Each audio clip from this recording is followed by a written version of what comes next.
We must stay apart now.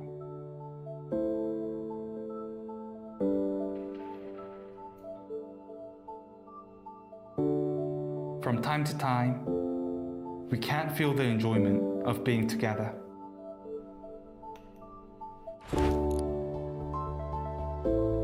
But with Crossfire, we can stand together as one. We can be together.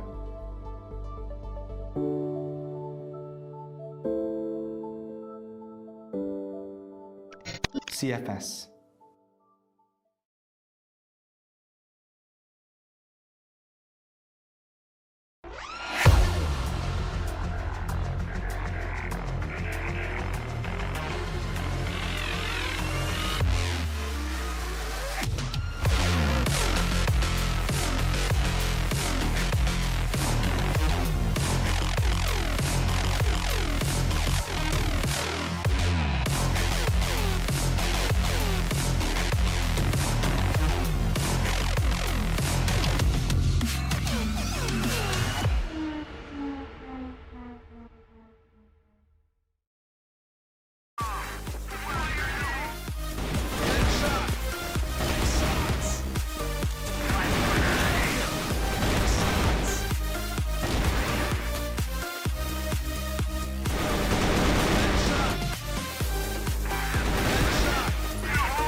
Hello everyone, welcome to the fourth and final day of the Crossfire Stars 2020 Grand Finals. I'm your host, Ryan Visbeck, and after 3 incredible days of Crossfire action, it all ends right here, right now, on this stage. The defending champions, Vincent Gaming, will take on Q9 in what is destined to be a classic Grand Final. But first, it's time for Super Valiant Gaming and the Black Dragons to take the stage and battle it out for the third place spot in this tournament. It's China versus Brazil here at the CFS 2020 with nearly $1 million on the line. The final day of Crossfire Stars 2020 Grand Finals begins now.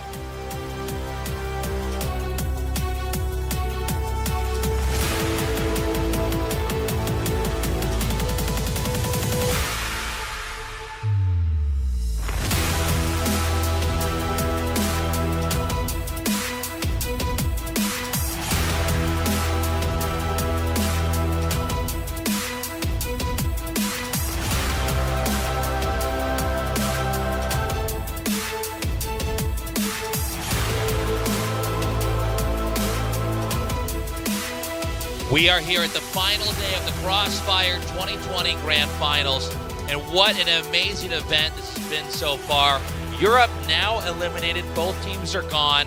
We're going to have 2 incredible Brazil versus China matches. Yeah, the first one up, Super Valiant versus Black Dragons, 2 teams who most out there probably thought were going to be going into the finals to represent their countries, and now in the 3rd and 4th place. That's going to be an absolute bloodbath between the 2 teams. It's been an incredible rivalry to see unfold here. Again, historically, China has been the most dominant region in Crossfire. Of course, so many players in China and such a passionate scene behind it. But in the last few years, it has been usurped by the Brazilians.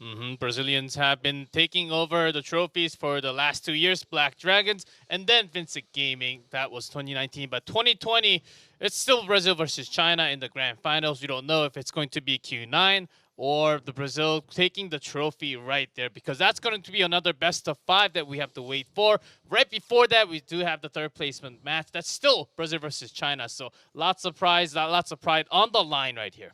Yeah, absolutely. And going into this, I'm curious to see what kind of results we could get. We could have a situation where, again, the past repeats itself, where the Brazilians do dominate. We see how passionate they are, but there's already been so many upsets that we've had here in this tournament. We didn't really expect for Q9 to actually be that team that would be facing off here. Yeah, Q9 had a very rough start to the year. As we've said before, they finished like 9th, 10th in the leagues.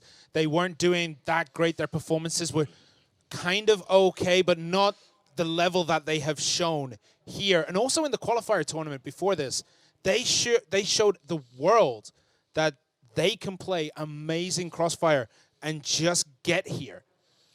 Like, getting to the final is huge for that team.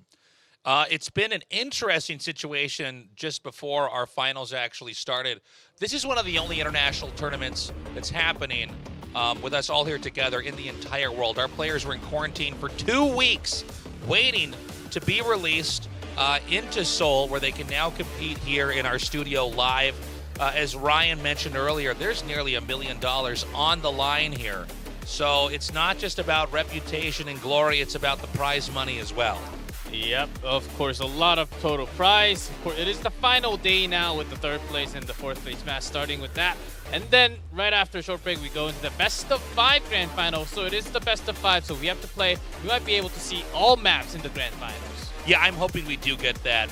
Here's the way our tournament unfolded. As you can see, despite Europe's tremendous reputation in esports here, in Crossfire, they were not able to cut it when you were putting them with the cream of the crop. We saw both Lazarus as well as Golden Bee get knocked out immediately, and then it came down to our semifinals, in which case we ended up with 1 Brazilian and 1 Chinese team in both the Grand Finals as well as 3rd place, 4th place, excuse me. Semi-final match 1 was a great match between the 2 teams. It was a lot closer than we anticipated. Super Valiant did get that first seed into that semi-final match, so we'd expect them to have shown a stronger performance against Q9 than what we got. And then on the opposite side, VG actually managed to showcase what Group A was all about. They were first place in the group. They get to the semifinals, and then they just kind of manhandle Black Dragons multiple times. Coming up for third place, fourth place against Super Valiant and Black Dragons. I'm really not sure who's going to take this. In the past, Super Valiant basically stomped on Black Dragons. Black Dragons just did not feel it for that match. And then in the match that just happened right after that, match number 3, in one of the days in the group stage, they were on. They turned on their switch. They were on the rage mode, destroyed their opponent right after. But against Super Valiant, they just couldn't find their rhythm. Nothing was working out. Those strategies were actually... Their strategies are pretty slow in terms of Black Dragon, but Super Valiant not giving them time to go up, to stretch into the places where they need to. That literally countered them as a team. Yeah, Super Valiant as a team only really managed to activate the 2 players. They got N9 and DBQ who have put up just phenomenal results, 66 kills and 72 kills each. Like, it's insane. But then you look at the rest of the team and everyone's having these mediocre performances. Like, they played so many games, yet they're looking at the mid to early 40s. I mean, it's just not coming together as well as we had hoped for Super Valiant Gaming. So this is going to be the final best of 3 here. For these 2 teams, again, still a lot of prize money on the line. There's quite a difference between 3rd and 4th place.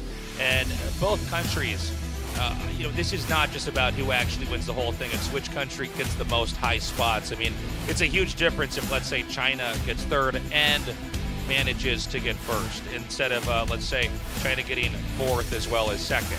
So this is not just a fight for your team and trying to get as far as you can go. It's also you trying to reassert the dominance your country can have.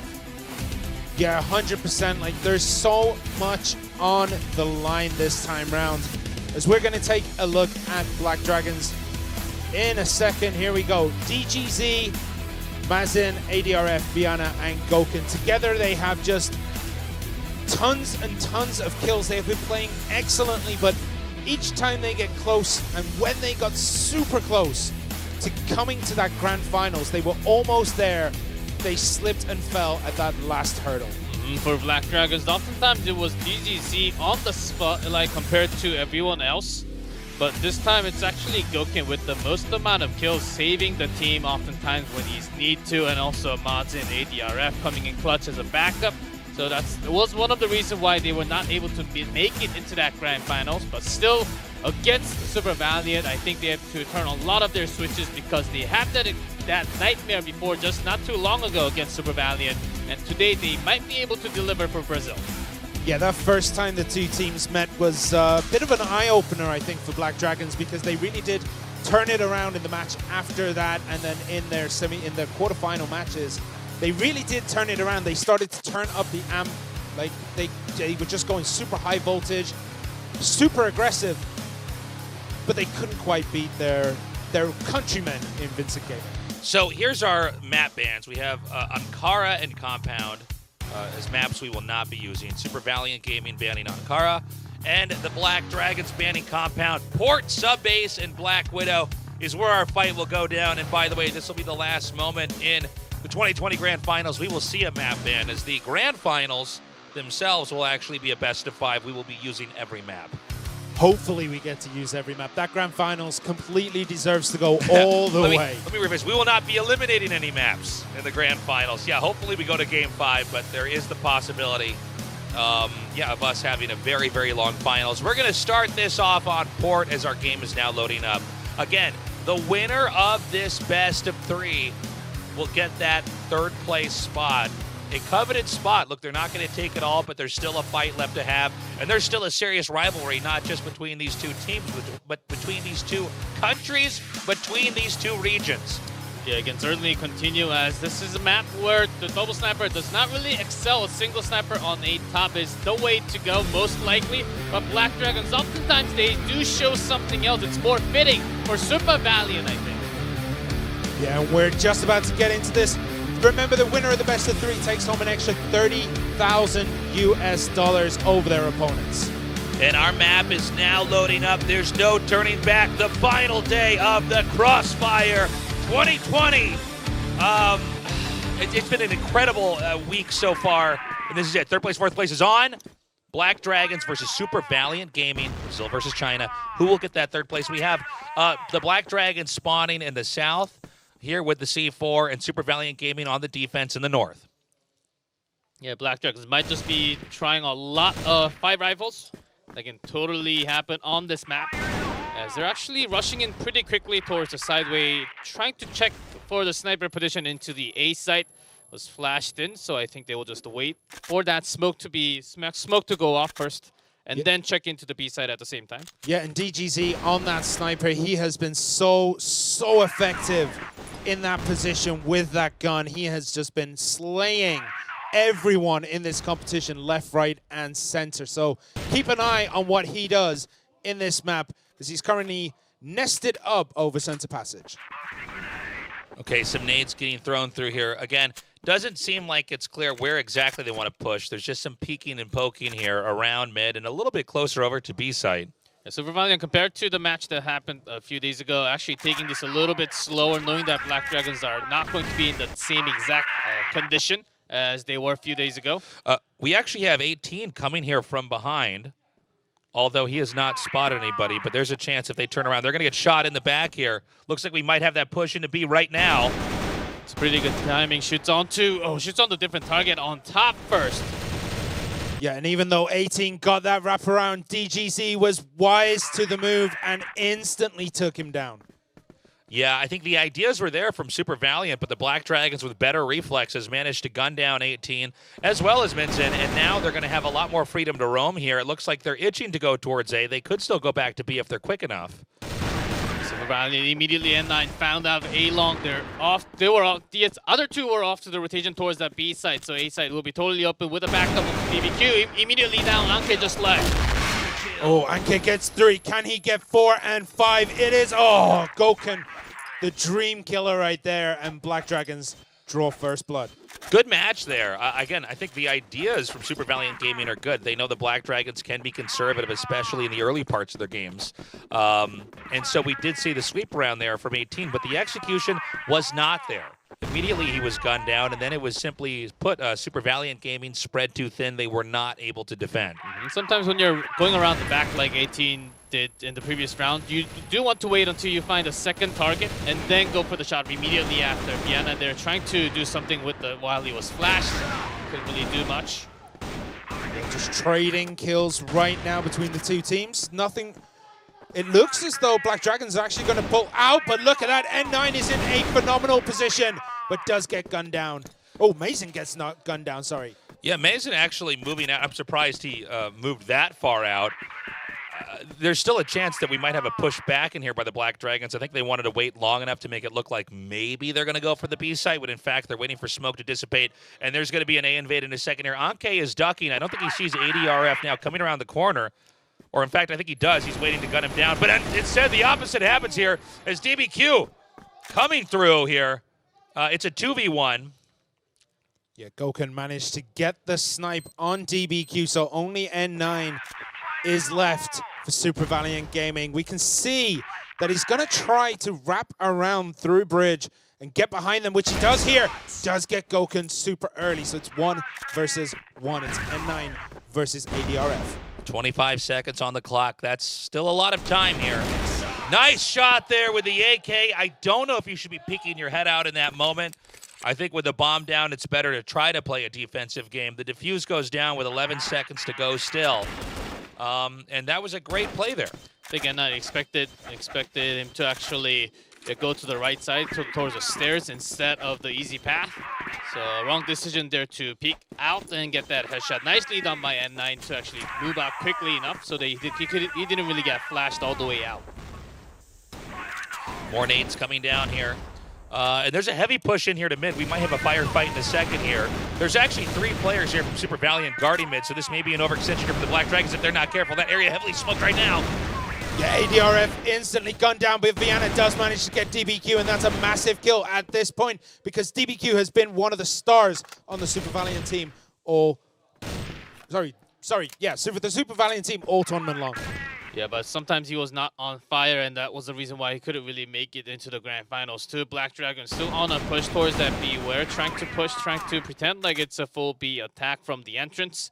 And they're actually gathering up, buying some more time with the smoke. We have gathering now in the warehouse. I think we're going to have an invade in a second here. Menzin, as well as N9 here to defend. And here we go now. Viana comes through with the first kill. Menzin also falling this area completely under the dominion of Black Dragons as 18 is going to try to nade and get some ground here. C4 now being planted. It is a 2 versus 4. Are they going to be able to breach this all on just one area here through the back street? Yeah, Anka and 18 trying to do what they can, but it is just not good enough this time round. And Black Dragons get another on the double kill of Mason there. Immediately opening up with the headshot right behind the double box going below the B site was the opening kill, and Black Dragon just pushed on through with the 3 men. And you can see now another big firefight over here, just in mid, but also a firefight now by the warehouse here as the Black Dragons are starting to disappear faster than I can cast this. Just Goken left here with the C4, and it looks like he's going to last a little bit longer. SV cleaning that up. Beautiful play as Super Valiant now evens us out 2-2. Yeah, Black Dragons just not moving defensively enough there. I think they went a little bit too overboard with their positioning, their movements, and Super Valiant just punished hard.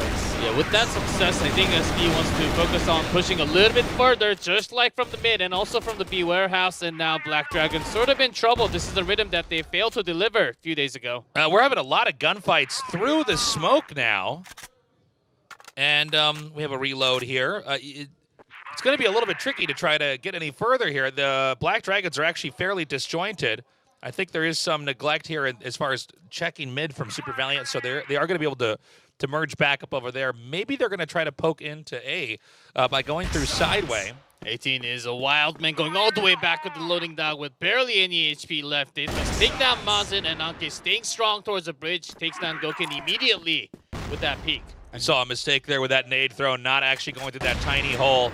It's a 2v3 though. 18 barely in this game with some HE, but that's still one more gun. They can easily get a kill. Is the C4 going to be planted now? Instead, checking back to B, maybe going to go for a snipe here. There is a player on the other side here with 18 waiting. There is so much time left that I think DGZ might just go in and get kills just like that. The man is having the tournament of his life. Can he get the last 2? He cannot.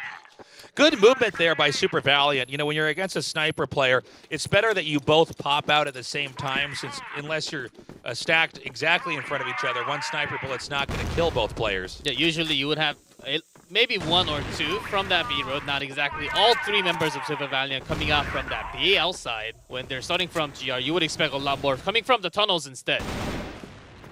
Some shots fired over here. Already one of the Black Dragons players biting the dust. And C4 has actually been left not far from BL spawn, so we're still waiting for Black Dragons to really design a plan before they're going to try to snag that and then do a push. But they are hemorrhaging players. They've got to be careful. Yeah, and all eyes of Super Valiant Gaming are just watching that central street, trying to get these little picks off, trying to get a couple of hits onto any Black Dragons that move through that area. We can see, looking at the side visions, everyone has eyes over that area. Yeah, Mazin was trying to peek into a top for the last 10 seconds and allowed his teammates to come back, but still staying strong. Anke on a top. Looks like they bought enough time there that Black Dragons wants to think twice before trying to push into that area. They're going back over to mid now. And I think they're going to wait. Maybe Super Valiant Gaming overextends. They do like to start to push through as time and numbers are on their side. Yeah, and they do push, and 18 manages to get Goken, and we see a pincer effect happening here over tunnels. Oh, Amazing goes down. Amazing gets 2. DBQ and N9 paying for their aggressiveness with their lives, but Emzin manages to get DGZ just 1 left on Black Dragons. It's going to be very difficult now. With no C4 in the hands of Menzin, he's either going to have to invade or try to come all the way around. He pushes through here. Nice shot there. 18 coming up here around the corner. Another great shot. Can he get 3 more? Can he get 1 more to make it 3? And he does. Beautiful play there by Menzin. Oh, man. What was that? That was what, 1 versus 4? Yeah. 1 versus 3? We've been talking about this all tournament long, that it's just impossible. It's never going to happen. And right there, we managed to see it. Absolute phenomenal play. Beautiful play there by Menzin. I'm really impressed. I mean, that was such a tall order. Now we're going to continue on in this game here. We have the Black Dragons gathered up here in the middle. It's 3-3. It's still any team's game here. Yeah, DBQ does get the kill on ADRF to give Super Valiant a slight advantage coming into this. Who will be the next to fall? That's important. It's DGZ. And once again, Super Valiant have a pretty nice lead over their opponents. MC goes down, but that's another one dead. Is it going to be another? It is. 18.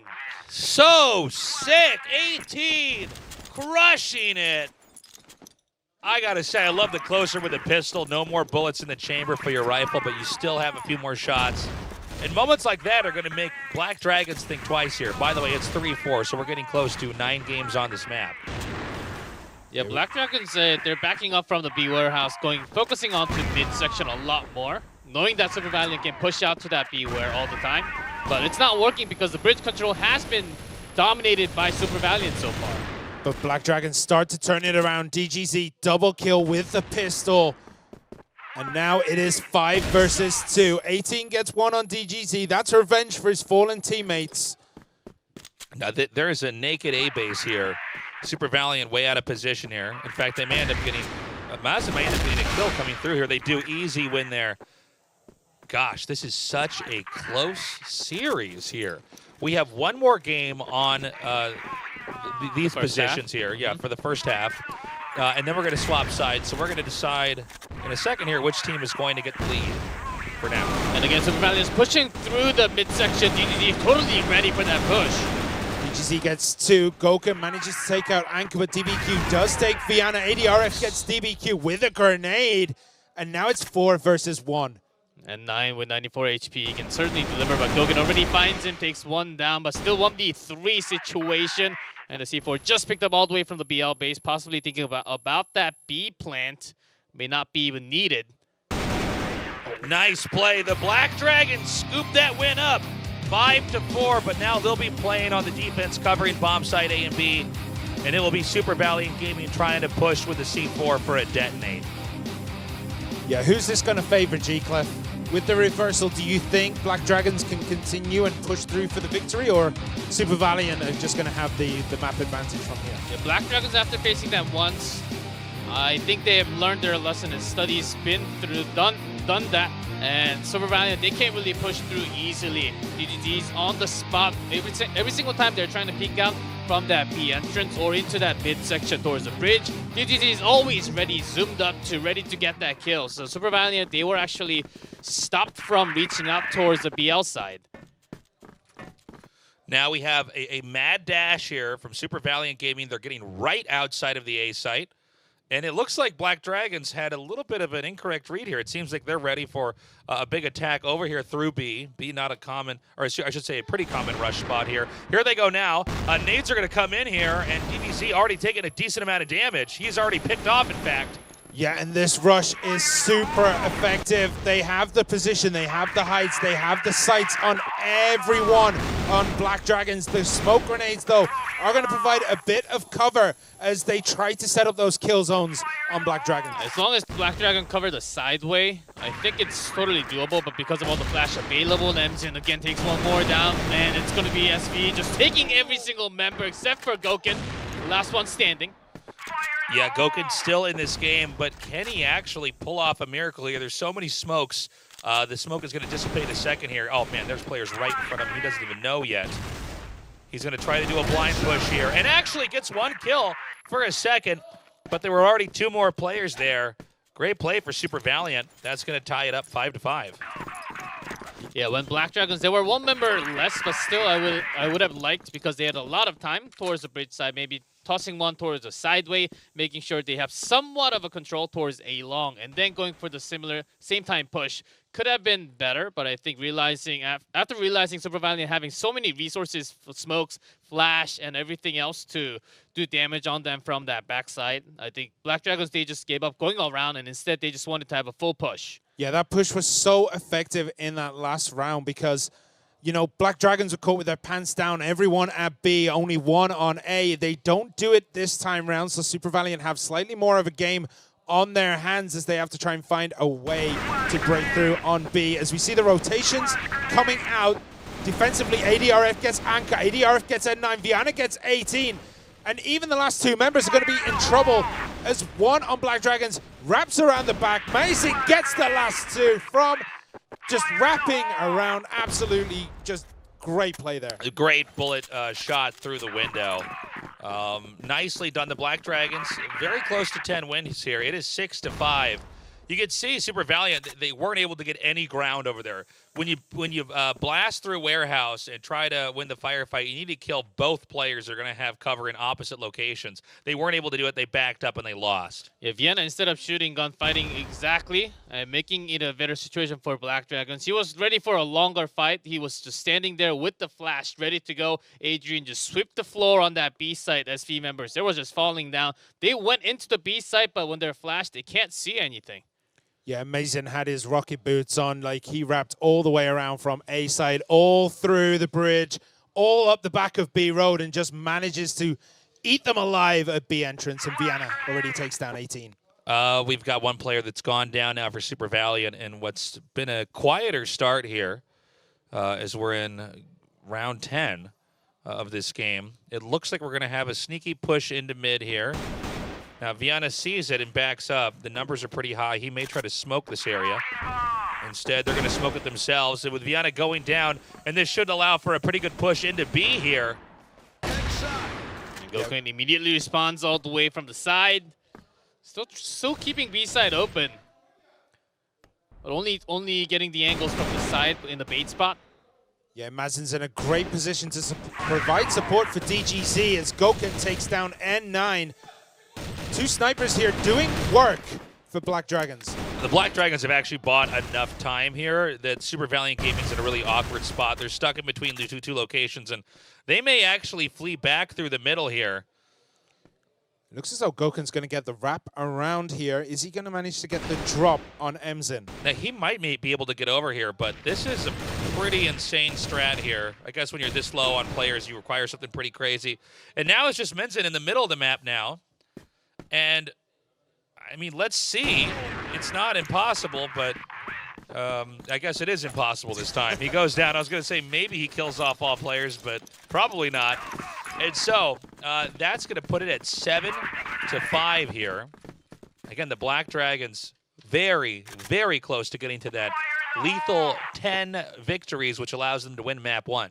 Yeah, and Super Valiant are not making it easy for them. They're playing just the best Crossfire I think we've seen them play all tournament, but Viana is on just another level right now. That's 3. He's already taken N9, 18, and TBQ. Can he get any more on this round? Emzin does come through the bridge, and Anke still on the back with that C4. I think they can try to collapse on DZC, but it's going to be really hard without a smoke or a flash going into that A top. This would be a pivotal game here for Black Dragons to close out, and all signs point to that happening here unless Anke can make a miracle happen.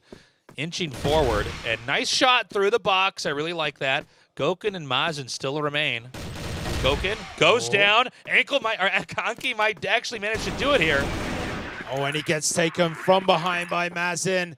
And Black Dragons knock up another victory, one step closer to taking this round. The Black Dragons now with that 8-5 lead. If they get one more win, the only thing Super Valiant can do is try to catch up.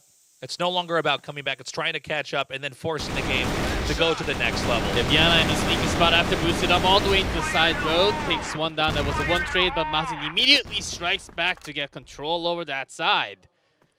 It almost looks as though Black Dragons have already secured this 9th win on the map.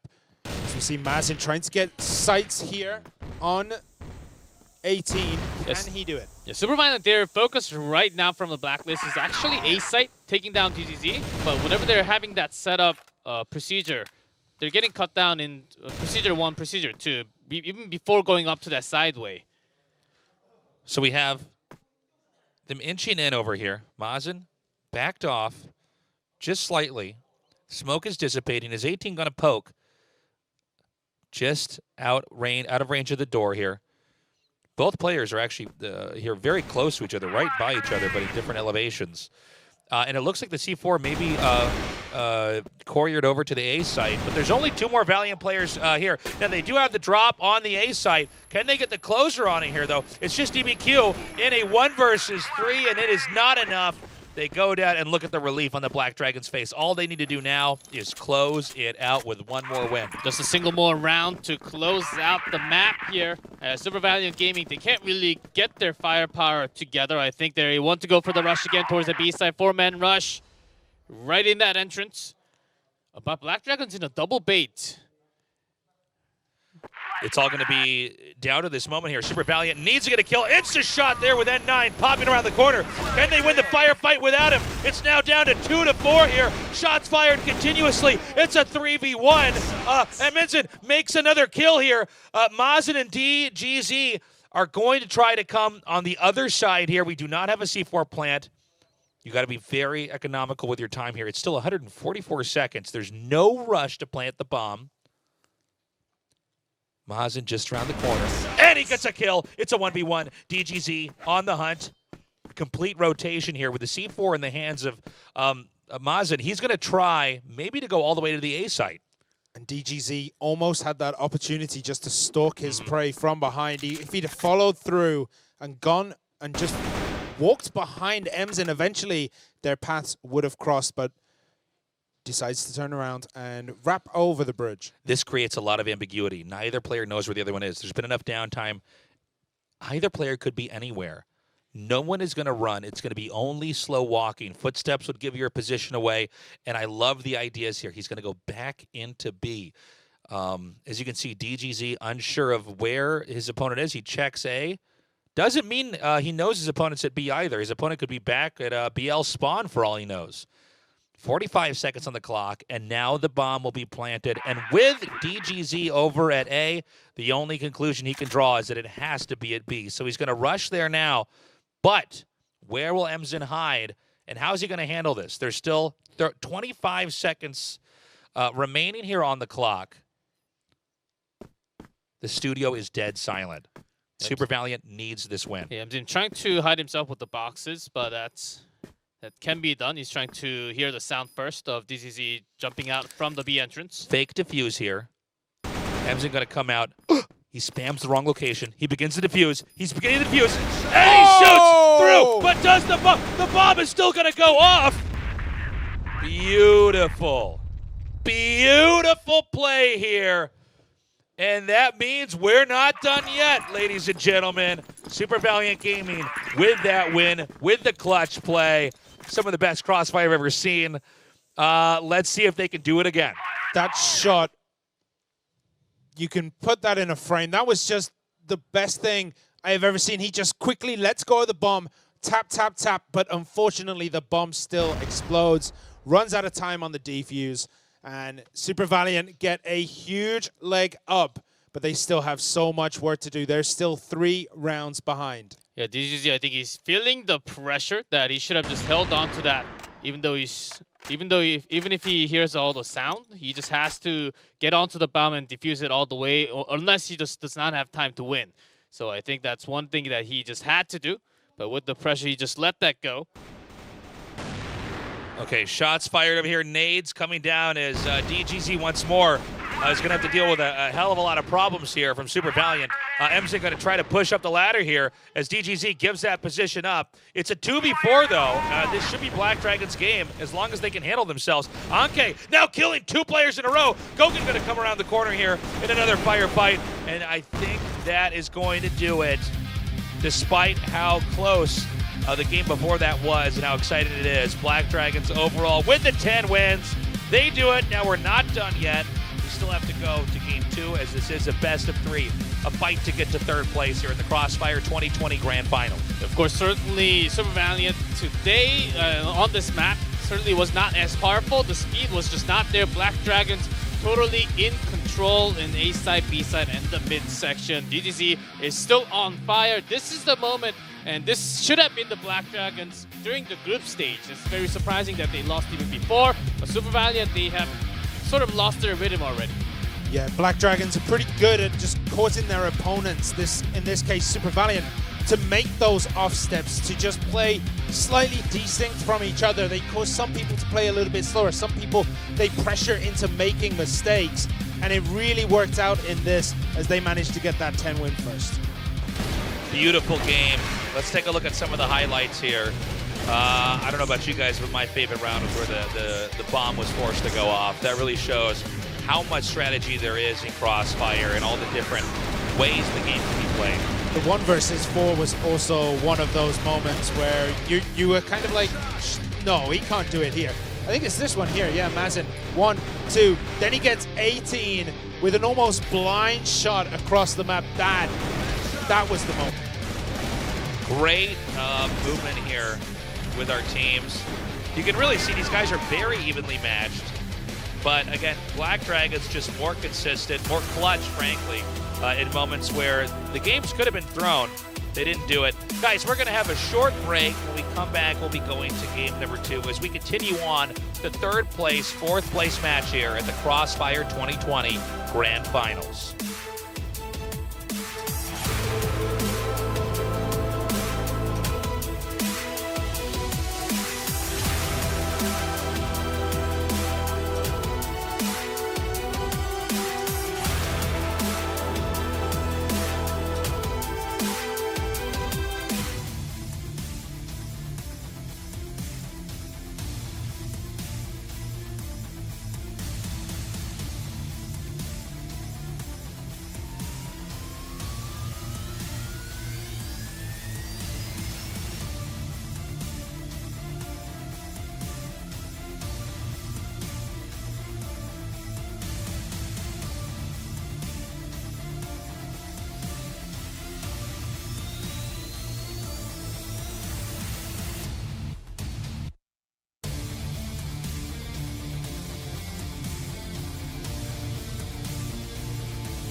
Welcome back to the Crossfire 2020 Grand Finals. Right now, we're in the third place, fourth place match with Super Valiant Gaming battling the Black Dragons. The Black Dragons have won game number 1. Can they take game number 2? We're going to the map Subbase. Right now, Super Valiant Gaming needs to turn this around. This is certainly a map where Super Valiant can turn it around by being aggressive towards the machine room, immediately controlling that access road and also the control room entry if they start from GR. But if they start from the BL side, depending on how aggressive they want to be towards that A bottom, I think the momentum can totally shift back into that Black Dragon win 2-0. And I just think Black Dragons have been better every shot today. They've just looked a lot more consistent. They looked a lot more accurate. Super Valiant really need to turn up that dial this time round because they are just one step behind every round. Yeah, we're going to need them to bring it to the next level here. Otherwise, I do worry for Super Valiant Gaming's sake that the Black Dragons might close it out. Game 2 has now started. It's Black Dragons on the defense controlling A and B. And it's going to be Super Valiant with the C4 here in what may be a B site rush, depending on how they decide to handle this. ADRF came all the way out into A road. No actual damage, even though he's out all the way. Might actually be caught with a pretty quick flash. ADRF does manage to get N9, but Emzen takes one instantly against DGZ. So it is going to be 4 versus 4, but it looks like the C4 is going to start making its way over to that B site. Like the pressure towards the A and cutting off one more from that AC. So one less sniper from Black Dragons. Totally the right decision to go towards that B site.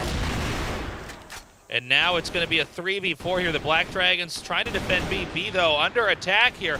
Bomb drop down here as Anke trying to move through. Goken gets a kill. Anke still moving through, and that's it. The Black Dragons with a 3-player lead close it out. Again, getting that much closer to getting that third-place match here. Yeah, Goken not being baited by the 2 players coming into the lockers and immediately looking at the hallway, shooting at the right target first, and then hiding behind the cage was the perfect play to be done when you're the only sniper left. I mean, we saw there Super Valiant had nearly every advantage in their favor. They got the drops, they had the perfect movement, but they were just outgunned as we see Viana get Emzen and DBQ. And the terrible day for SV continues to get worse. Yeah, from the minimap, we could see that Viana totally baited the 2 members out in the lockers, but was not boosted, but pretty sure he was in that side box off to the right. Another push through here. Nice spray down by 18, getting the kill here. Can they actually get the B site? DGZ in hiding. Nice pistol shot. Backing away. 18 just around the corner. A reload. Will he come into the same side? No, he rotates around here in this 2v2. 2v2, but so much lower for DGZ's HP, and he's still got a sniper gun. Also trying to make it work with the pistol shot again. Brings that headshot back to back on N9 and 18. And we see it again. Super Valiant was starting to turn it around there. They were starting to make it their round. Black Dragons just increased the intensity ever so slightly and managed to bring it home for them and get that 2-0. Now we wait and see what exactly Super Valiant can do here. I mean, it's far from over yet, but it's not looking good. Right now, the Black Dragons do seem to be in better control of this game. We had 2 invades onto B. Neither was successful. A tends to be the more common location that players manage to get just successful bomb plants off at least so far in this final. So maybe we have a change of plans. I think Super Valiant, knowing that GC does love to go around the shutter into the EC, letting that go, putting on pressure for now, but not really going into that, just putting the pressure because the C4 is all the way in the back. I don't think they really want to go in now and try to test what's going to happen through the double doors, and it is again Black Dragons leading the way. Another push here through A, but the bomb is still far from being planted over here. It's just now been snagged, as we're going to have that rotation come through here. A still with double defenders, and 2 players not far from window here either. Control room. There's a bit of back and forth going. Emzen does get the drop on ADRF. And Super Valiant now rushing onto this A side. N9 has Viana, has Maz in for lunch. And the rest of Black Dragons are scrambling to try and get into a position to salvage this 4 versus 2. And now some nades have been chucked in there. We do have the countdown started here on the bomb. How are Black Dragons going to try to reclaim this area? DGZ up in the smoke again. There's really not much more time left. They may have to run downstairs and just try to win this in a firefight. DGZ coming down now. N9 with the kill there. And now it's just one player remaining. Not anymore. The first win here for Super Valiant Gaming has been picked up. Yeah, double snipers left for Black Dragons. Even though DGZ did change into that AK, was just not enough through the smoke when all the players from Super Valiant, they were ready. This time Black Dragons on the rush towards that machine room. Is actually pretty lucky for Super Valiant because they switched their focus towards that A side, immediately backing out from that machine room. I think Super Valiant spotted the Black Dragon rush into machine room and instantly hightailed it out of there. They even ran all the way back down to their spawn point, but huge fights going the way of Super Valiant now. That makes it 4 versus 2 again here. Again, big firefight over here. The Black Dragon's down to just one player. Can Goken have a miracle here? Stuck in the smoke, zoned away from B. The bomb will easily be planted. And with a sniper rifle, it's hard to imagine, being outnumbered and outgunned here, how this is going to be handled. DBQ instantly gets the shot on Goken from behind. And that ties up the series. Super Valiant are looking a lot more solid right now as we head into the 5th round on this first half. I like the quick rotation into the shutter side after smoking out that AC, because the rotation has to be there when there's a 2-man attack in that machine room. And again, Super Valiant going in deep, really quick into that A side, but N9 sort of alone when there are 2 members, just sitting at A road. Another game where we're seeing a lot of push here through a room entry. Black Dragons backing up. They had a strong showing. They've lost a little bit of control as Super Valiant is very quick to adjust in this series. And we're having another rotation here over to B. Confirmation that no Black Dragons players are really pushing through room entry just yet. One picked off. This would be an ample moment to try to attack in, as the Black Dragons may think A side is where it's going to be under attack. And here we go. A great invade comes in. Can the 2 Black Dragon players come in here and try to stop 18 Anke and DBQ? It doesn't look like they can. All kill right there. I believe he got all the 5 kills alone by himself. Came into the hallway, got the 2 members down in B side. Immediately turns around to the cage side and gets control over AC. What a play. Yeah, and that gives them control over this second map on sub bases. They are up 3-2, and now they are looking in a much better position than we've seen them all day long. It did seem like when the first player from Black Dragons was picked off, there was total chaos as far as where the sights were aimed here for Super Valiant Gaming. B was neglected, and they were able to come in there, completely dominate that area, and lock the Black Dragons out. Again, quiet game to start things off here in Game 5. How exactly is Super Valiant going to try to breach this? ADRF with a great grenade down through the vents here, throws up another flash there, and that forces them to turn around and head back into that central square. It's still very risky, as you can totally get headshotted just by having the jump nade. Do you like the play of just having the nade without the jump off the more? It does the same, it goes towards the same range with the same damage. Was risky from Black Dragons, certainly a play that you don't really see as much. Machine Room was a location of interest here for Super Valiant, but the C4 is being couriered back, possibly to go towards A. The Black Dragons in their most defensive game yet. They do get a pick off there as Emzen is out. And now we're going to see actually a possible push back in here into B. And I'll tell you what, sights are not pointed in the correct direction here. Is DGZ going to be okay as this team comes around here? Anke with the invade here. Goken does go down. DBQ and Anke get pick up big kills. Viana gets Anke 18, but Viana gets 2 more, gets 3, gets 4.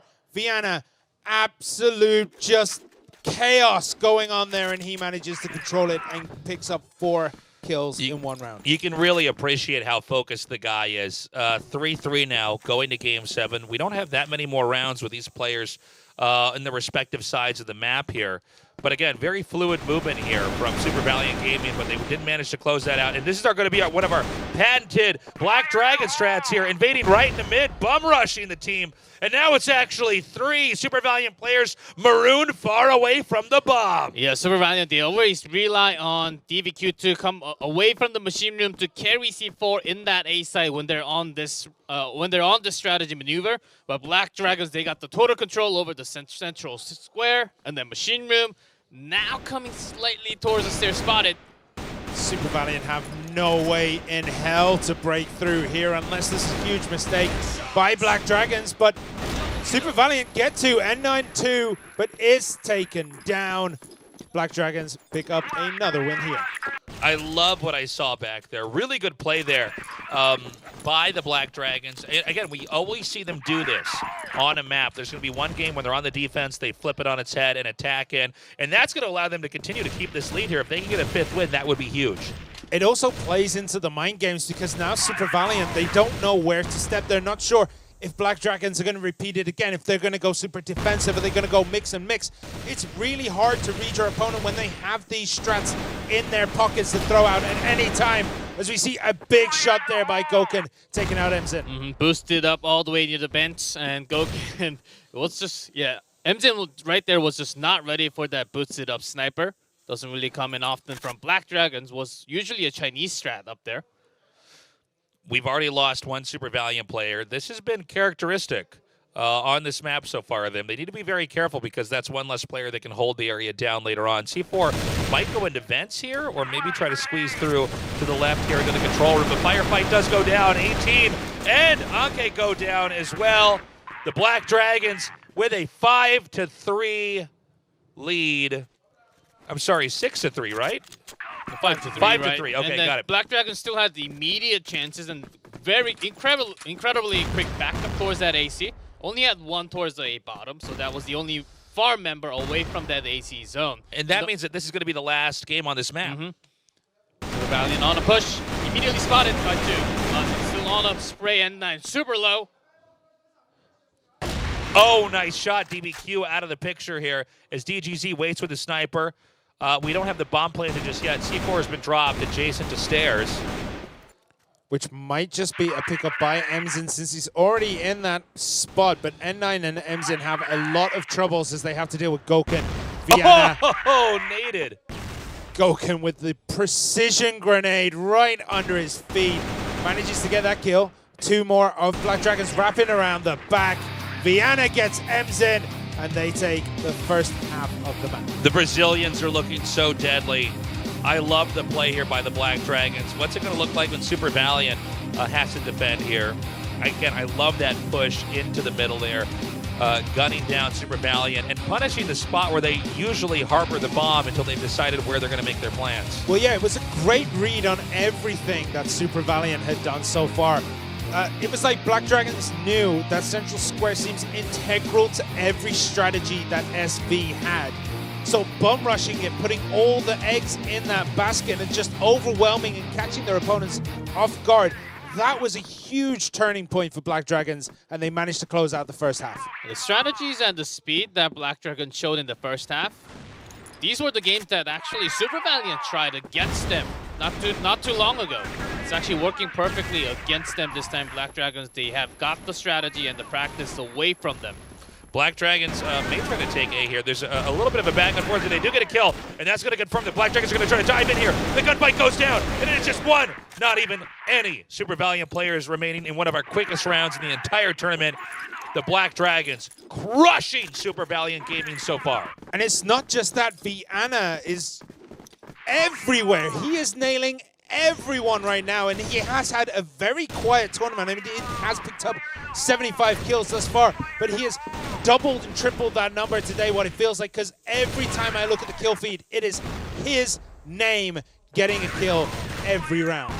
And right now, Super Valiant trying to focus a little bit more towards that A bottom, knowing that Black Dragons would love to just transfer that C4 from that side road. And then now they're getting into that A road when there's a big transition slightly towards that B side from SV.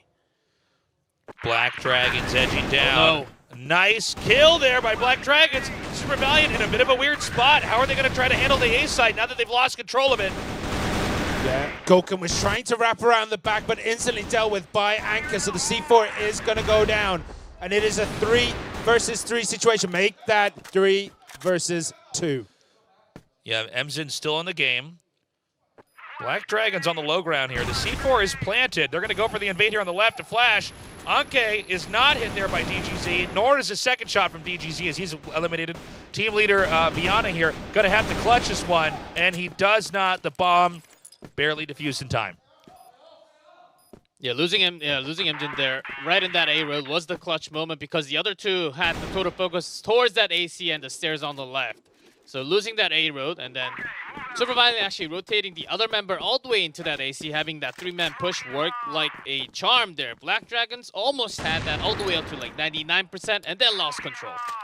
Yeah, they took A very, very aggressively. It was almost too easy. There was only one defending member, and we saw the whole of Super Valiant just rotate through different angles and trying to collapse in on it in multiple ways so that they can take the spot back. And that is what they did, as we see now Central Square being held very tightly by Black Dragons and a lot of traffic moving through that zone.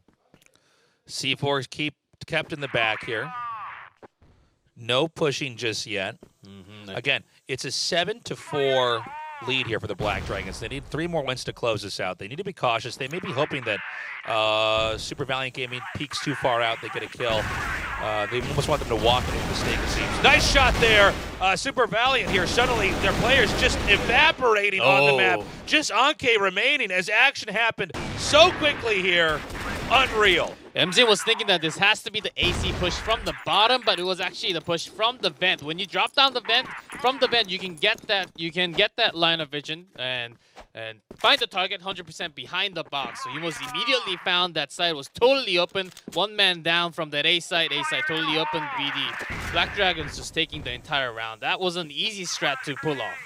It felt like gravity was on their side because once it reached that tipping point, everything fell apart for Super Valiant Gaming. Now the Black Dragons with 8 wins.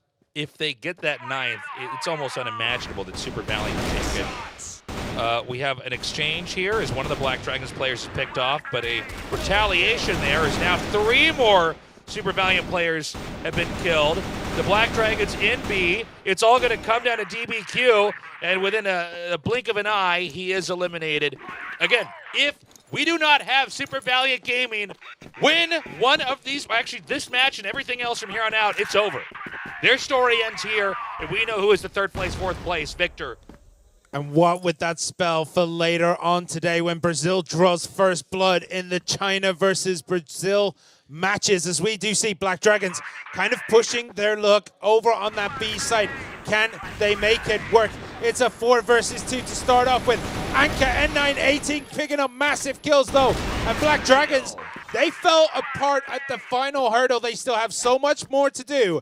And Super Valiant get a much needed win. Is this going to be theirs to turn around? Yeah, lovely position from Anke, not dropping down from the storage, actually keeping intact in the 2nd floor. Not being flashed was the key to actually stopping right on top of the 2 members of Black Dragons there. Stopped at hallway, stopped from that B side. I think Black Dragons, their only hope and high percentage of attacking in was the A side from the 2nd half. But will they try that again, or is it going to be the focus from AC? Right now, the Black Dragons are looking for that last win. Super Valiant Gaming reinvigorated from that victory, although one Super Valiant Gaming does drop. B-side very, very exposed. A trade-off over here. It's going to be up to 18 here to try to hold this down. He loses control of the situation. Again, B has been breached. Right now we have the Black Super Valiant Gaming trying to come in here and reclaim the area. Biana and 2-2. It's 2-2 right now, and now it's just Emzen remaining in the game. And that's it. GG. Looks like we're going to have our 3rd place, 4th place victors. It was a quiet ending there. Yeah, I mean, they just set up their kill lines perfectly. Yeah. They had everything covered.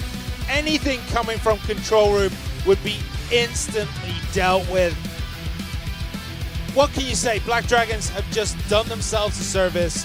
They close it out, they take their place, and I believe that is well deserved for this team this weekend. Yes, Black Dragons, certainly they did not show up for their first match of the tournament, but for the rest, they did, getting that 3rd place with 130,000 for the 3rd place. And Super Valiant Gaming's 4th, but still takes 100 grand for themselves. Yeah, not bad. I do love the play from Super Valiant Gaming. It did not cut it. They are 4th place here. A big win here for Brazil, and as you were saying, Simon, this is a pretty big deal going into the finals here. I mean, keep in mind, it was, we've already had one Brazilian team dominate one of the Chinese teams from one side of the bracket. Can the Brazilians dominate a second? Really completely affirming that they are the best region. it is looking that way. I mean, VG have already done one over Q9 this weekend on that first day in Group A. They have that advantage, and then their countrymen taking it in that style. I mean, that started off real close. SV and BD, after the first half on port, it was 4-5, and then BD just upped the intensity. They closed out that map, and they basically shut down sub in their favor. And there were a lot of moments for Super Valiant Gaming where they should have taken control over the map. I don't think they were super warmed up yet to go into that second map. They had some signs, but Black Dragons, they were wide awake starting from the first map. Beautiful play from the Black Dragons. You could really see how they managed to control the tempo overall here. And although Super Valiant managed to get some very good gains as far as controlling bomb sites, they never really managed to do it. Yeah, G-Cliff, you reacted to one of the clips there in the highlight. Was that the 3-4 pistol kill one? Yeah, those flicks has to be amazing. Even if you're holding a sniper, as a sniper, you usually do well with the pistol because the flicks into headshot usually works in the same way. It's very similar way to how you snipe. Those are the moments sometimes when you have come up with the clutch 1v3 and 1v4, you boost yourself and the entire team. And so that does it. A 2-0 victory for the Black Dragons, a well-deserved win. Again, can Brazil continue their reign of dominance? I don't know. I believe we're going to be going to an interview now. Let's see if Ryan is ready, and we'll see how the Black Dragons are feeling. They've gotten third place in the Crossfire 2020 Grand Finals.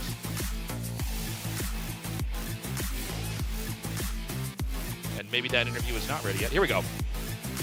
We're going to get the MVP first here, as Mazen with 32 incredible kills. He was having a lot of great backup moments, also cutting down members who was actually holding C4 and bringing C4 inside from Super Valiant. That was important, delaying their attack into A side and B side. There could be a huge call as well for Viana getting that MVP because he was angelic today. He was hitting everything left, right, center. Whether he was blinded, whether there was a wall in the way, he was nailing shot after shot. Great play by him today as well. And I believe we are now ready for that interview. This is not a drill. We're going to get to talk to the third place winners here from the Black Dragons. Ryan, how are they feeling?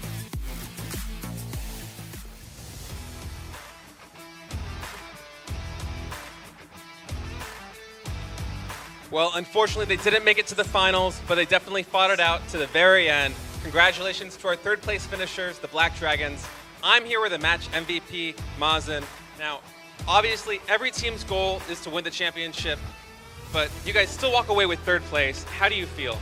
虽然你们没有打进决赛，你们得到了第3名，你们感想如何？ Obviamente, o objetivo de qualquer time é para ganhar campeonato, mas ainda eu acho que o terceiro lugar é muito bom sucesso. Qual é a sua reação? O nosso foco realmente era terminar esse campeonato em primeiro. A gente se preparou muito durante o ano inteiro, ganhamos todos os campeonatos que tiveram no Brasil. Infelizmente no dia de ontem não foi bom pra gente, mas a gente sai feliz com a terceira colocação, podendo colocar 2 equipes brasileiras no pódio mais uma vez. Well, I think the main objective that we had this year here is to win the championship definitely. And we've also had very much good preparations throughout the season, and we've also won all the championships that we fought in Brazil. So really what we hoped for was the first place. But still, I'm really happy to go back home with third place prize, and we'll see and we'll do better next year. 虽然我们没有打进决赛，我们来到这里之前，全部巴西赛我们都打得很好，所以呢，我们觉得还好，我们因为可以拿回家第3名。Well, you certainly came so close this year. What do you think? Next year, you think you're going to be the champion? Então, fui muito perto. E ano que vem, você acha que vai ser campeão realmente? 你们觉得你们明年有哪一些目标？明年的赛季的话，你们有什么目标？ Pra ser bem sincero, eu não sei se ano que vem eu vou estar jogando Crossfire, porque o cenário no Brasil, infelizmente, tá muito baixo. Pra gente não tá compensando, então eu não garanto que ano que vem eu esteja jogando, mas caso eu esteja, eu vou dar o meu melhor e pretendo estar em primeiro lugar. Well, frankly speaking, I'm not sure if I can be joining the next year's championship because the fan base and the scenery back in Brazil for Crossfire season is not looking good for us. So, well, but still, if I were to join and if I am to join the next year's season and the championship, I'll do my best to win it back, the championship trophy.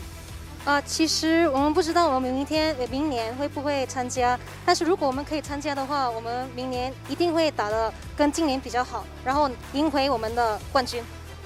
Well, you've certainly had a great tournament, and this is a result that you can be proud of. Do you have any words for your fans back home? 我觉得第3名你们就是也代表你们打得真的很不错。你们有没有东西要跟你们的粉丝说呢？ Parabéns a algum resultado, você pode ser orgulhoso, eu acho. E umas últimas palavras para suas fãs. Eu quero mais uma vez agradecer a nossa torcida do Brasil, que é muito grande, muita gente nos apoia nas derrotas, nas vitórias. Eu quero pedir desculpa pelo nosso desempenho de ontem. Quero agradecer minha família, minha mãe, minha irmã, meu pai, minha avó, minha namorada, todas as pessoas que me apoiam da minha família, a família dos meus companheiros de equipe. E galera, eu não sei se ano que vem eu vou estar jogando, mas se eu tiver, eu vou fazer o meu melhor para poder estar ganhando. Well, first of all, I'd like to thank the fan base, our greatest fans who support us no matter of the defeat or the victory. And I'm sorry to say that we didn't do well yesterday with all the hardships, but still I thank you for your support. And I also want to thank all the family members, my father, my mother, and my uncles and aunts, also my grandmas and grandpas as well. And also to the family members of the teammates as well. So we really appreciate all the support. And if I were to come back next year, I'll do better, and hopefully I'll be back with more better results. 谢谢大家的支持。然后我们想说，我们很对不起你们，因为我们昨天没有打得那么好。但是呢，我们真的是很想感谢我们的粉丝们，还有我们的家人们，还有我们的队友们的家人们。我们明年如果我们可以再打的话，我们一定会打得更好的成绩。Well, certainly the Black Dragons will be a team to shine brighter next year. We will be rooting for you. But up next, a champion will be crowned. Will our defending champions, Vincent Gaming, redeem the title? Or will Q9 win it all for China? We're going to find out soon. Stay tuned.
We must stay apart now.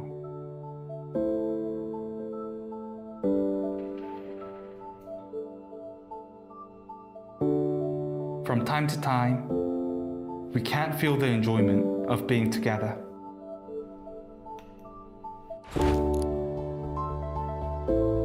But with Crossfire, we can stand together as one. We can be together.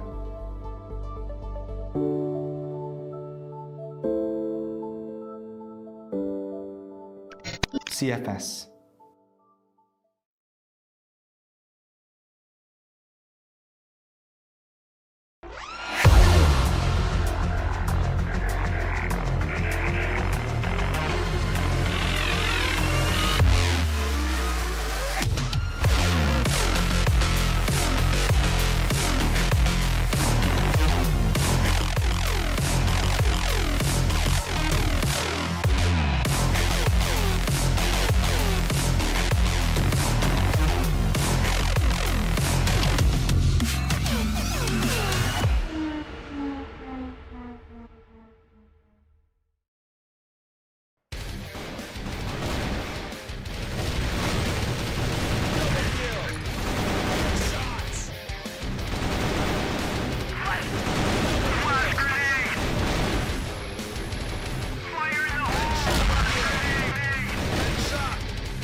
Next step, next level. Crossfire Stars 2020 Grand Finals. This year's intense and exciting tournament is finally coming to an end. Now, only one match remains. Here at the CFS 2020 Grand Finals, the world's greatest Crossfire teams have finally gathered to compete for the World Championship. Among them, only 2 teams stepped up to the final stage with great passion and a strong will to never give up. Now, let's meet the players of both teams heading to the final.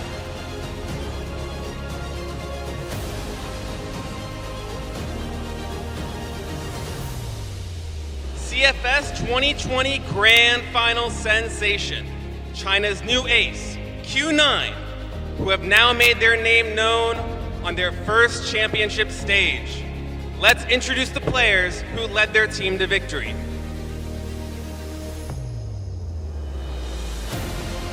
Introducing Q9's Long, who always finds a way when his team is struggling.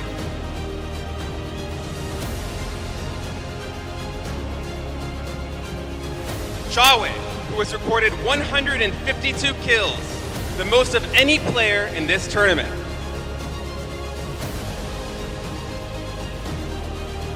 Q9's captain, Solo, who has led his team to the final stage with great judgment and bold strategy.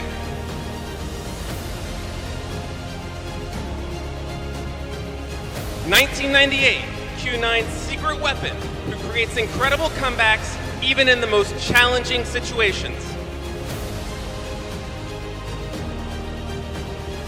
And finally, Bean, Q9's top sniper, who always impresses with his amazing shots.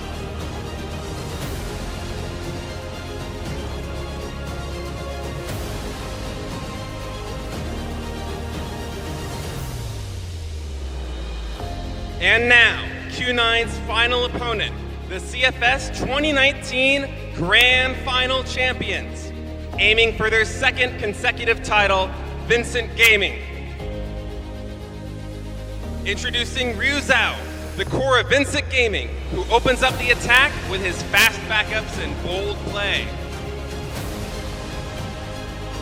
Natsun, a versatile player that can handle any gun at the highest level.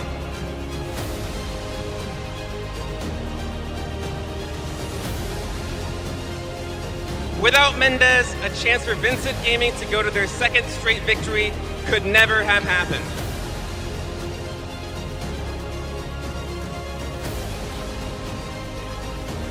With a record 112 kills in the semifinals, he is Q9's #1 threat in this series, Liu Kao.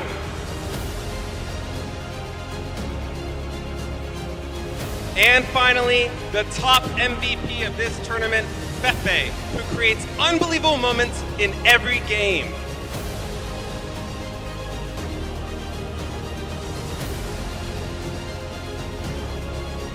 These players have overcome countless challenges to get to this stage. Now, it's time for them to show us what they've prepared for this moment. Will the defending champions, Vincent Gaming, win once again? Or will the new star of this tournament, Q9, take their first victory? The final match of the Crossfire Stars 2020 Grand Finals begins now.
It's been 4 incredible days, and we're now finally here for the best of 5 to decide who will be the champion of the Crossfire 2020 Grand Finals. This is a match of China versus Brazil. Brazil has been dominated in the past few years, but China, of course, historically has always been an incredibly strong Crossfire powerhouse. Simon, who do you think is going to take it today? We were asked this last night. VG, 100% of the way. I just feel like the team has come together in a way that I don't quite see Q9 getting there right now. Q9 has got Jewei, right? He's been playing phenomenally this tournament. But, man, I just feel like the team play on VG is one step ahead of Q9. Well, I think Q9s are actually way ahead of a step compared to VG. They got all the attack points. They got a lot more kills. Of course, they did play a lot more games, but in terms of KD, the ratio it's a lot higher compared to VG. And Bean coming in as a replacing of Wolf, he's actually doing a lot better than what Wolf was able to do with the teamwork. So I think overall, Q9 is actually going to take the trophy. It would be incredible if we did manage to have Q9 win here. Last year, it was a Brazil versus Brazil match.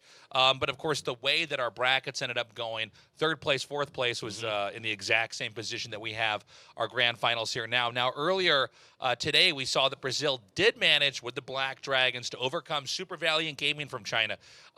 Right now, if we see Brazil dominate again, I think that really makes it firm and clear that Brazil has gone uncontested as a powerhouse globally in Crossfire. Yeah, I mean, you just look at the previous champions, and it is like 80-90% Chinese teams, except the last 2 years, which have been Brazil. Fefe was in the grand final last year, but he was on Black Dragons, the team that ended up failing. He has already tasted defeat in a grand final match, and I feel like today is the day where he is going to finally get his hands on that trophy. We're waiting to see what the map ordering is going to be. Remember, normally we have a map ban on both sides, as it's usually a best of 3 in a lead up to the grand finals. But in the grand finals, it's a best of 5, and with 5 maps, we already know they have to play on every game, assuming it goes to game 5. But there's no way to eliminate anything. If this is a close series, they're going to have to play a game on every single map.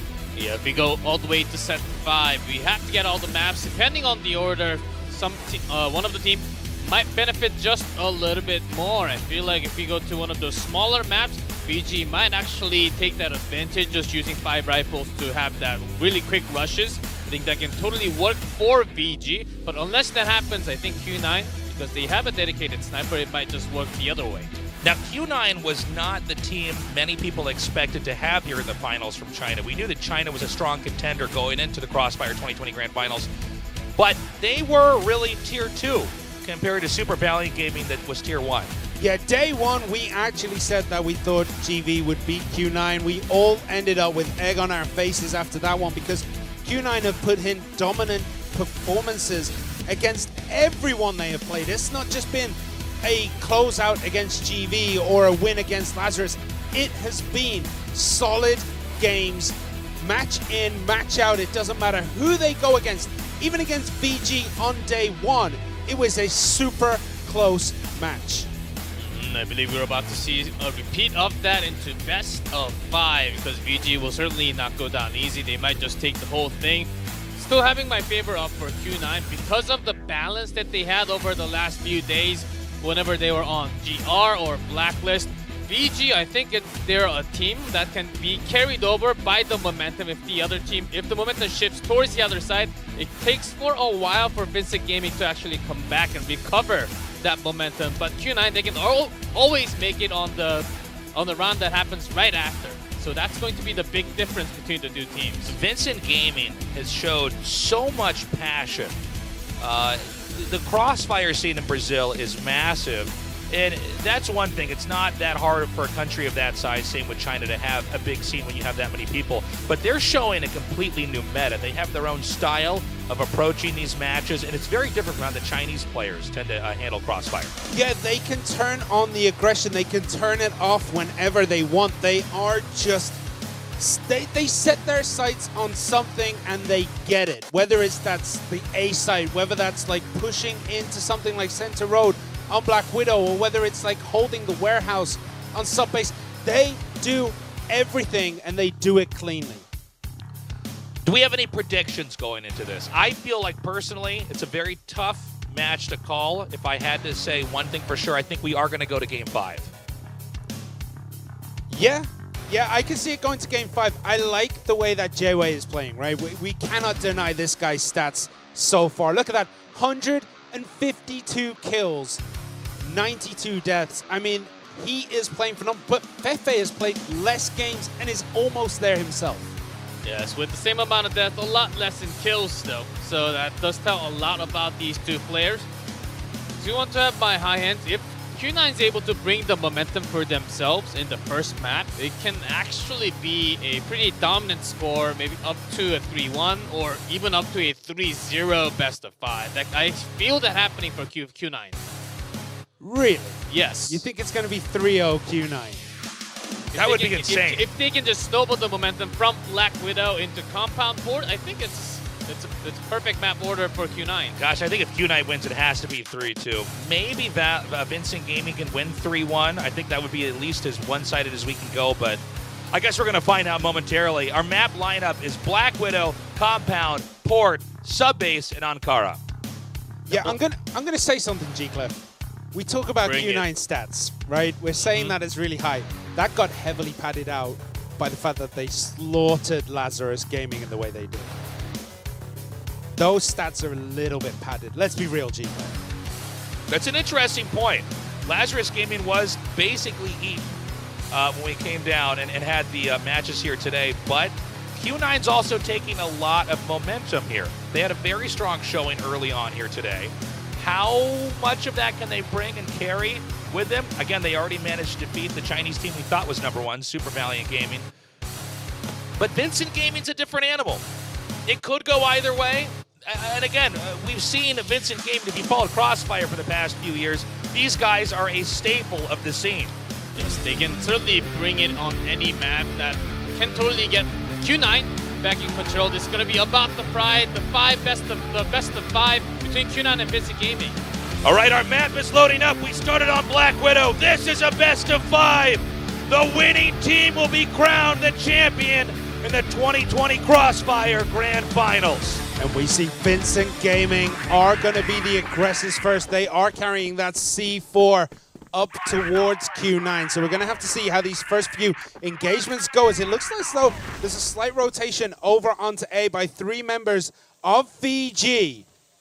Yeah, already pretty quick maneuver from Q9 into the waterway. They had the midsection crossed and smoked up so they can actually push into the waterway, just falling behind and making sure that Vincent Gaming is not really getting that control over to that B side at all.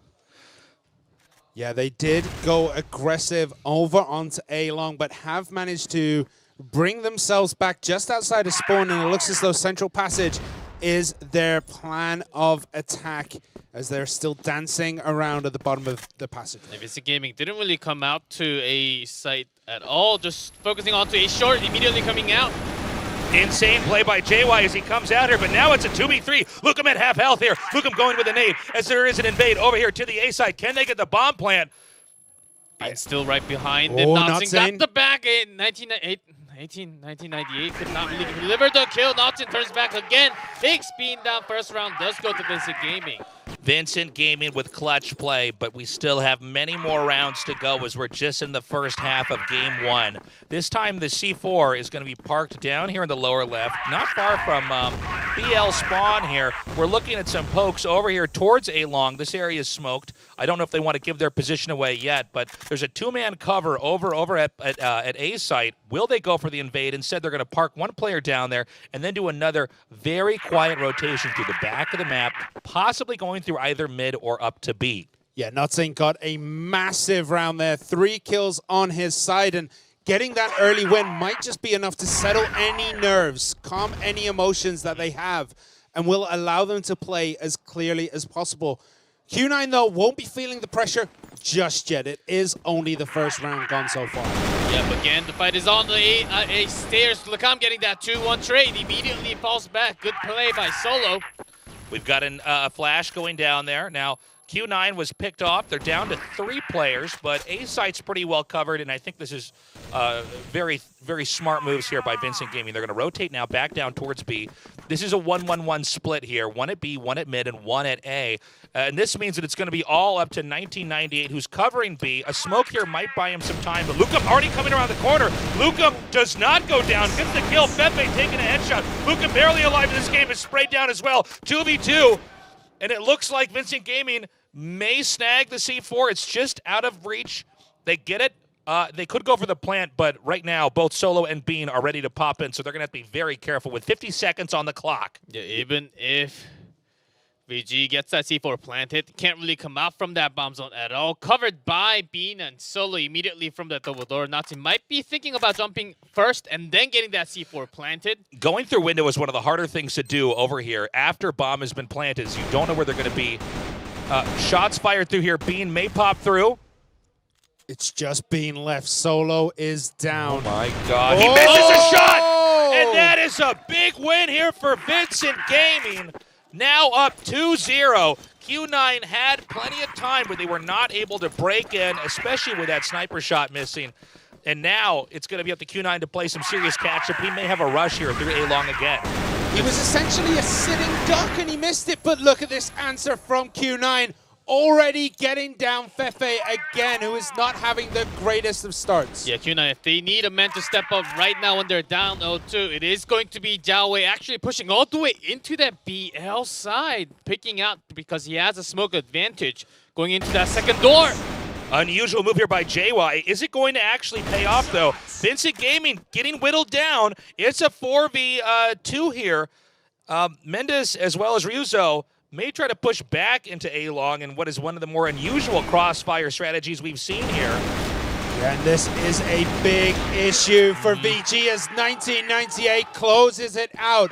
And every single one of their deaths on the side of VG was in that access road. Yeah, Long was there as a bait. You don't really expect 3 members to be all the way out in that A-Long side. 1998, he just had those easy 2 kills sprayed down. Now VG on that push towards the storage, immediately taken back with no flash.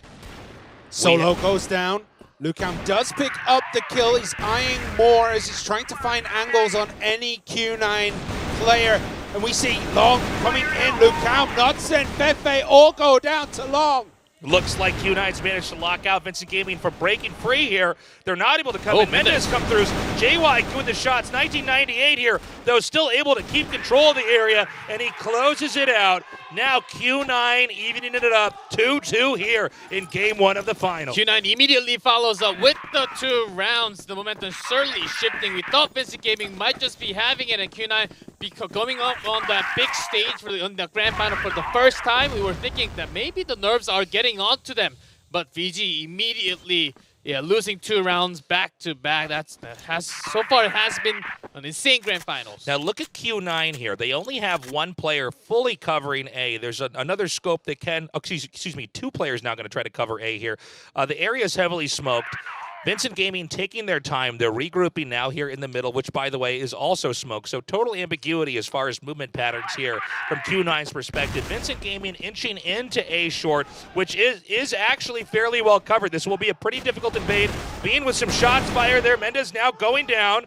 2v4 here as Q9 has complete control, as our 2 Vincent Gaming players are entirely separated from each other. Yeah, Q9 got a perfect read there. Every single one of their team was rotating over to A. Oh, no. With next to no information. They just had a feeling in their guts that that was where the action would be, and that is where the action was. Let's keep in mind, C4 is no longer in the hands here of Ryuzo, and so unless he wins this in a gunfight 1v4, I don't imagine he's going to be able to take this game. And Ryuzo's going to have to take this one slowly. I still got a minute to control, but the 3 members of Q9 actually moving in together. This will be a very hard round to take for VG.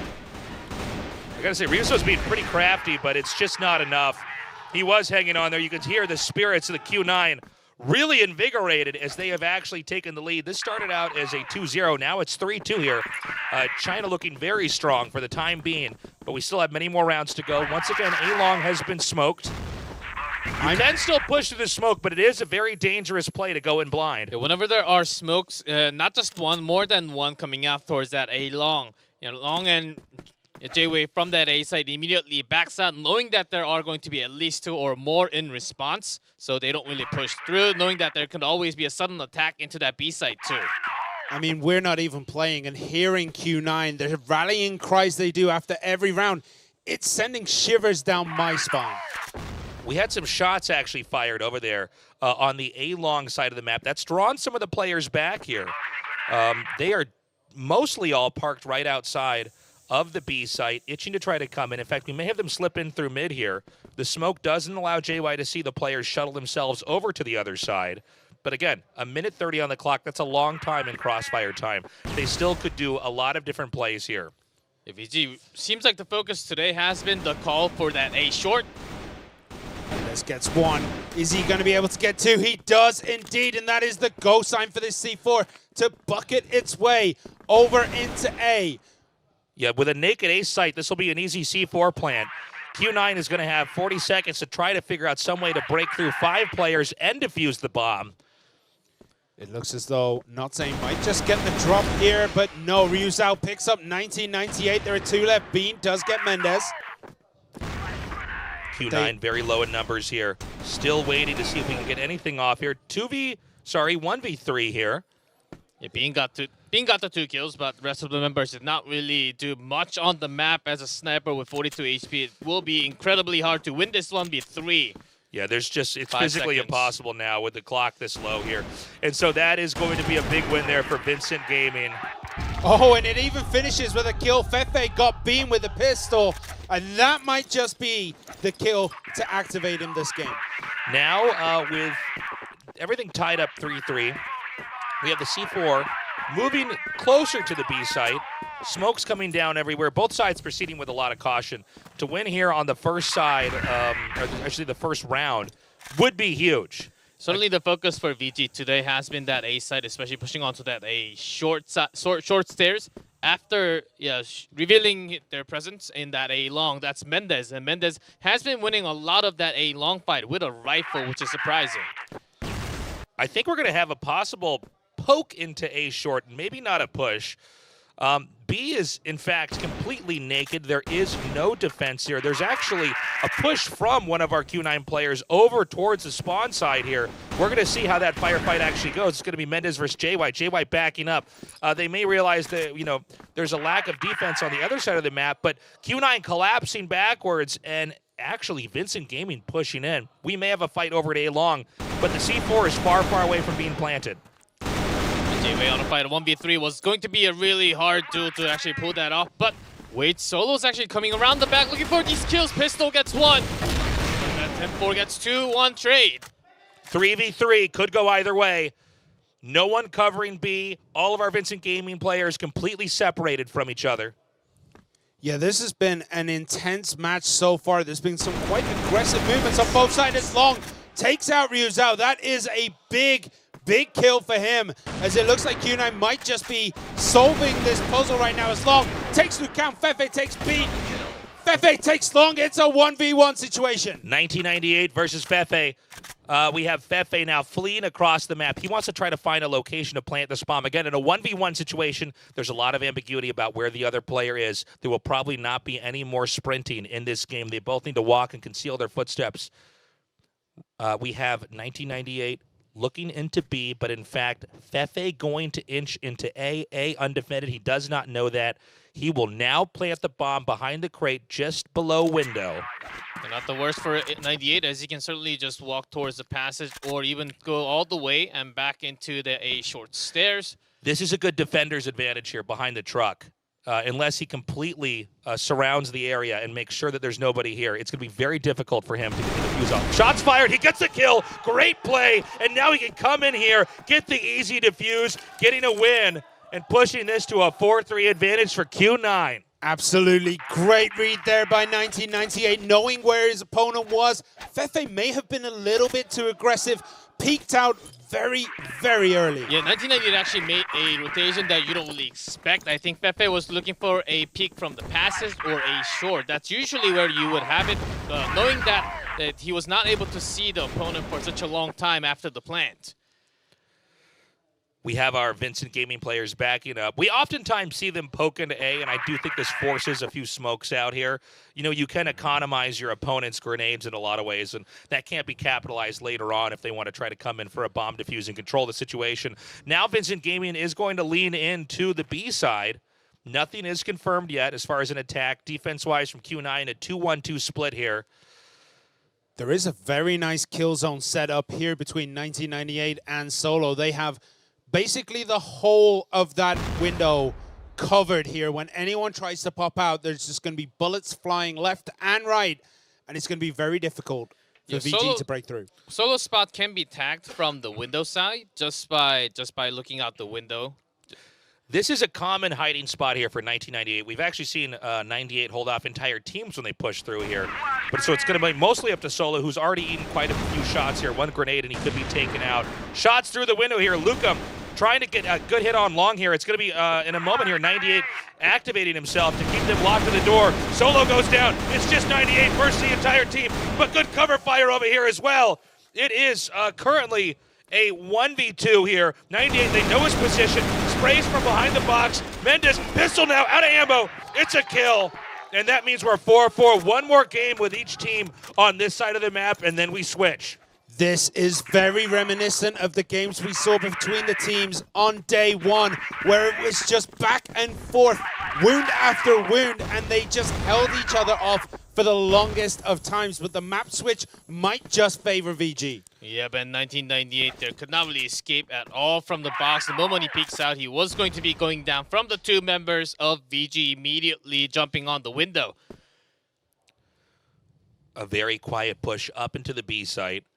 So far, Q9 has really enjoyed this position in defending B, where, and no pun intended, they set up crossfire where it's hard for either player to invade without being hit in the back from one of the other two players. 98 always behind the box. Oftentimes Solo hugging the entrance behind the larger crates. A grenade thrown in now. And again, it is Vincent Gaming's choice to try to actually push through here. There's plenty of time. Again, you can bait out some grenades, bait out a flash.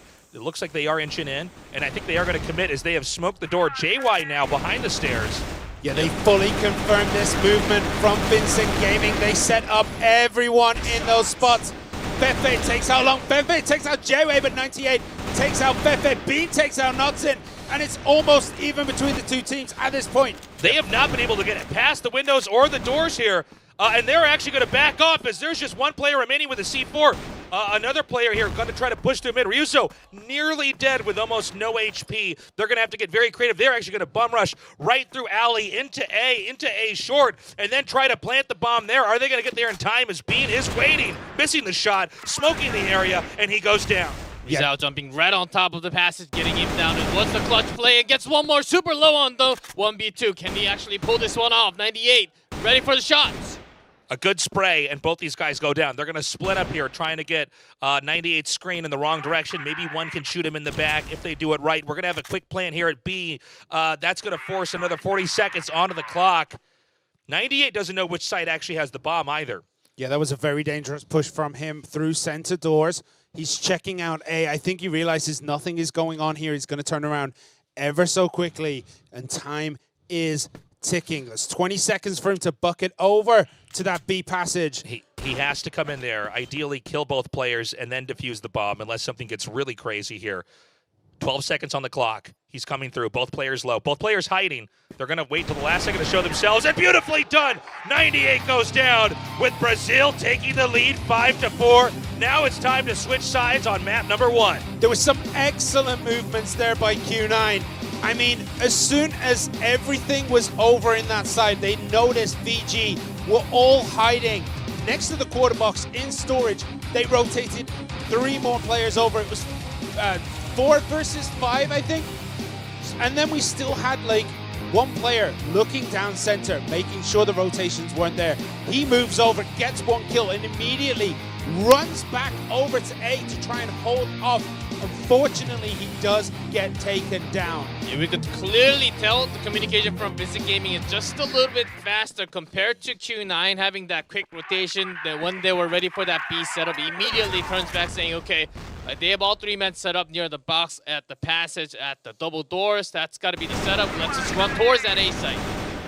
Immediately with a kill here on Vincent Gaming, they are going to lose control of A long for now. They're going to retreat and collapse back into a tighter location to try to defend. In fact, only one player now covering B, although that is not clear for Q9. They seem to be quite interested in trying to come in from 2 different angles here. It looks like 3 on A short and 1 in mid now.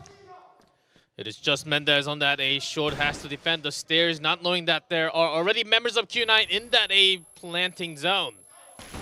VG kind of collapsed and lost this map very early. It is all uphill from here for Ryu Zhao. Is he going to be able to get the shots on 98? He is missing every single one of them there as the rest of Q9 start to rotate on him.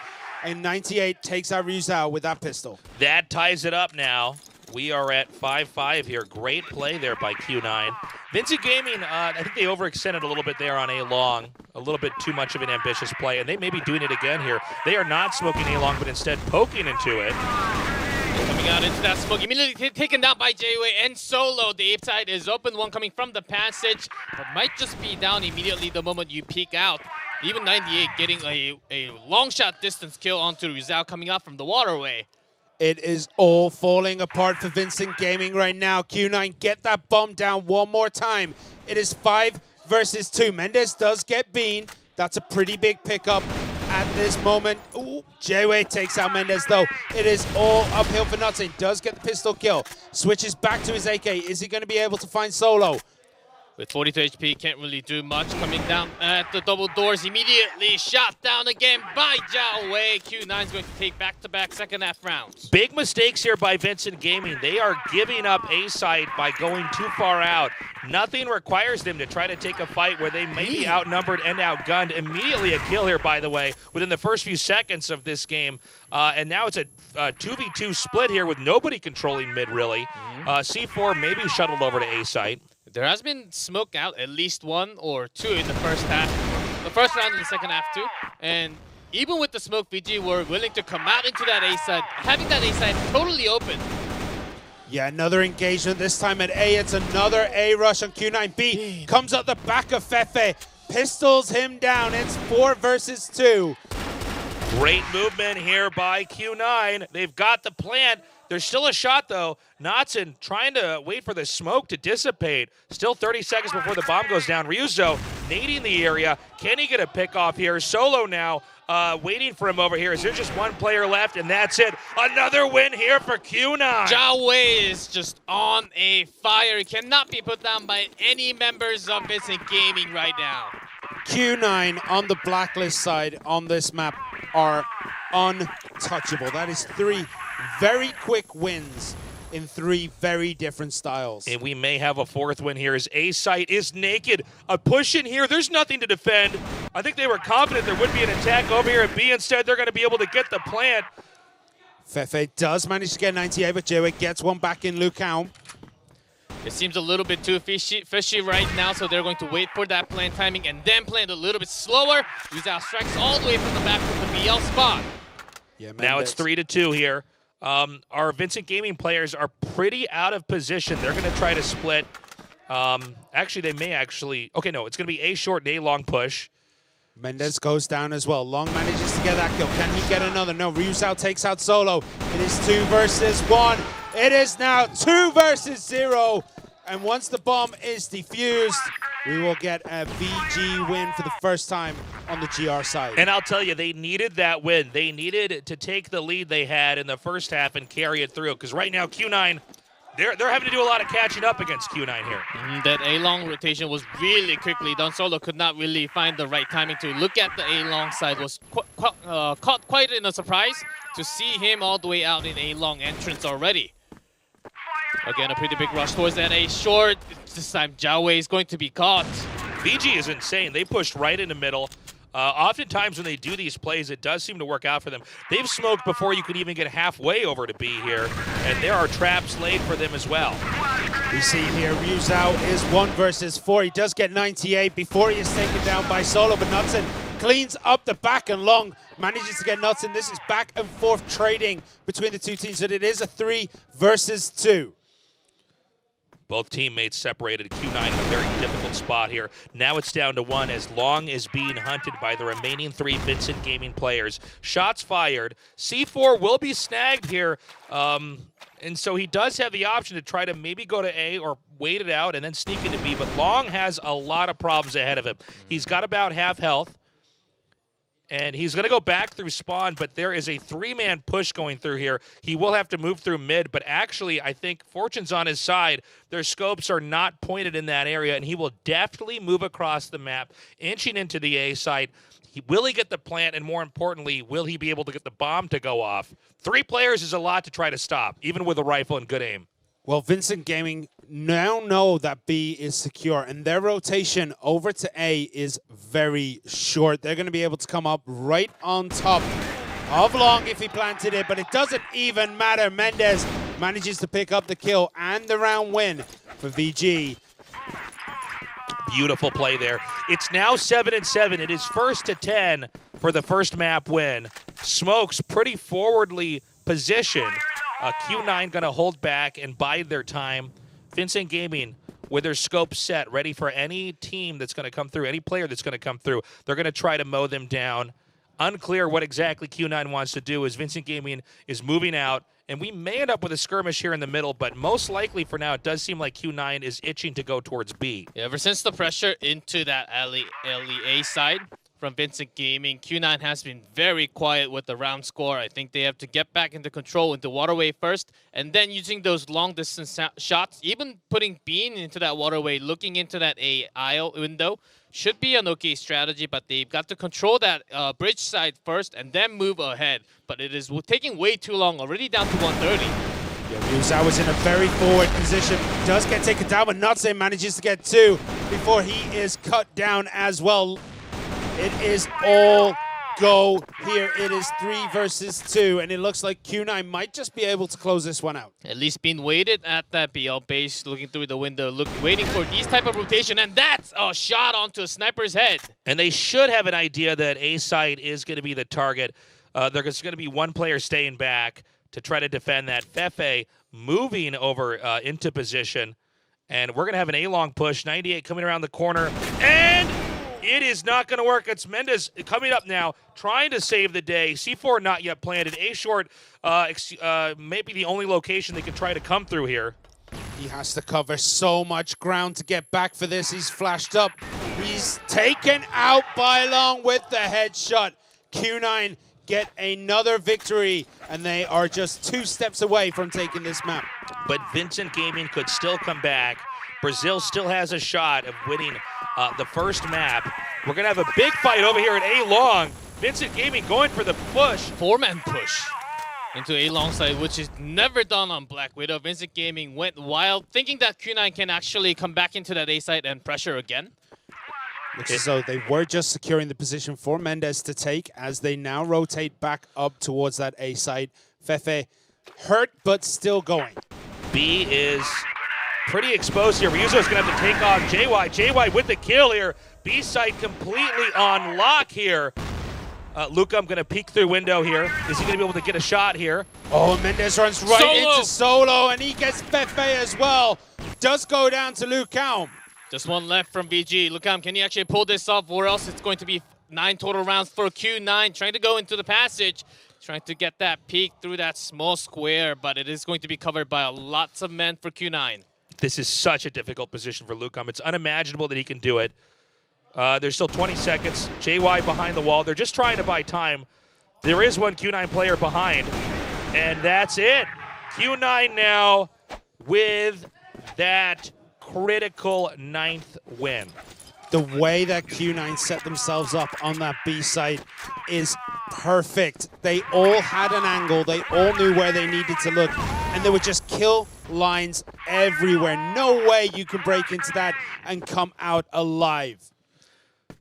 Such nice control with being from the window. You can't really peek out from the passage at all going into that B site. Now let's keep in mind if Vincent Gaming win the next two, it's tied up. Then we got to go to a tiebreaker here. For now, there's going to be a quiet push through mid.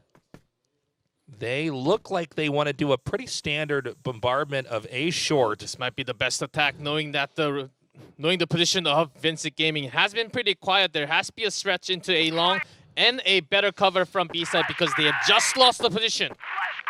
But we see a rotation very quickly coming across from Lukaum. Jewe gets Fefe. Long gets Lukaum. And this is big. Q9 might just take this map. C4 is down. Pretty quickly, immediately into the passage. Rizal can't really go right now. Needs to wait for the backup. We're waiting for the players to come back through here. It's a 3 versus 5. Unimaginable that they might be able to take this here, especially with the defense here of Q9. Yeah, Solo trying to cut off the reinforcements onto that site. Rizal and Mendes take out Long and Jewe almost instantly. Rizal gets 1998. One more. He could manage to do it. Solo going to try to come through. The bomb is being defused. I don't know if there's going to be a chance here for Solo, and that is it. We have it at 8-9. Can Vincent Gaming tie this up? The stress on the faces of the Chinese players. They know they were so close, especially with a 5-man plant versus 3. They lost that moment, and now it may be comeback time for Vincent Gaming. That could be the rallying call for Vincent Gaming. If they take this one, we do go to those extra rounds. It's going to be close. We can see Q9 now taking it slow. They're very hesitant to push across the map because they know if they get this one, this map is done. Yeah, both players having double snipers, making sure they want to have a 4v5 situation, making sure that they have one cut off, especially Vincent Gaming lining down from that A long because there has been a lot of push actually poking into that A short from Q9. And knowing that's likely to happen again with this smoke setup, Vincent Gaming having 2 snipers. 3-man push into mid. Only one player actually covering A short, so this could succeed. Are they going to commit to it, though? We have one Q9 player over in the smoked B area, another down in mid. As he abandons mid, there's going to be another poke in here from mid from Vincent Gaming. Oh, it looks as though Notember's going to get eyes, but the rotation has come. Jewe gets Lukaum. That's a pretty big kill, but from out behind that. Misses again. Nice shots fired over here. It's a 3 versus 4. They're trying to come in here and breach the area. The C4 has not yet been planted. Solo gunning down Natsun. Natsun behind the wall. It's quite an exchange. Solo does manage to get the kill. Only Fefe remains. Fefe, can he possibly clutch this? Solo killed Nuts and then just turned around and put a bullet through the loses skull. that C4. Nade thrown down. Fefe, again, very low on HP. All 3 players are going to gather in mid. I can't imagine him taking this, but maybe a miracle play is in order. He does have the line of sight on all of them. He might just be able to rain it down, but he does not. Q9, they are the ones to take it, and Black Widow is theirs. They are 1 up in this best of 5. Beautifully done there by Q9, and I gotta say, this is going to be, I think, an extremely close series. 1 or 2 bullets not connecting there, and maybe Vincent Gaming wins. It was really impressive to see the different strategies used there on Black Widow. Of course, that's our classic map. It is first to 3 victories, first to 3 map wins, so we may still have a very long night ahead of us. Yeah, with that defuse on that 3v5, with less of a member from Vincent Gaming, I thought we were going extra rounds for sure. That momentum was certainly theirs.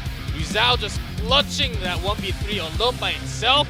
That was totally a round for Vincent Gaming to come back and go to that extra round, but Q9 immediately strikes back. Yeah, Jewe is an absolute animal. Look at him right there. He looks calm as a cucumber, but his performance on Black Widow is basically what saved Q9. It's what helped propel them to that magic 10 number. A frustrating moment here.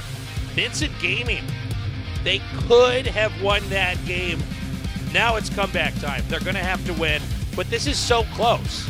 I do think there was definitely some mistakes by Vincent Gaming in the second half, the starting point of the second half of that map. They overextended on A-Long, I think 2 or 3 games, and that really gave Q9 that momentum. Yeah, that was certainly a big stretch where I don't think it was totally needed to actually go through the smoke. When there's smoke, it's a lot less advantage for you to actually go through the smoke when there are lots of Q9 members waiting in that access room. Totally, and it's going to be a free kill for them. And also the last round, 22 snipers, questionable, but I think it was the right decision, just missing a lot of first bullets. You see here, JY said it's my way or the J way. That was beautifully done by him. I write my own material, you guys. Great plays, though, seriously, by Q9. They're looking so strong. I do think there was some small strategic errors from Vincent Gaming, but Vincent Gaming does seem to like to gamble with some of their plays. I mean, for instance, that 4-man bum rush down A-Long, that could just steal a win, but if you find out they're not rushing A at all, then they could be for free. Yeah, they didn't really lose any member, but still, it was a pretty good round for them too. We're going to go to a short break. We come back, game 2 in the grand finals with Q9 versus Vincent Gaming. Don't go away.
We're back here at the Crossfire 2020 Grand Finals, and what a hell of a series we've had so far. Only with one game, it was so close. We almost tied it up 9-9, but in the last second, Q9 from China managed to win against Vincent Gaming from Brazil. Q9 just came up clutch towards the end. VG almost had that Black Widow in their pockets, but everything just got out of control at the end.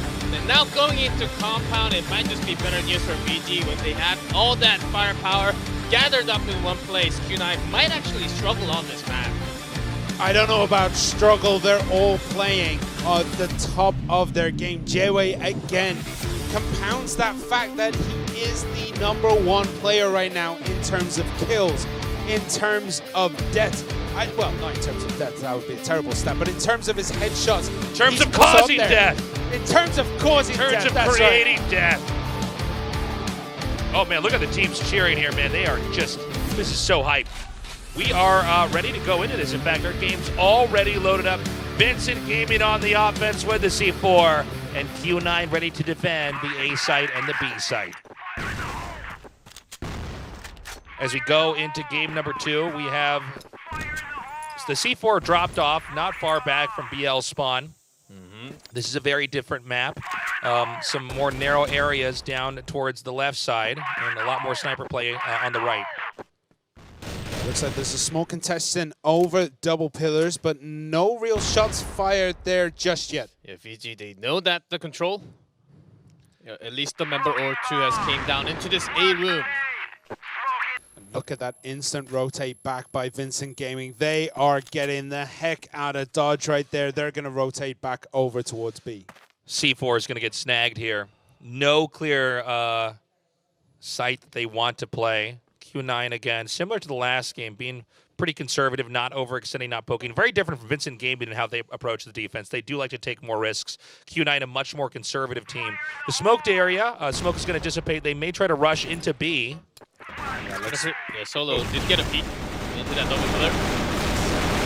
Nice shooting by 1998, but with the pistol only, he is picked off. It is a 2 versus 3 right now. Can Q9 clean this up, or is Vincent Gaming going to come back? C4 dropped in a pretty deadly place, but Rizal does get the kill onto Long, who was going to be striking from the back.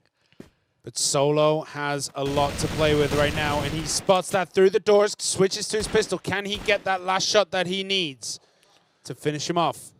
It's going to be close. Being just around the corner. Shot miss. He backs up Solo with the kill here. And now it's up to Mendes to try to close this out. Going to be very difficult. He does go behind the large boxes. He's going to plant this by the servers. Was spotted going down into the plant. Bean tries to pistol this one out. Mendes still alive. Plenty of time on the clock here. Shots fired. Solo is taken out with a pistol. Insane play. Beautifully done there. And that is going to be our first win here. Vincent Gaming in a fight that could have gone either way. They are now taking the lead. The question is, can they keep it? Mendes there was, that was just incredible play. The rifle into the switching to the pistol. It was looking bad for him, but he ended up getting both kills. Bean did overextend a little bit. He could have waited for his teammate to come together and collapse on him altogether, making it impossible for him to win. I thought he could take it with the pistol shots. Was not able to deliver that round. We have a few more smokes thrown down here. Luca just looking in towards the B site. We may actually have a push come through here from Q9, which may be an overextension if it's not handled correctly. But the majority of the players are hugging a little bit towards middle and towards the left. Not far from A. Now, the C4 is not even picked up, so certainly Vincent Gaming's not going to be rushing anytime soon. We have a pickoff over here. It looks like they may try to close in on A. This could be unwise for Vincent Gaming. This is a heavily guarded area, especially with Bean here with the sniper rifle. Bean controlling the A long. I don't think VG. I think VG certainly realizes that Bean should be going towards that midway or A long totally. So after understanding that, blocking A entrance with a smoke and then going towards the B side will be one of the safer choices. But Solo has sights on everyone here if he can come out and attack.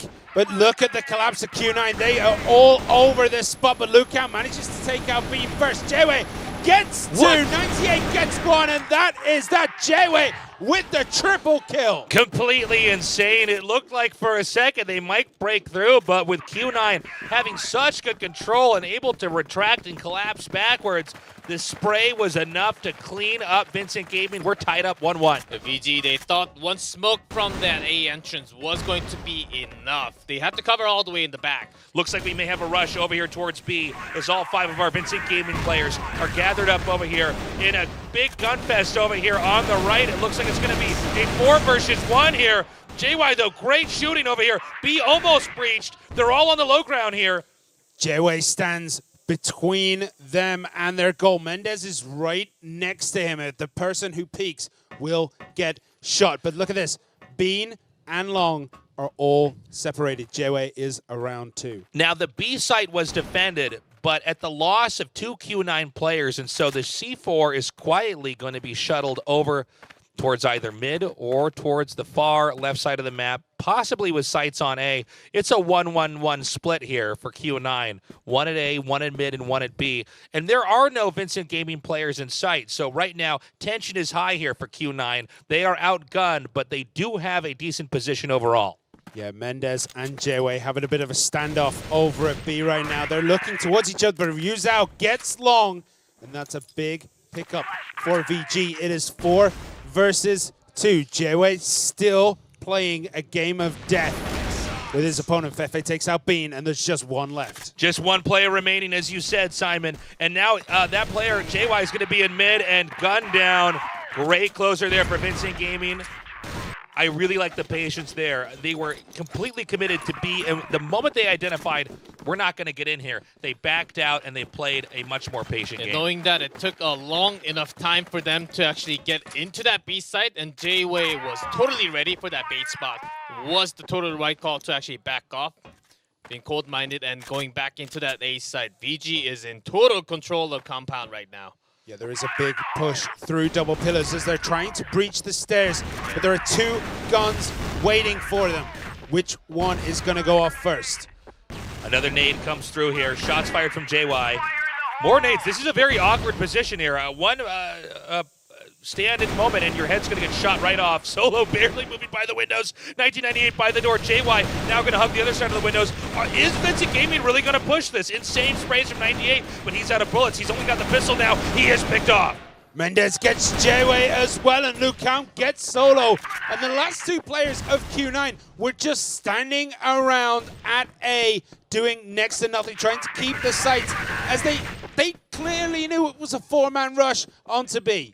Yeah, I think they were overconfident in their defense, and this is going to be a pretty, I would say almost nearly impossible position to reclaim your Bean with a sniper rifle, but a smoked area like this, you're not going to get a good shot. Long now, also with a rifle, can he actually come through at an angle and make anything work? Already 22 seconds remaining on the clock, and it takes a few seconds to defuse that bomb. Yeah, the smoke's going to cover that up. Has to come into the doors, but there are way too many guns pointing right at them. And it's going to be Vincent Gaming with another round. I think you're right, Simon. Q9, I don't think they should have waited towards that A side. They should have just ran towards that B, guarded with all 5 men. Yeah, they needed to support their team. Like, they knew it was at least a 3 versus 3. And you want to have overwhelming numbers. You want to have everyone there to try and defend. Sure, there is one person looking over center, but it didn't do anything. It was really crazy. I mean, that was a situation where they're both hugging one side of the wall, the other team on the other side. Yeah, I think you're totally right. Reinforcement should have come. We've got some back and forth now. 1 player from Vincent Gaming already picked off. They still have enough to do a push depending on where they want to go. It looks like it may be up through mid. No, going to nade and smoke this area down over here. Ryuzo slowly pushing. Nothing here to defend fully as they smoke this, and A is going to be breached. Vincent Gaming coming in. Can Q9 reclaim it? Oh, everyone is collapsing in this room. Jewe gets nuts and Lucan gets Jewe, but Solo takes our views out. Befe with a headshot there on Long. Solo coming through. Luca just behind the box. And he goes down. Befe, the last player remaining in this gunfight. No more bullets in the clip here, and it is going to be Fefe picked off. As they exhaust the bullets in the rifle, the pistol must be drawn. They hear a reload. They're going to come in there with a kill, and that is exactly how Fefe got outgunned. Yeah, 3-2, perfect. Like management of all the resources there, just making sure there was enough bullets. He had a difficult situation. He had like 5 bullets left between 2 people, and then you have to hit every shot in order to win a 1 versus 2. Troublesome moment as Bean has been super quiet with 0 and 5. Again, a push towards that A short right into the office. Rizal takes the first kill. Nice shots here by Q9, but it's not enough. Looks like Vincent Gaming will get the breach into this location, a possible bomb plant. 1998 in solo, now just 98. Gonna try to smoke the room. He's unable to do anything. And Vincent Gaming steals another victory here, now 4-2. Yeah, on the Blacklist side today, VG are absolutely dominant. They won the first one 5-4, and right now it is 4-2. They look unstoppable on this side, but the Blacklist is where they have been having the most troubles. And Q9, I think they need to make some adjustments, especially B, maybe putting him towards that B side instead of that A. He's been totally quiet with 0-6, smoked up all the time, can't really get any visual unless there is a member right in front of him. And even if that situation came around, he just could not get those shots fired at all. One player from Vincent Gaming here in the middle. This time, our attacking team with the 2-1-2 split. C4 has been dropped. This is going to be a slower round for them. As Q9... Oh, hold on. A gunfight over here towards A. But the bomb is far from reach right now. Even if they could invade, they wouldn't be able to get a plant. And so they're going to stay back for now. Yeah, Long had the quicker reaction speed there. Dud did manage to take down Mendez, and 90% are not saying, but we do lose Bean again, who has been quiet in this game. He's done nothing. He is 0-7. Should actually totally be switching position off to the B side, or even from the B entrance towards that midway. So Vincent Gaming going off the rotation towards that B side. It is with 98 actually holding a sniper rifle towards that B. Might not be enough against the 4. Oh, wow. He Gets a saw the scope pointing out of the door there. Now it's going to be up to 99 to try to take out the rest of this team here. It's a 3v3 here. Solo on the low ground. 98 on the high with the sniper. Is Vincent Gaming going to commit? No. They're going to back off and try to regroup. And now it's a 2v1 here with both of our Q9 players trying to cover B, but with the lack of activity, one must suspect there's a chance they're going to push over to A. One Vincent Gaming player is staying back to try to fire some shots in here and draw some attention away. This is going to be a tough one here for JY. That's a lot to do, but he does manage to get Fefe. He does manage to get Ryu Zhao, and then Solo cleans it up on Lucao. Unreal play there. That was a tough one by Q9, but on both fronts they managed to win. The bomb dropped at mid, and the final player over at B picked off. Q9 is beginning to catch up. Still 4-3. Vincent Gaming totally in a lead from the Blacklist side. I think Q9, they really need to get a few of their members picked up. And 98 with that snipe again is going to keep that lead. It's very hard to get through that large warehouse area on the right, especially with a good snipe shot there. Already, one of the players here from Vincent is gone. A site heavily covered. B doors covered tightly by Q9. And I'm not sure where exactly Vincent Gaming wants to go. They could try to take a gunfight like they did in the past and try to win in that situation, but Q9 is probably going to have adapted to that as this game continues on.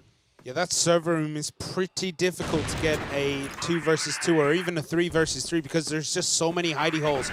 There's so many places to just get cover. So they might pull back, but it does look as though they are going to attack that B side very heavily as all 4 members of VG start moving towards the entrance into the B side. Yeah, because of so many baiting spots towards the B side, it takes a long time to check all angles before going right into that server spot. And Vincent Gaming, after checking all that, good flash.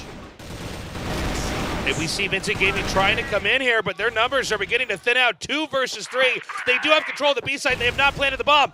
Here we see JY, Bean, and Long moving in here to try to reclaim this. It won't be easy. Knotson over here on the stairs, looking at the door. Doesn't want to go too high up. Reloads his clip.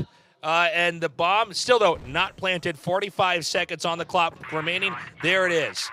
Now can Long, Bean, and JY get in here? The door is smoked. Flashes and smokes coming through. Nice spray, but 3 players remain in this game now. Yeah, JY took out Ryuzao. Knotson take out JY. Knotson takes out Long. And it is Bean who goes down. Unreal by Vincent Gaming. Beautifully done.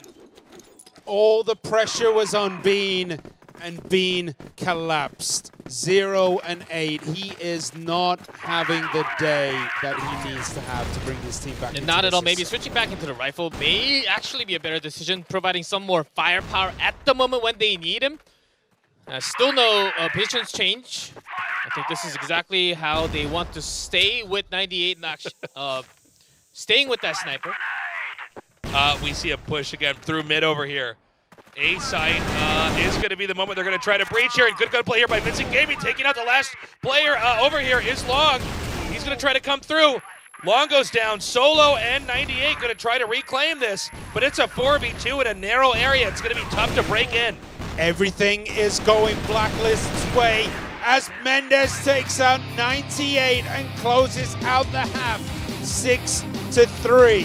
6-3 is an insane number for Blacklist. Vincent Gaming just continuing to flow in like the tsunami. Q9, they had no chances of actually defeating them. It actually started with the first bullet misses from being so many times in that A site. And now it's going to be Vincent Gaming on the defense. Now let's not forget, they had a lead in map number 1, and I think they did give away at least a few rounds by using some pretty creative, maybe a little bit eccentric strategies, which just fell into the hands of Q9 and allowed them to reverse that game. Yeah, they kind of just let everything get to them. They thought it was already over, and they pushed and overextended far too much, and it cost them big time on Black Widow. I don't know if they're going to make the same mistake twice, though. More nades coming down here. Vincent Gaming. Right now, Mendez with the sniper rifle. You need to be careful because you don't want to be too far out. If you get picked off, it's an easy invade into B. C4 is parked to just check over here on the other side if there's going to be any sweeping from Vincent Gaming, which we know they do like to do much more than Q9. Q9 much more textbook in their approach. Yeah, Q9 did give up the information to VG. They saw one, but they haven't been waiting around very long, and that's why we see this slow rotation coming through on Lukaum as Ryu Zhao and Fefe still are planted on that A site. Can they actually get into this area? They're still on the other side of the wall. All players are over there. They have drawn most of Vincent Gaming's players there. That may force Vincent Gaming, though, to spend a lot of their grenades in a location that really Q9 never needs to attack into, or they can go much later on in the next, let's say, minute or and now they're going to go back over here. Q9 is looking towards mids, and maybe we have an attack over here on A. Yep, with the C4 still being on that B site, pretending to be it's going to be a mid-A push from Q9. I think they want to get together towards that B entrance. Yeah, but Vincent Gaming aren't really falling for it as Q9 do walk into a little bit of a kill zone here. Nobson gets one, Lukaum gets the other, and Q9 start collapsing all over Vincent Gaming here. Mine's with the sniper rifle. JY just behind that server. Solo there on the left, misses the shot. It's going to be tough to get in there. 35 seconds of the clock. The area is smoked. Pistol now drawn. There's no flash. It's going to be awfully hard for VG to actually come in. Beautifully done there by Solo with the aggressive play, coming in and gunning down those two players. It's the first win here for this side on for Q9 on the offense. Yeah, VG just seem to have so many problems playing the defense. They're not getting the results they need to. That should have probably gone their way, as we saw it when, you know, it's just so hard for them to get together and manage to defend properly. Yeah, they did let a lot of players come in onto B. I mean, I don't think it's too much of a fault of the two players guarding A to then try to reclaim that entire area. But on some level, I think Vincent Gaming also spent all their important grenades. They didn't allow anything to last long enough for them to really break into that location. 2 minutes, 30 seconds is a long time. It sounds short until you realize how many different locations you can fake capturing and spots you can push into. We see Q9 now just holding that central plaza and slowly moving over towards double pillars, where they are going to get in the sights of Notzane, who is trying to get angles down to see if there's any potential rush. Has he seen Long? Has he seen Jewe? 98 is there. He just lobs a grenade through the doors and announces where he is. Nice nade, though, there by Luka. I think that connected with Solo, Long, in 1998. Are they going to actually try to go in here? Again, this time, inching in. I think they're looking to see if they can't get a pick off. It's very tricky, though, when they're on the low ground there by those servers. You can peek in. It's going to be smoked. This would actually be a great moment here for Q9 to push in here. And that's exactly what... Gosh, are we actually going to have this? Yeah, Knotson gets one. He takes out J-Way, and that is a big gun to lose on the side of Q9, as he has been massively important to each and every Q9 victory. They're waiting a long time in that B room before going in. Right now, there's a flash and then a good entry. Immediately taking down Lucamo, who does win the duel, but Long takes him down. All right, we have 3 players here from Q9 over in the B side. Deja vu here as we have Mendez and Fefe trying to come in here and reclaim this area. Shots fired, a spray forcing a reload. He does get taken out. It's just Fefe versus Long. Both players nearly at full HP. 10 seconds though. He's got to go for the plant or get the kill. Long gets that final kill. No need to plan when you can find the shot and the kill down. Another round for Q9. And I'm getting worried here for Vincent Gaming. As you said, Simon, the defense just isn't there. You have to be able to play both sides of the map if you're going to win a game. 100%. It's 2-0 already. It's not the biggest of losses. They're still ahead. But that nagging feeling in their heads must be there. It's like, we cannot play the Global Rush side. On each map we've played today, Q9 have whooped us when we're trying to defend. And if they don't stop this, it will be Q9 taking a lead. Again, right now, Vincent Gaming still has a 6-5 advantage, but Q9 is not losing games now that we've had the positional swap. Yeah, the hemorrhaging needs to stop immediately as we see Q9 bust into this little alleyway here as Yu Zhao takes out Long. Can he take out more? No, J-Way takes him out with the pistol. There are 2 in double pillars on the side of VG, but there are 3 Q9 players sniffing those angles out. Yeah, knowing that there's at least 1 from double pillars and 1 more from B side, I think Q9 immediately switching into that midsection, going towards that A. Fefe finds 1, finds 2 immediately in the bait spot. Beautiful play here. Vincent Gaming could finally get the win they need, unless 98 is here to upset it. Not going to happen today. Knots and Lucum living through that, and finally Vincent Gaming on the defense serving their role. Yeah, finally they got the angles. It was a very awkward position that Q9 found themselves in because they were a little bit too exposed. The C4 dropped very far forward, and to even pick it up was a death wish. Did pick it up, couldn't get it down. We've got a lot of our Vincent Gaming players actually occupying the warehouse on the right, but that means there's going to be a soft spot here on the A side with the C4 pushing. And I don't know if Vincent Gaming is ever going to be able to get back here in time if Q9 decides to pull the trigger and actually go for it. Wow, when Mendez just dropped so many of their resources, okay, about 2 nades and 2 flash, and manages to escape without a single damage. Q9 seemed to have a bad read on what was going on there. There was no players actually in that area. A little bit too slow, but I guess better safe than sorry. Now we have 4 Vincent Gaming players ready to cover A and 1 back here at B. As this, the sort of yin and yang of defense here from Vincent Gaming continues to change, shift, and mold depending on the movement patterns here of Q9. Well, Vincent Gaming have been pulled out of position, and Q9 now starting this attack on B. Will Notsame be able to get the information quickly to his team, because it looks as though he is in a world of hurt right now as he is flashed out, and the rotation has begun on the side of VG.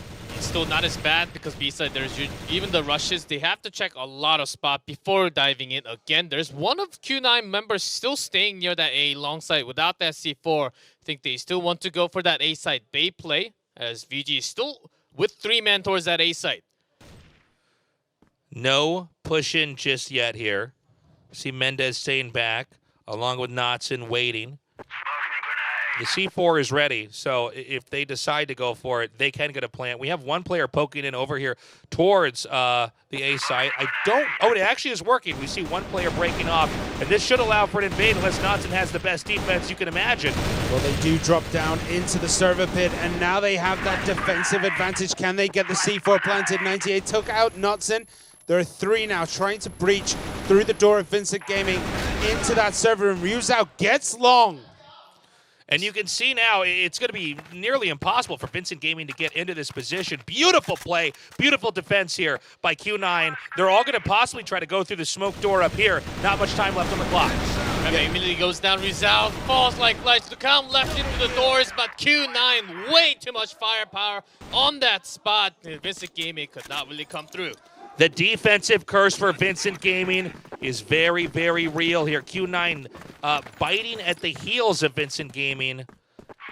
And with a 6-7, again, if Vincent Gaming doesn't start to step up the defense and start to deny the bomb plant, I think they might end up losing game 2.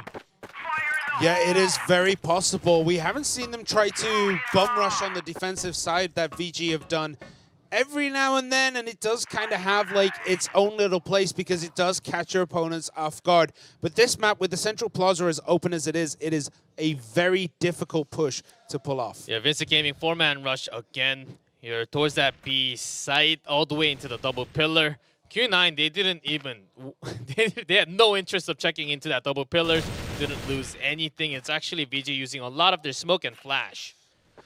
Yeah, and now we have Q9 hugging the middle here, and they may go for B. Now, if they get the 2 kills over here on the 2 VG players that are outside of B, they're going to get the easiest plant of their life with the bomb. Trying to get an angle on that window. Q9 are grenading in. And look at that, the kill zone there works for Lucam. He does eventually go down, but he got a few kills. 98, though, did get 2. And solo caught Fefe as well. And we're down to a 2v2 situation. Mendez and Ryuzao on Vincent Gaming, trying to keep their tournament hopes alive. The C4 is quietly being moved towards B. No, he's going to back up. He's going to go back around. Mendez and Ryuzo trying to just work together here. 2 guns is better than 1. Q9 is actually separated here from each other. It's solo, fitting to his name, moving out now, and he may barely get taken out. There it is. The bomb's now going down, and right now, 2 Vincent Gaming players just outside of the room. Okay, I don't know how long he can survive here, but 98 does get Mendez. Can he finish this up? 98 does! Ryuzao is down! And that is all tied up 7-7. The writing is on the wall here for Vincent Gaming. They are not having a good time on this side of the map. We have a 2-man split in mid as well as coming out of B. But no engagements just yet. Again, Q9 now seems to have the plans to always stay back for the first 30 seconds and let the sweeps that Vincent Gaming wants to do take their place, and then they're going to move out a little bit later on when Vincent Gaming goes back to their normal positions. Yeah, Q9 showing a play which they have not shown at all during the tournament, using all the time in every single round, moving out in and out patiently on this map, especially on compound. They've been rushing a lot during the group stage and the 3rd day, but today they're trying to make everything work, knowing that a slower style actually makes VG very impatient, makes them rotate in and out through A side and B side all the time. Yeah, they always look a bit antsy to VG when they're on the defense, and it's showing. They've only managed to pick up 4 wins on this side today out of a possible, I can't count, 24 games? Math is hard.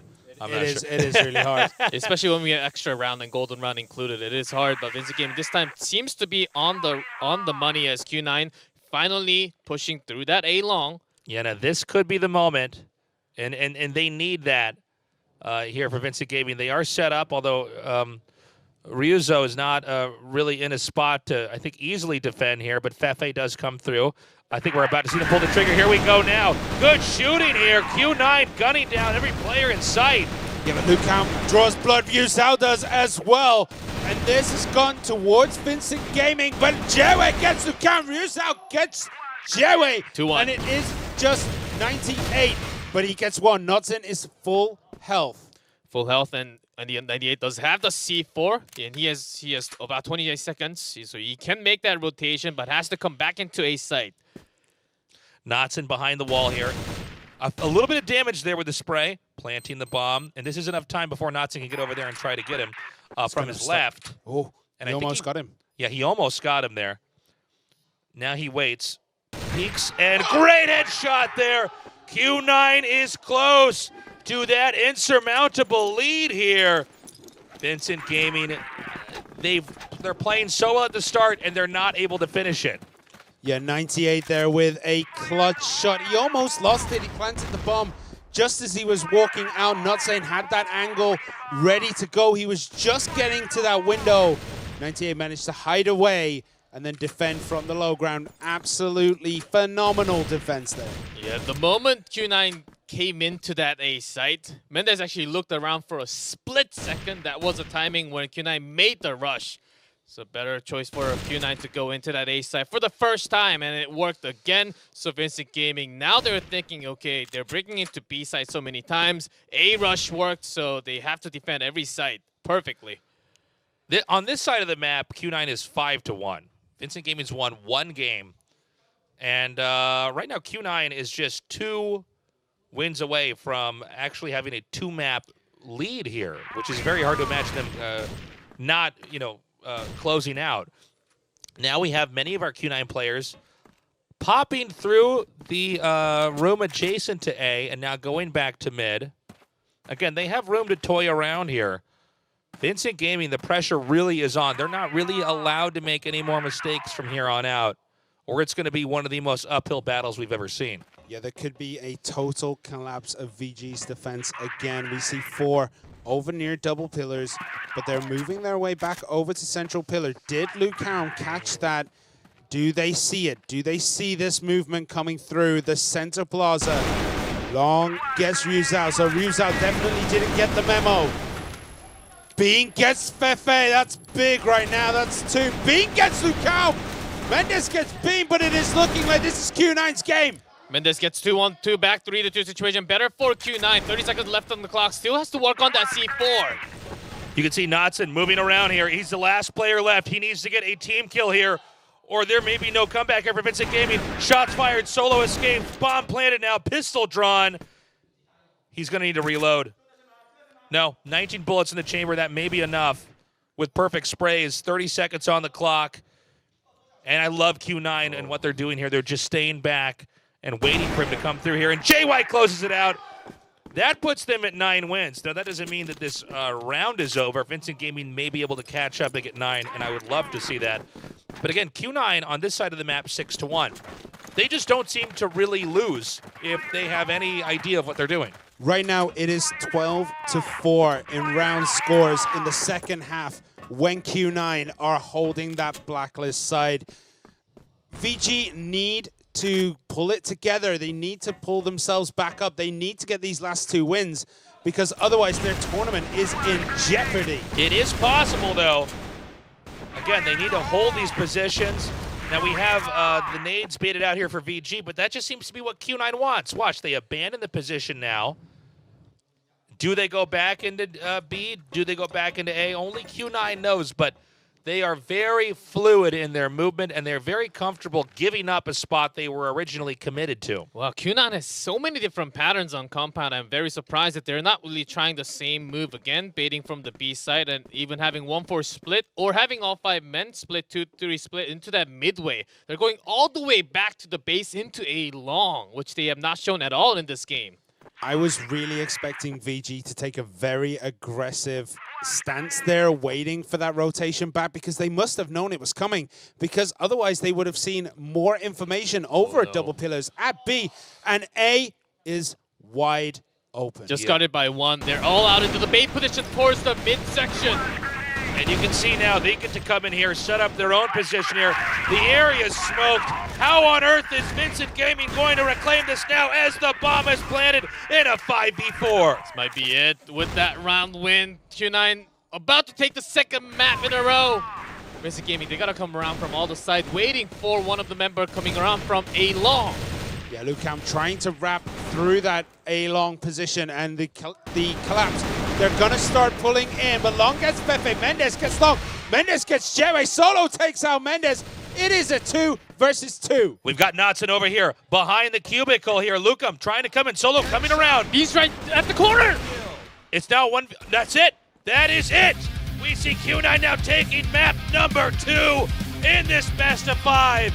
Are they about to close this out, or am I about to see the most insane comeback ever here? Vincent Gaming needs to win 3 games in a row. or they are out, and China will win the Crossfire 2020 Grand Finals. 1998 put up a stellar performance at 11-4, but again, we gotta start talking about the defense of VG. It is leaky. It has more holes than a colander right now.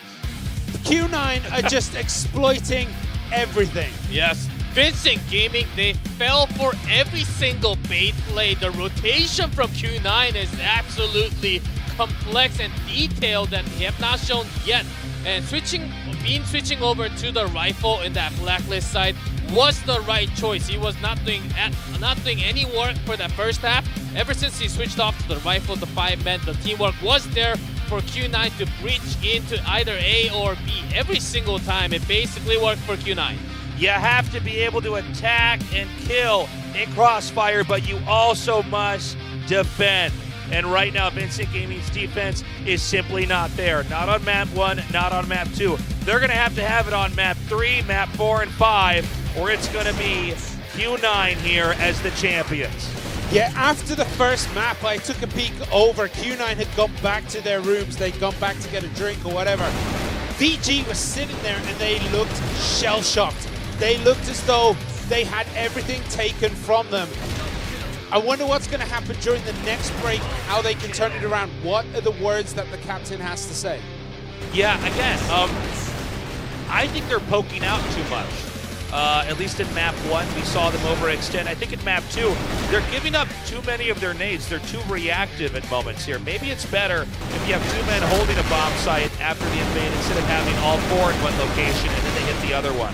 Because when Q9 breaks in and when they get the plant, they know exactly how to set up. They also know exactly how to run out of the bomb site and come in from behind. I think VG did too much of study against Q9 because Q9 is playing in a different style that they had before. So their studies are totally not working out. When things are not working out, just going back to your normal sometimes works a lot better. Yeah, I mean, you're absolutely right. Their positioning is just too predictable. We are taking a short break. When we come back, game number 3 in the Cross-Final Grand Finals between Q9 and Vincent Gaming. Don't go away.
We're back at the Crossfire 2020 Grand Finals. Right now, Q9 versus Vincent Gaming, China versus Brazil. Q9 with a 2-0 lead in this best of 5. If Q9 wins here now, it's over, and they are the 2020 World Champions. If Vincent Gaming wins, it's far from finished for them. They have to win every game from here on out, or again, Q9 becomes the champions. It is possible that Vincent Gaming, for them to actually bring 3 maps in a row, but momentum right now has been shifting towards Q9, making a little bit faster changes throughout the map, and I think Vincent Gaming, they can totally catch that up. It is possible for them to actually make that quick switches, just like they have done through the group stage, through the knockout stage. They're panicking a little bit in that grand final, but they got that small break in between the map. I think they can totally get this reverse sweep. Yeah, they need to shore up those defenses. When they're on the rush, they're on the global risk side. They just have so much work to do there. And we're going to be getting into this real soon. You can see the war cries from Q9 coming out, striking fear into Vincent Gaming, who are on the defensive side of the map first time round. Yeah, and here's where we're going to see if they've made those proper adjustments here, because Q9, again, already gathering up over here towards the right side of the map here at Long A. If Vincent Gaming, no real extension into that passage, only out from Mendez into that B entrance with a smoke now, so covering Bean from that, getting that snipe shot. Knotson and Fefe over there at A, ready in case anybody decides to dive in.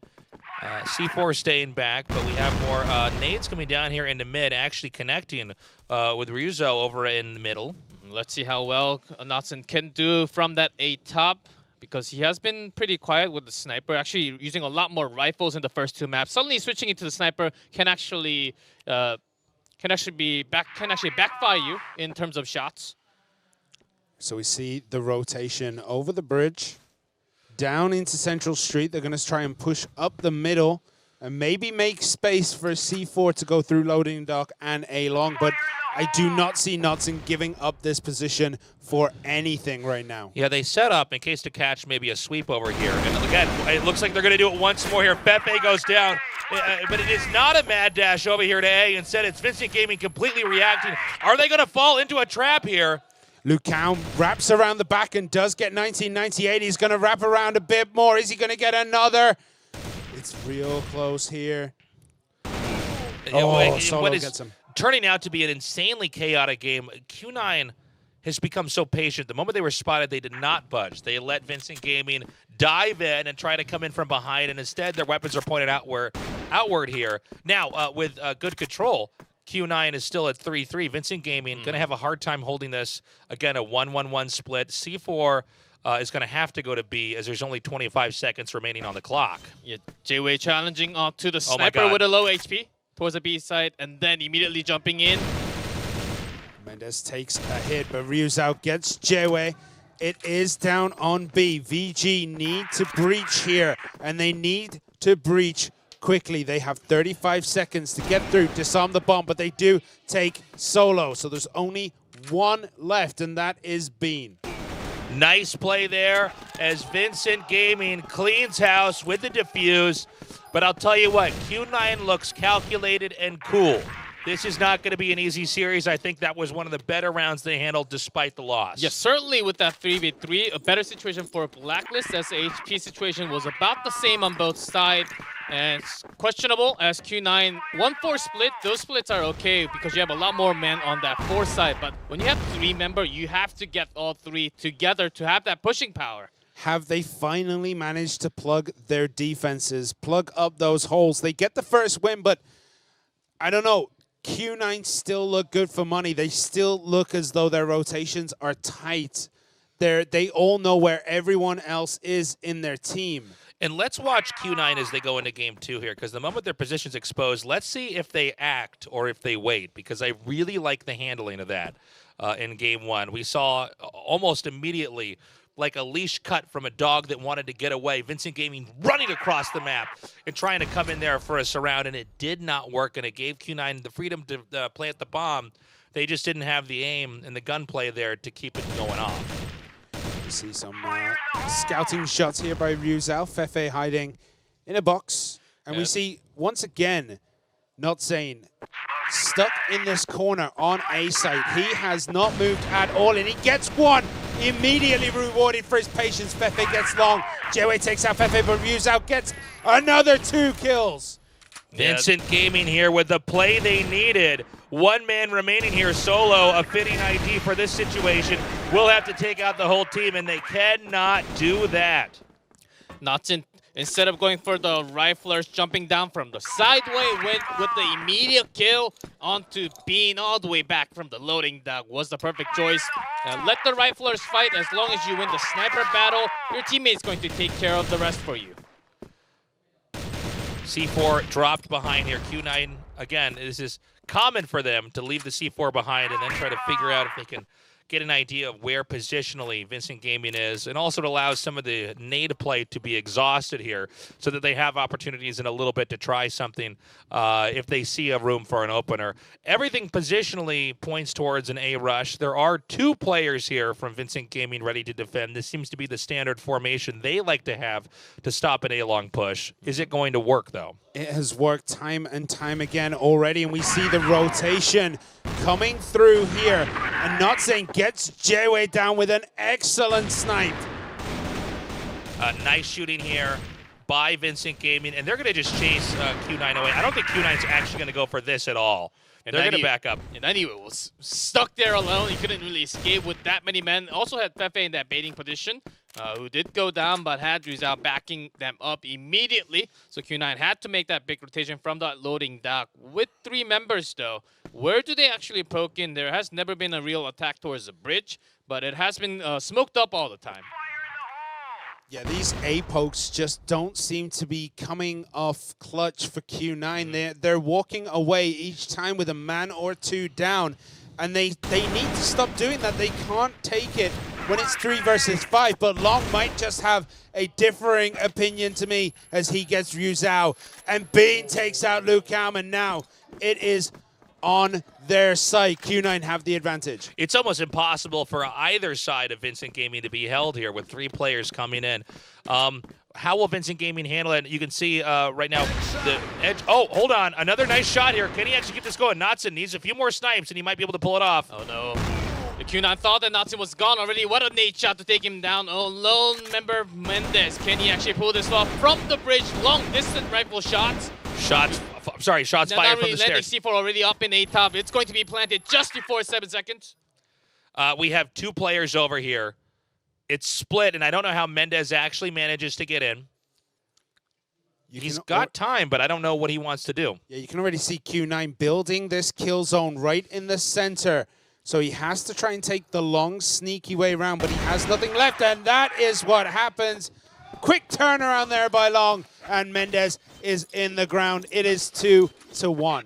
Scary moment here as Q9 is beginning to seize control of the game. Vincent Gaming's had several maps where they look strong, and then it seems like their plans begin to unravel. Is it happening here now, or was that last game a fluke? We have a few smokes thrown down here over at B. No reason to invade that. Neither team, by the way, tends to take a round in the first 30 seconds. Yeah, they always play very slowly. That Q9 actually breaking into that A side with Notzane down gave a lot of hopes for them to actually go back into A side, because Notzane has been an unbreakable force from that A top. Finally breaking into that A side, pretending like it was a B attack. So still, Q9 is putting out these complex attack patterns against VG, and VG still struggling with those rotation, responding against them. We can see that Q9 have a pretty defensive position right now, still trying to gather as much information before they make a committal as they can. Fefe in kind of an aggressive aggressive position as he continues to move around, but he has created a mini kill zone here as Jewei takes out Ryuzao, instantly damaging the hopes of Vincent Gaming, but Vincent Gaming might just rally back. We see Q9 slowly going up into sideway for a possible A-long push. This was held last time by Vincent Gaming, but will they be able to do it again here? Q9 seems to have a much better handle. They're actually going to pop down. That was a good fakie there. Coming down from above with an instant mid-push here. It looks like they're going to try to come back over here through A. The bomb will come back through sideway. But they're trapped. Solo has different words though, and it's all gone wrong for Vincent Gaming here. The C4 carrier is taken out. Bean is down. Q9 has a lot of work to do. VG though, they have control. Notzane has control over that C4. He's picked up a rifle. He should be okay to defend this. It's going to be about one headshot, basically. 98, knowing that it's going to be a likely sniper shot from Notzane, turns around from a long, is spotted. Nicely done. Big win there for Vincent Gaming, who's keeping their lead here. And again, this was a position they suffered from in the last. They were losing both map 1 and map 2 because they couldn't handle the 2 bomb sites and the burden that comes with it. But right now, again, with clutch play, they are holding the lead. Yeah, what a change from Notzane from the sniper into that AK. As 98 basically thought it was going to be one headshot, attacking into that A top, knowing that's going to be the aim position from 98. And Notzane turned around to the side of the box instead. Did not really go at all to the A top. And look where he is again. Notzane always on that A side. The center street is the battleground right now. We can see they're trying to push it. Solo and 98 are trying to get a grip, but they have started their rotation over to A. Some poking into B now. Q9 have had a lot of good strategies. The execution hasn't quite paid off. I think even in that last game, had the C4 player come out a little bit more quickly, maybe they would have had a shot, but easier said than done. Here we have, just outside of B, what looks to be a full-on invasion here. Fefe with shots fired, and now B is under heavy control here. Mendez takes out Long. Lucount gets Jewe. Bean takes out Lucount. Bean with a triple kill. Make that 4 on the side of Q9, and it is a 3 versus 1. Yeah, Fefe could not really get that chase onto Solo. Solo actually turns around and win that fight. That was a crucial fight, making it into a 3v1. Notzane only one left with a rifle this time. Takes out Solo, but gives away his position. The bomb has 25 seconds left on it. To kill 2 players, though, and defuse it, easier said than done. Notzane now coming around. Is this position too obvious, though, now that he's given up that much time? Coming through the smoke here. 90, that's it. Yeah. That is it. And Q9 now with 2 to 3. That's a lot closer than 1 to 4, my friends. This is a series at Q9. Maybe we judged it wrong, and it wasn't who's better at offense, who's better at defense. Maybe it's who's better the longer the game goes on. That could very well be the case, but Vincent Gaming have a strong shout of taking at least this half. They are looking good, but they are changing things up. Notzane is no longer rooted to that A spot. He has been set free, but it looks as though that leash is coming back, and he's going to go sit back up on the A spot. Fefe again boosted up. VG loves to go on to that sideway from that GR position. And knowing that QR, I don't think they want to poke into sideway too much unless they have a lot of smoke up towards that bridge side, covering up at least the other angle first. C4 laying out as Q9 wants to play the waiting game. Throughout this series, it served them pretty well. Vincent Gaming, not a 2-1-2 split. Really, every player on their own, at least to start things off, with a different scope in a different area. But they do collapse back a little bit.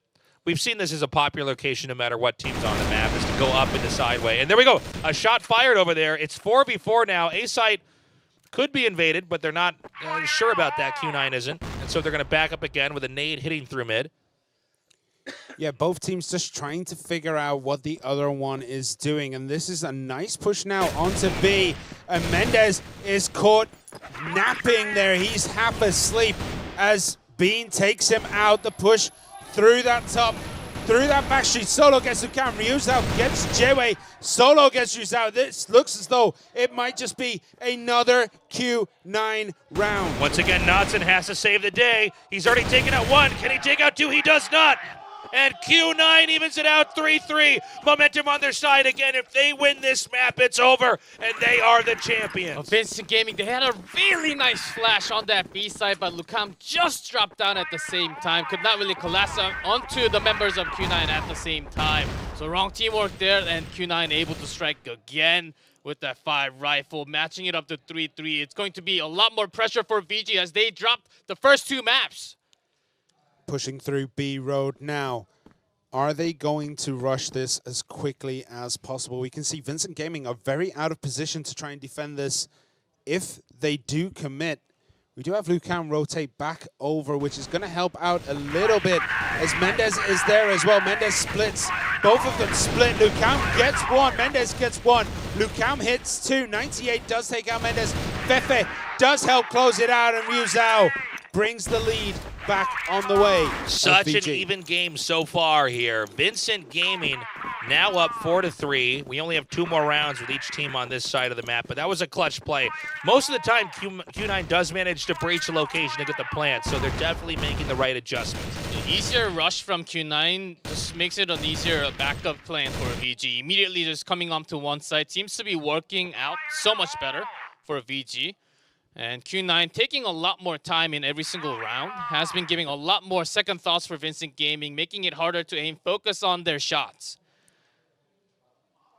And again, a boosted up position for Fefe, tried 3 times already in the first half. I do wonder if Jayway was a little bit more aggressive turning that corner, he could completely stop that boost.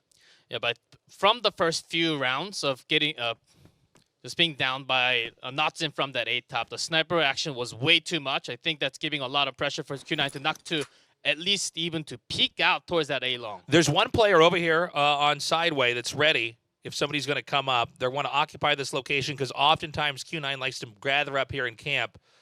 A good spray down here from Notson could be huge. Here we go.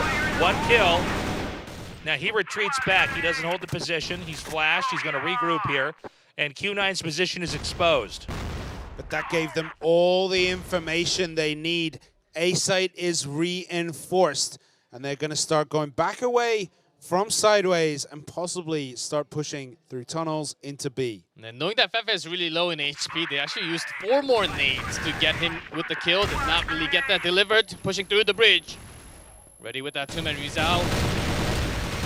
Oh, it's looking like it's all VG. Ryu Zhao gets 2, but Bean takes out Fefe. That was a very low-hanging fruit kill.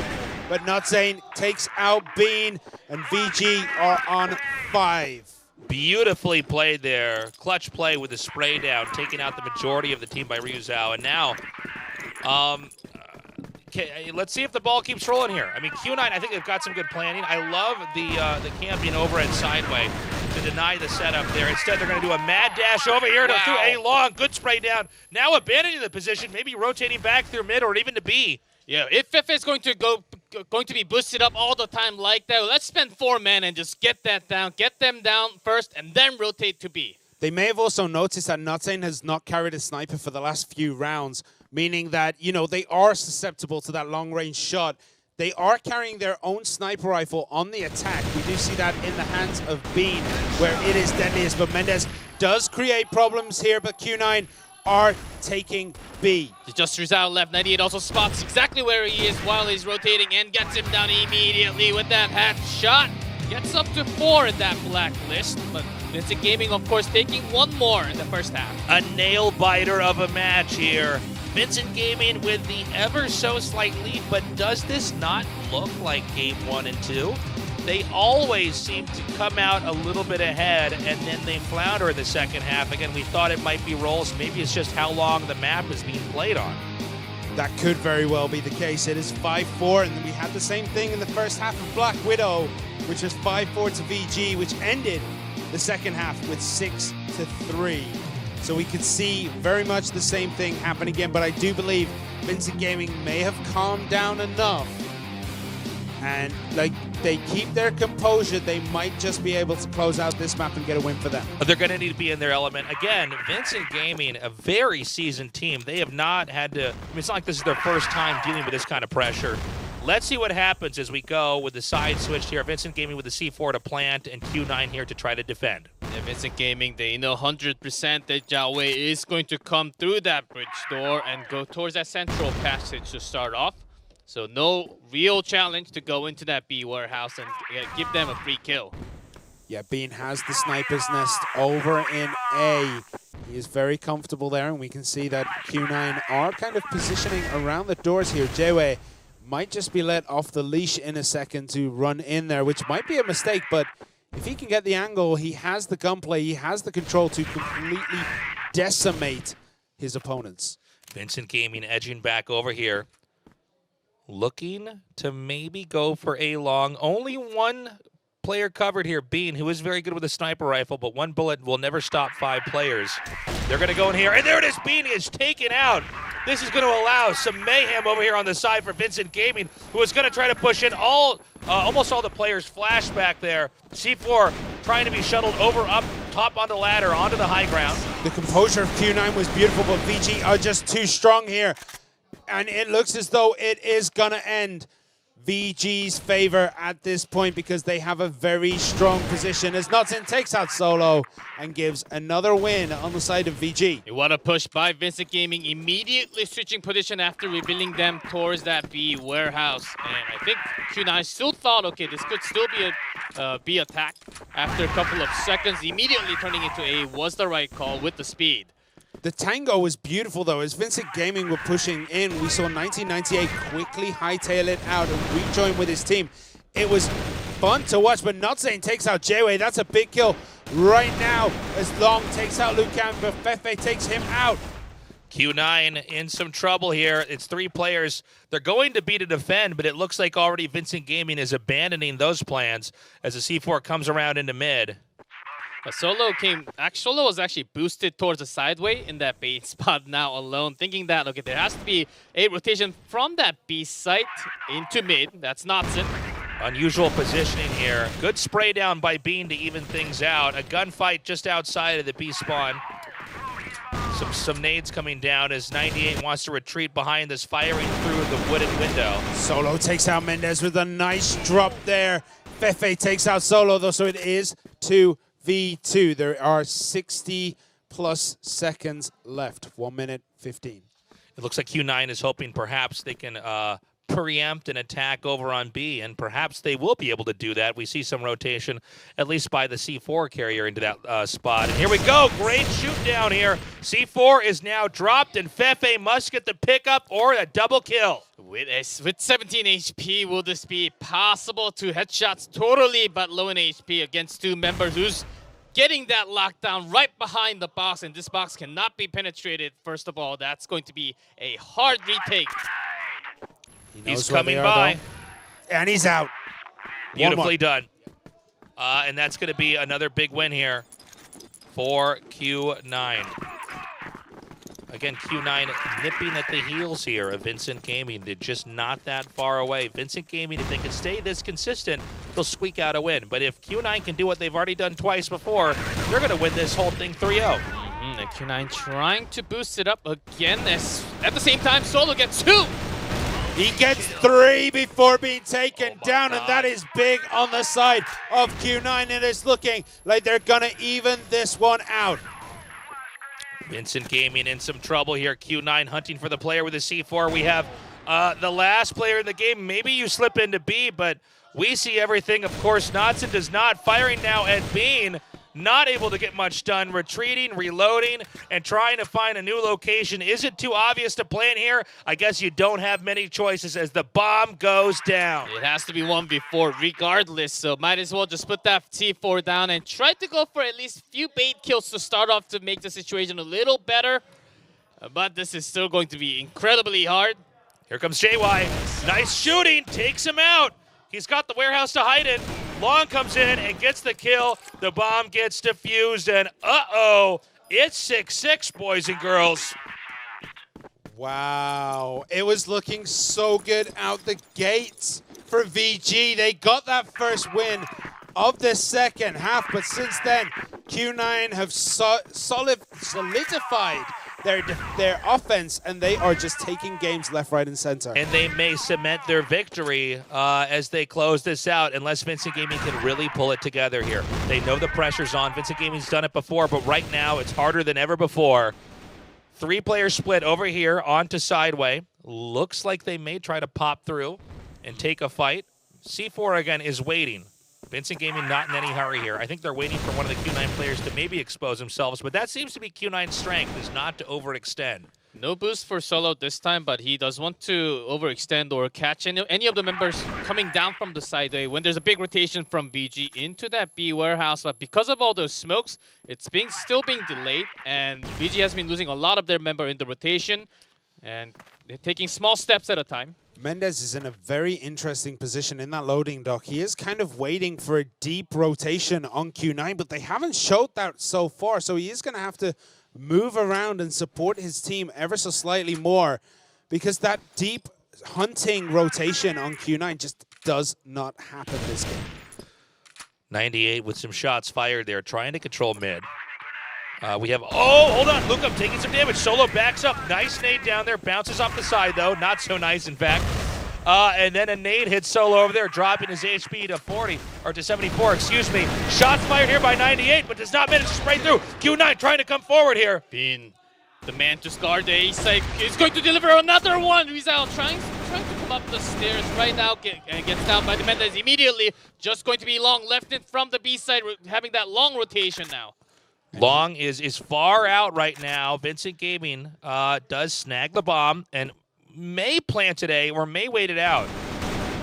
VG have done a good job of completely nullifying J-Way, and when they do, this happens. Another win goes their way, and it is 7-6.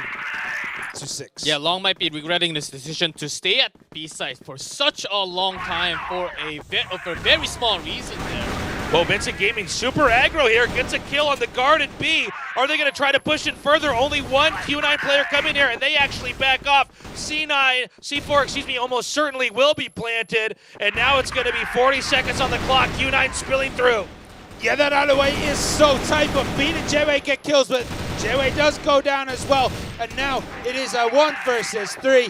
VG close it out, caught Q9 out of position, forcing them down that narrow alleyway where the bullets can just fly.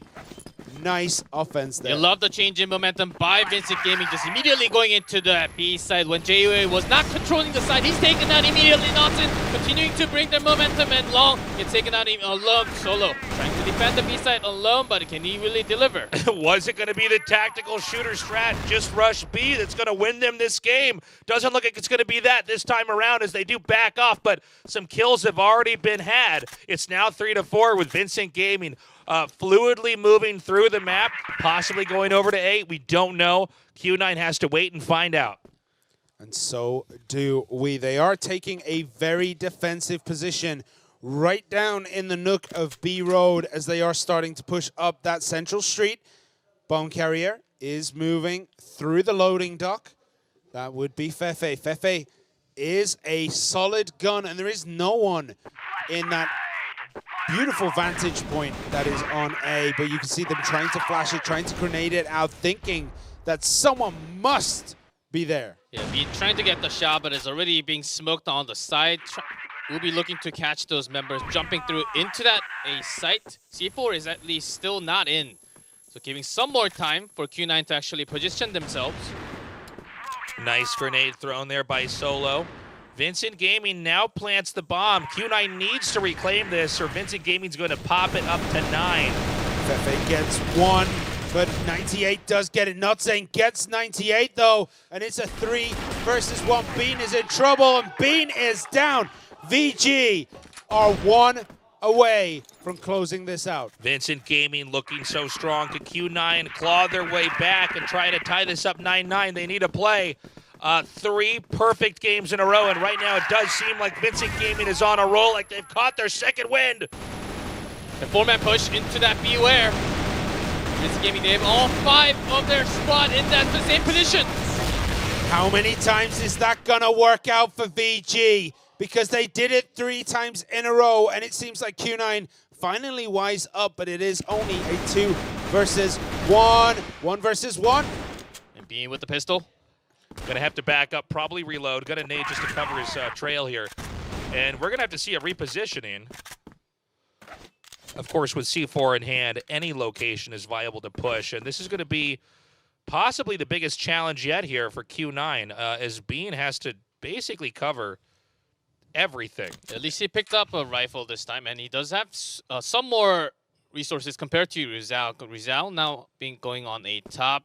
He has a lot more time. He doesn't have to plant the bomb right now. And it may be better to run the clock out. Okay, bomb now going to go down. This is going to cause Bean to be pulled back into A site. Where exactly will he hide? Shots fired immediately here. He's trying to get a kill over here instead of trying to hide and surprise him. Is it going to work out? It's dead silent here in the studio, as this is going to be a pivotal moment here in Game 3. Bean is looking for that angle. Is he going to get it? Ryuzak kind of shows himself. Bean sees him trying to shoot through the wood. Keep in mind, almost 10 seconds remaining here. He pops over. He's going to wait it out. He gets the kill, and that is it. We have a Game 3 victory. The comeback has started. Vincent Gaming has made the adjustments, but can they win 2 more times? It's going to be tough. They have Subbase and Ankara to take if they're going to take home that trophy. Much better performance on both sides. It was looking shaky at the beginning of that second half, but they did manage to shore it up. They have managed to take it 10-6. Yeah, from 6-6, it was all tied up, and then an immediate rush into that B side by Vincent Gaming changed everything up into the momentum. Got that big win with that B rush immediately after. Had the rotation towards that A. Shut down Bean. Forced Bean out of that A top position. Could not really deliver any more shot with that sniper. Allowed BG to win the entire map. Beautifully done by Vincent Gaming. I don't know if we're going to have the reverse sweep, but I'm sure we can dream. Here's a highlight of what we saw in Game 3. Yes, so many key shots back to back to back, but those A bum rushes were just perfect. It had a lot of counter strategy from BG, and it certainly worked out, and it just came down to the better shots towards the end. Sometimes you're not really using the resources that they had totally, and trusting their strategy instead, just held the gun out, and had a lot more firepower focused on one spot. Just such an incredible game here from Vincent Gaming, and again, it's been close every time. These teams are very evenly matched. It could still go either way, and I'll tell you what, every single game here is so important. We've had many clean sweeps, a lot of 2-0s leading up to this point in time. Most of this tournament was one-sided. Not the case here in the finals. This is already the score the first time these two teams met, which went 2-1 to BG. BG find themselves down this time round. After this short break, we will start match number 4 in the Crossfire 2020 Grand Finals.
We're back at the Crossfire 2020 Grand Finals. We're at a 2-1 lead here for Q9. Of course, the first to get that third win is the victor in this best of 5, thus making them the world champions of Crossfire. In this China versus Brazil match, we've seen an incredibly strong showing from China with conservative play through and through, allowing them to get ahead in victory. But our Brazilians, they've made the adjustments necessary. They're being smart, they're playing strong, but it is a rare thing in any best of 5 for one team or one player to go up 2-0 and then the other side to come back with 3 wins. Reverse sweep is totally possible, but will that momentum for Vincent Gaming really continue against Q9? That's going to be the real question, because Q9 on subbase, which is the map number 4, they do awfully well in this map because they know how to strike from that control room so well. They're going to be poking out, and Vincent Gaming, they better be ready. Yeah, I am worried in case Vincent Gaming start on that blacklist side, because they have had a lot of trouble in the second half playing as Global Risk. So we'll see which sides they are going to be, but the noise in this studio, considering it's coming from 10 people, is absolutely just ear-splitting. It is crazy how loud it is in here with our teams cheering. And now we start game number 4. Vincent Gaming on the offense and Q9 on the defense. So yeah, my worst fears come true for Vincent Gaming. They are starting on the blacklist, but they are renewed. They are reinvigorated, as they did take port very convincingly on this side. Vincent Gaming, they do like to occasionally push into B site, but I think this time around it's going to be a little bit of a slower start here. As in the very beginning game, you get to get a feeler for exactly how the other team wants to try to position and what sort of rotations they want to have here. We see Fefe walking around, trying to just find a position. We have Yu Zhao trying to clear a path for Notzane to get that C4 up into B. But it's not a safe site. Bean does have vision with that sniper. A bit of a push here from Q9, actually executes one of the Vincent Gaming players, and they immediately retreat back. I think in a very smart move, getting the kills, going back, covering their bases, as we see what looks to be a midway peak here by Vincent Gaming, possibly going through vents. Again, Q9 striking back into that AC. Of course, responded with Rizal just coming down the stairs at 98 with a sniper this time. Immediately gets that kill solo again. Now up to Rukam for that amazing 1v4. It has been done. It's going to be a tough one. Lucam with a player on the... just one player hops by, and Q9 gets the win. They know they are so close. They are hyped. They are ready. The tension on here for Vincent Gaming. Again, such an important first side of the map. They need to get as many wins as possible, and they need to win on this map or they're out, and our Chinese team is the victors. Yeah, they kind of got caught ever so slightly in awkward positions, but it looks like the same position is going to happen again, as B-side is the location of the first rush here. Yeah, but the rotation is not fallen on that A side. Immediately responded by Solo. Mendez trying to get that work from that A hole, but ready from the shutters.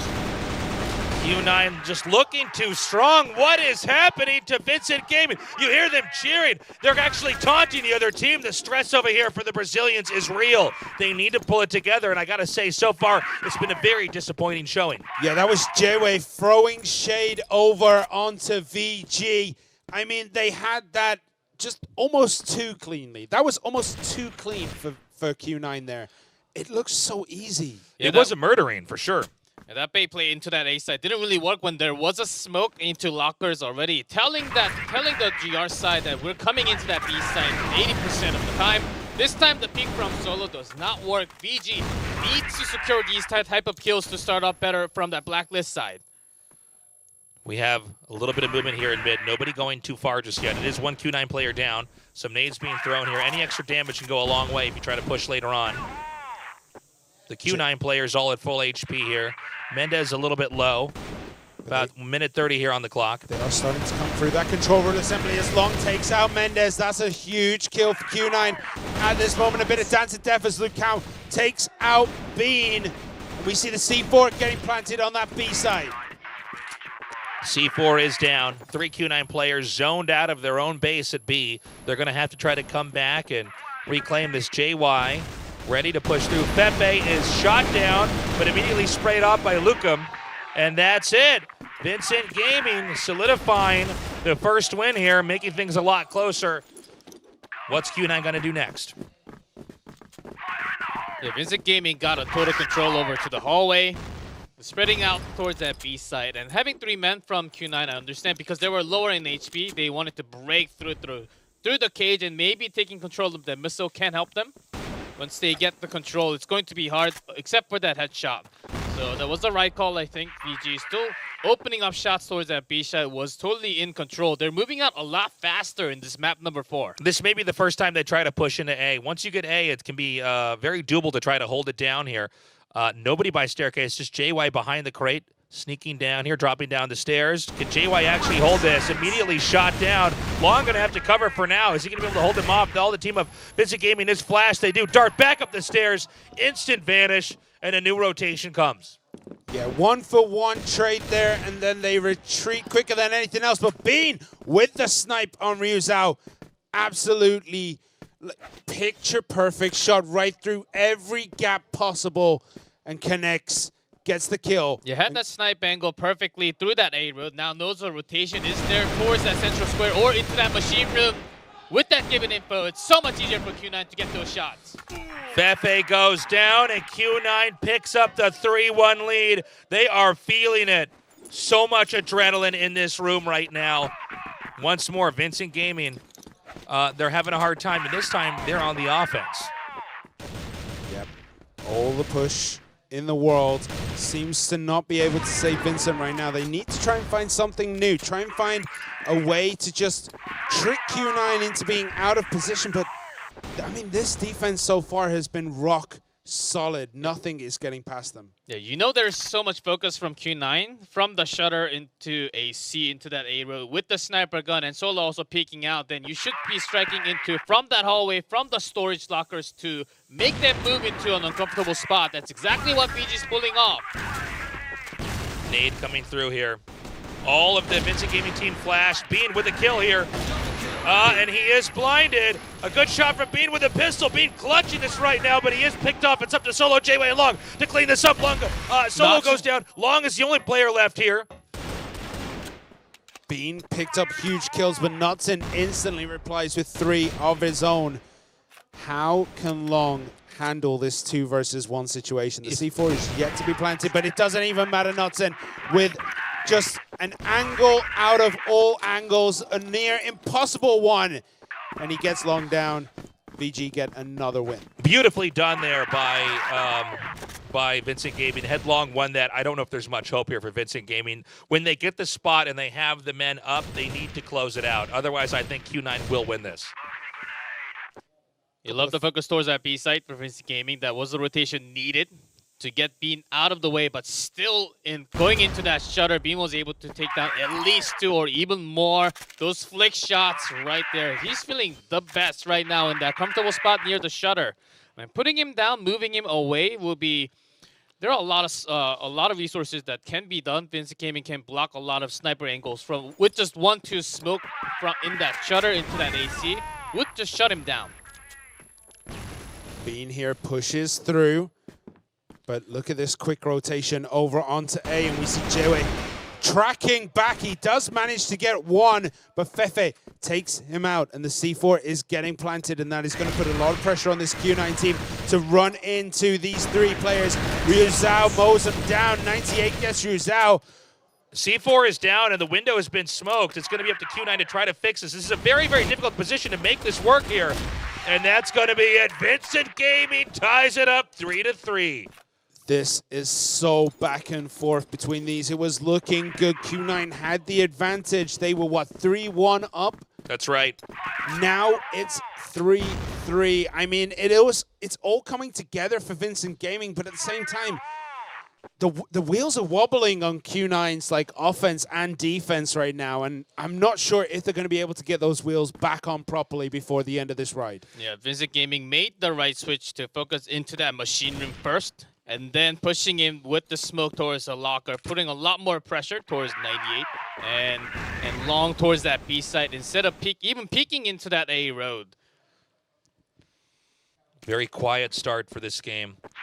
Vincent Gaming maybe eyeing the A side. We have a little bit of a gunfight over here, but nobody's picked off just yet. A flank here and a trade as far as kills go. 4v4 now as this area is smoked. Luca may smoke it once more as well.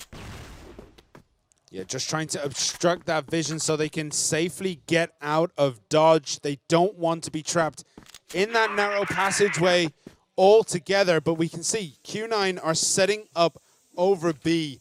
They have the sight. Bean is there. They're going to see this immediately, and the call goes out. Q9 rotate over onto B side. 98 gets Mendez. Knudsen gets 98, though. Bean with 2 whiffs there on the sniper rifle. Can he get another one? He actually goes down. JY here needs to save the day and make up for the shots that his teammates already missed. They're all going to take cover here as the bomb.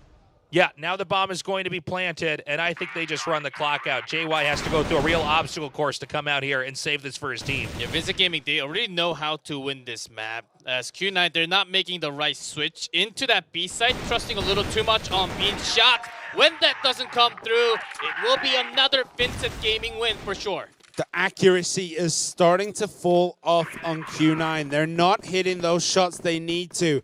They keep whiffing ever so slightly the defensive shots that need to get hit in order to take a round, and they're just not getting it done. So far, Vincent Gaming really clutching this. They know how to lock down these locations, and that's important because when they're getting, whether it's a man lead or a bomb plant, they're keeping it. And that's what's key. You can't allow Q9 to bounce back from that because when Q9 defends correctly, they just shut them down. This time around, C4 dropped, but not far from B site. We could have a push through mid or maybe a dive into A.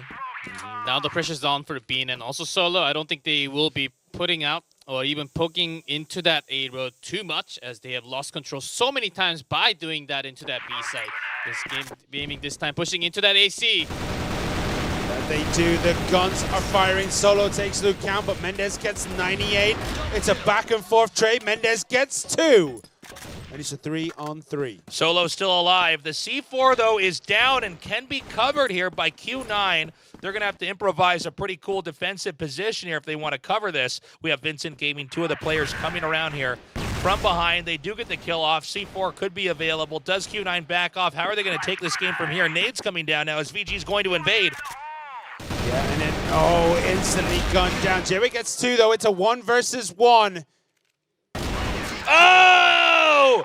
Q9 tying it up 4-4. Who will win and get that important game 5 before we switch sides here? Once more, these two teams very even through and through. Stone cold killer. Not even a smile on his face after hitting that. I mean, that situation was real rough for Q9, and they managed to come through. Yeah, Jawe, as if he's done that 1,000 times over again. He can do it all the time. Just controlling that AC. Had the perfect headshot line controlled, and Mendez just came into his crosshair. All he had to do is just maintain that aim and shoot. Okay, we have some more grenades coming down now. No clear agenda as far as where to push from Vincent Gaming just yet. They still have plenty of time. A site, it seems like Q9 has decided there's a possibility there's going to be a push there. There is not, in fact, as Vincent Gaming has been pretty static so far in game number 9. But looking at the rotation of Notzane does kind of indicate it is going to be an A push. You love the switch. Hasn't been a real A push so far, so Q9... We've got 2 in mid, though, so if they do push into A, it's manageable for Q9 depending on how their accuracy is and spray control is. Spotted immediately with the flash and long. It's 1-by-1 trade. It immediately opts in another headshot. Still AC is controlled by Q9, but 4-man down in A bottom. Bomb planted by the missile. It's going to be 2 up in window, 1 running downstairs. 98 needs to get some really good plays here. Good shooting here. Is it going to be enough, though? Does get 2. Solo picks up 1, and Solo picks up a second. And all they need to do is defuse that bomb. Oh, man. And Q9 take the lead. That should have been the round for VG for sure, but all four of them were looking at the window for some reason. The communication was just not there. At least a man, you need to cover that out. Unless you have the smoke down towards that stair, you need to have a man towards the side looking at it. You're completely right, G-Clef. It made no sense. Somebody has to be watching stairs. There's no reason why all the players would ever be at window. And so that means there is some miscommunication here by Vincent Gaming. It's not just about accuracy. It's not just about formation. It's about letting each other know exactly what you're doing so all angles can be covered. In that game, Vincent Gaming didn't have it. And now it's Q9 with a 5-4 lead as we switch sides. Vincent Gaming will be the defenders. They have not done as well out of our 3 maps we've seen so far. And of course, Q9 will be here to plant the bomb. Yeah, for the first time, they have won the first half of Q9. Solo is taken down. Yu Zhao gets that kill there. Somewhat lucky, just had that bullet fired the moment he was walking out into the lockers. Just got a lucky headshot onto onto Solo. Q9, as they were on the retreat of taking Machine Room back with 4 men. Just loses a member, somewhat unlucky there. Crawling through the vents. Will JWay be able to get the drop on someone here? He knows someone's probably looking right at that wall, so he's going to back off ever so slightly. Very different formation here from Q9. It seems like they're going to try to slip into B. I don't know if it's going to work. Vincent Gaming here. They, if they win this, it's tied up 5-5. Of course, every round here is so important. Nobody has come around. This is an interesting spot to try to camp here because you got to get right next to Ryuzo to actually have a fight, and he is ready to spray down on the left side. Here we go. Oh, it backfired. And Bean takes Lukaum. And again, Vincent Gaming almost too reactive here. They just set up, they wait for the Brazilians to scramble and run, and then, you can see they're falling into the traps that Q9 is setting. That was an absolute miracle shot there by Bean, but JWay continues to pile the pressure on VD as Mendes goes down. VG is left with 1 player left. Bean is just unstoppable. He even fired the shot onto his teammate, which is just not possible in this game. If it's Vincent Gaming, Knotson just left. What can he do? Another 4v1 situation, but JWay, long, they're pretty low. And it's going to be, that's going to be it here. Q9 closer and closer and closer. Vincent Gaming, so much adrenaline in this room. Again, Vincent Gaming, though, when 1 or 2 players fall, the other players react, and you can see Solo simply rotates slightly, sets up, and then begins to eliminate the rest of the team. Yeah, that can totally come happen. And Vincent Gaming, they have to start the second half as Q9 starts that blacklist with a huge victory.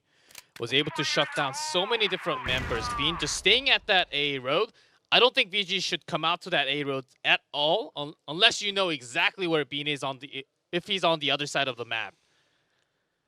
Bean has been essential to the victories here. He did get 2 kills in that first one. So did Long, though, so teamwork is definitely making this dream work. And we see more angles trying to get discovered here. A little bit of footsie between the 2 teams, as no one is really committed to any kind of push or strategy, but we do see Q9 now starting to come up the storage lockers. You never protected the line. He's out, stepping over the line just a little bit too far. Solo takes out Ryu Zhao, now trying to find an angle all the way through here. Seeing if he can see Nodzane. Nodzane is available, he is peeking. Mendes as well, just out of range. Really good defense there by Vincent Gaming. They do push Q9 back out, but it's important to note that Q9 is willing to be pushed away. They do not overextend. Another Q9 player, by the way, bites the dust thanks to Knotson. And I think actually Q9 might try to push back into B. If he's actually got the kill with a member rotating into that A side, might give them a lot of hint that Q9's trying to go for that big rotation towards A. Knotson actually comes out to the square. Knotson clutching this so far. Another great shot. Knotson pulling through when Vincent Gaming needs them most. 2v4 now with the C4 close to the stairs. Bean and Long might have to dive in. Yeah, it is that just never Pepe goes here. well. It never goes well when you start diving down this stair with everything on the line. Bean is there, so is Long, but Bean is assassinated. And just like that, VG pick up another win. Beautiful game there by VG. It is 6-5 here with Q9 in the lead, but oftentimes when Vincent Gaming gets behind in the later half of the games, they do not come back. We have a straight up firefight here, right over, not far from BL spawn. It's a 2v2. This is chaos. Yeah, Machine Room 5v4. Only Fefe out of position towards that A side. Now left with 2-2. Look at the amount of X's toward that Machine Room. This was Warzone. Crazy game back there. And Vincent Gaming's going to try to team up. They're both in mid, which is funny. I think they're expecting a rotation to A, but Q9 oftentimes a little bit slower to try to move through. And I like this idea. They're going to push through. They can actually come in here from behind and try to hit Q9 when their backs are sneaking into B side. Q9 actually never peeked into B, so they may assume there's just one player there, and they're going to get the slip on him. Yeah, but they probably have the game sense to know that if they're not protecting B, they're going to be coming up from behind. It is Jway, after all. He does have this spider sense, let's say. Had they gone a little bit faster, they might have been able to pull this off. Shots fired already. Q9, they know 100% where they are on a plant. C4 is planted at B side immediately with that position. Now to the cage side with the missile. Ryuzo, I thought he might go to vents in there for a second. Half a minute on the clock. It is doable. It is going to be very, very difficult to pull off. They're going to have to get 2 kills and then the immediate defuse. 98 and JY, 2 of the best shooters. And here we go. He's going to come in. Good shooting here, and he does manage to take them both out. Beautiful play by Q9. 1998, take a bow, son. That was unreal. Dropping down behind both of them, spraying them down, getting the transfer inch perfect. A great position. Yeah, great position by Q9. They're having both angles totally covered when Vincent Gaming. They have two looking at the same way again. Q9 strikes again to the B site. Good push in here by Q9. They do manage to breach this. I don't think Vincent Gaming can recover in a pivotal moment here. Already a 7-5 lead, and it's just Fefe left. Fefe gonna try to come in. No dice, no way. This means that Q9 is up with 8 wins. They just need 2 more, and they are the world champions. Fefe did get that miracle shot through the smoke following the bullet trails, but unfortunately there was another bullet heading straight for his head when he goes to take that shot. Q9 are in a little bit of trouble here. Not saying gets 1 down. Bean is down as well. Is this the VG comeback that they need to make? Looks like it's an isolated Q9 over here on the east side of the map. B is fairly naked. Vincent Gaming, again, very, very mobile on this map. From location to location, they're popping around. Q9 is sticking together. I think they want to just try to win 1 or 2 firefights and maybe even this out with a slow push to a bomb site. Probably B, but it could be A if they decide to switch around. Yeah, VG had a pretty dangerous rotation all the way into that access road, but being failed to deliver any shots with that sniper, now putting it down to a lot less member Mendes. Again with that tier, Rizal with that help from the side is not able to actually go into that B site. It would be a miracle if 98 were to pull this off. He does have the bomb, but with 3 players on the map, 3 players can cover pretty much everywhere with ease. Let's see what he can come up with. Yeah, and especially these bomb sites are particularly easy to not defend, but to camp. There's spots there that are just really hard to break through when you're on your own, especially the stairs. Like that little cubby by the stairs is very hard to break when you're on your own, because all you need is one other person opposite, and you're dead. Yeah, 98 needs to clutch this out. It's of course easier win for BG. It was a 3v1 as they still need to catch up big time. 3 more rounds in a row. What is it now? 8 to 6. It's 8 to 6 here. So, we're gonna have a big fight right here in the middle. Are we even gonna have the chance to get a shot of this on camera? As Q9 players are dropping like flies, but it's a 2v1. Can Long clutch it? Fefe versus Long. It's all gonna come down to this. And they are on opposite sides of the map. Fefe out of the action. Did Vincent Gaming do the job and Fefe cleans it up, or did they put themselves in a position where they're going to have to come back with a tie? Yeah, if they were going into that machine room, knew that it was going to be a big hill to climb for Vincent Gaming, but Fefe up 100 HP. Only needs a single bullet anywhere on Long's body, as Long really needs an immediate headshot. Vincent Gaming, they need a win here. It's tough for Fefe as well. He doesn't know which bomb site we have our Q9 player intending to take here. There's plenty of time on the clock. They may eventually cross paths here. Seems like A may be the goal here, but maybe a push through mid instead here from Long. They are getting dangerously close to each other. Here we go. Going Can through we the get the shutter drop? into the cage. And that's it. Fefe with mission success. They may clutch the win. We may be going to game 5. Again, Q9 needs just 2 more wins, and Vincent Gaming needs 3. If Q9 wins this map, it's over. It's a 3-1 victory. If VG wins this, we're going to map number 5. We can see the nerves of Q9 maybe starting to show here. They're not playing as well as they were in the first couple of rounds, and this half even.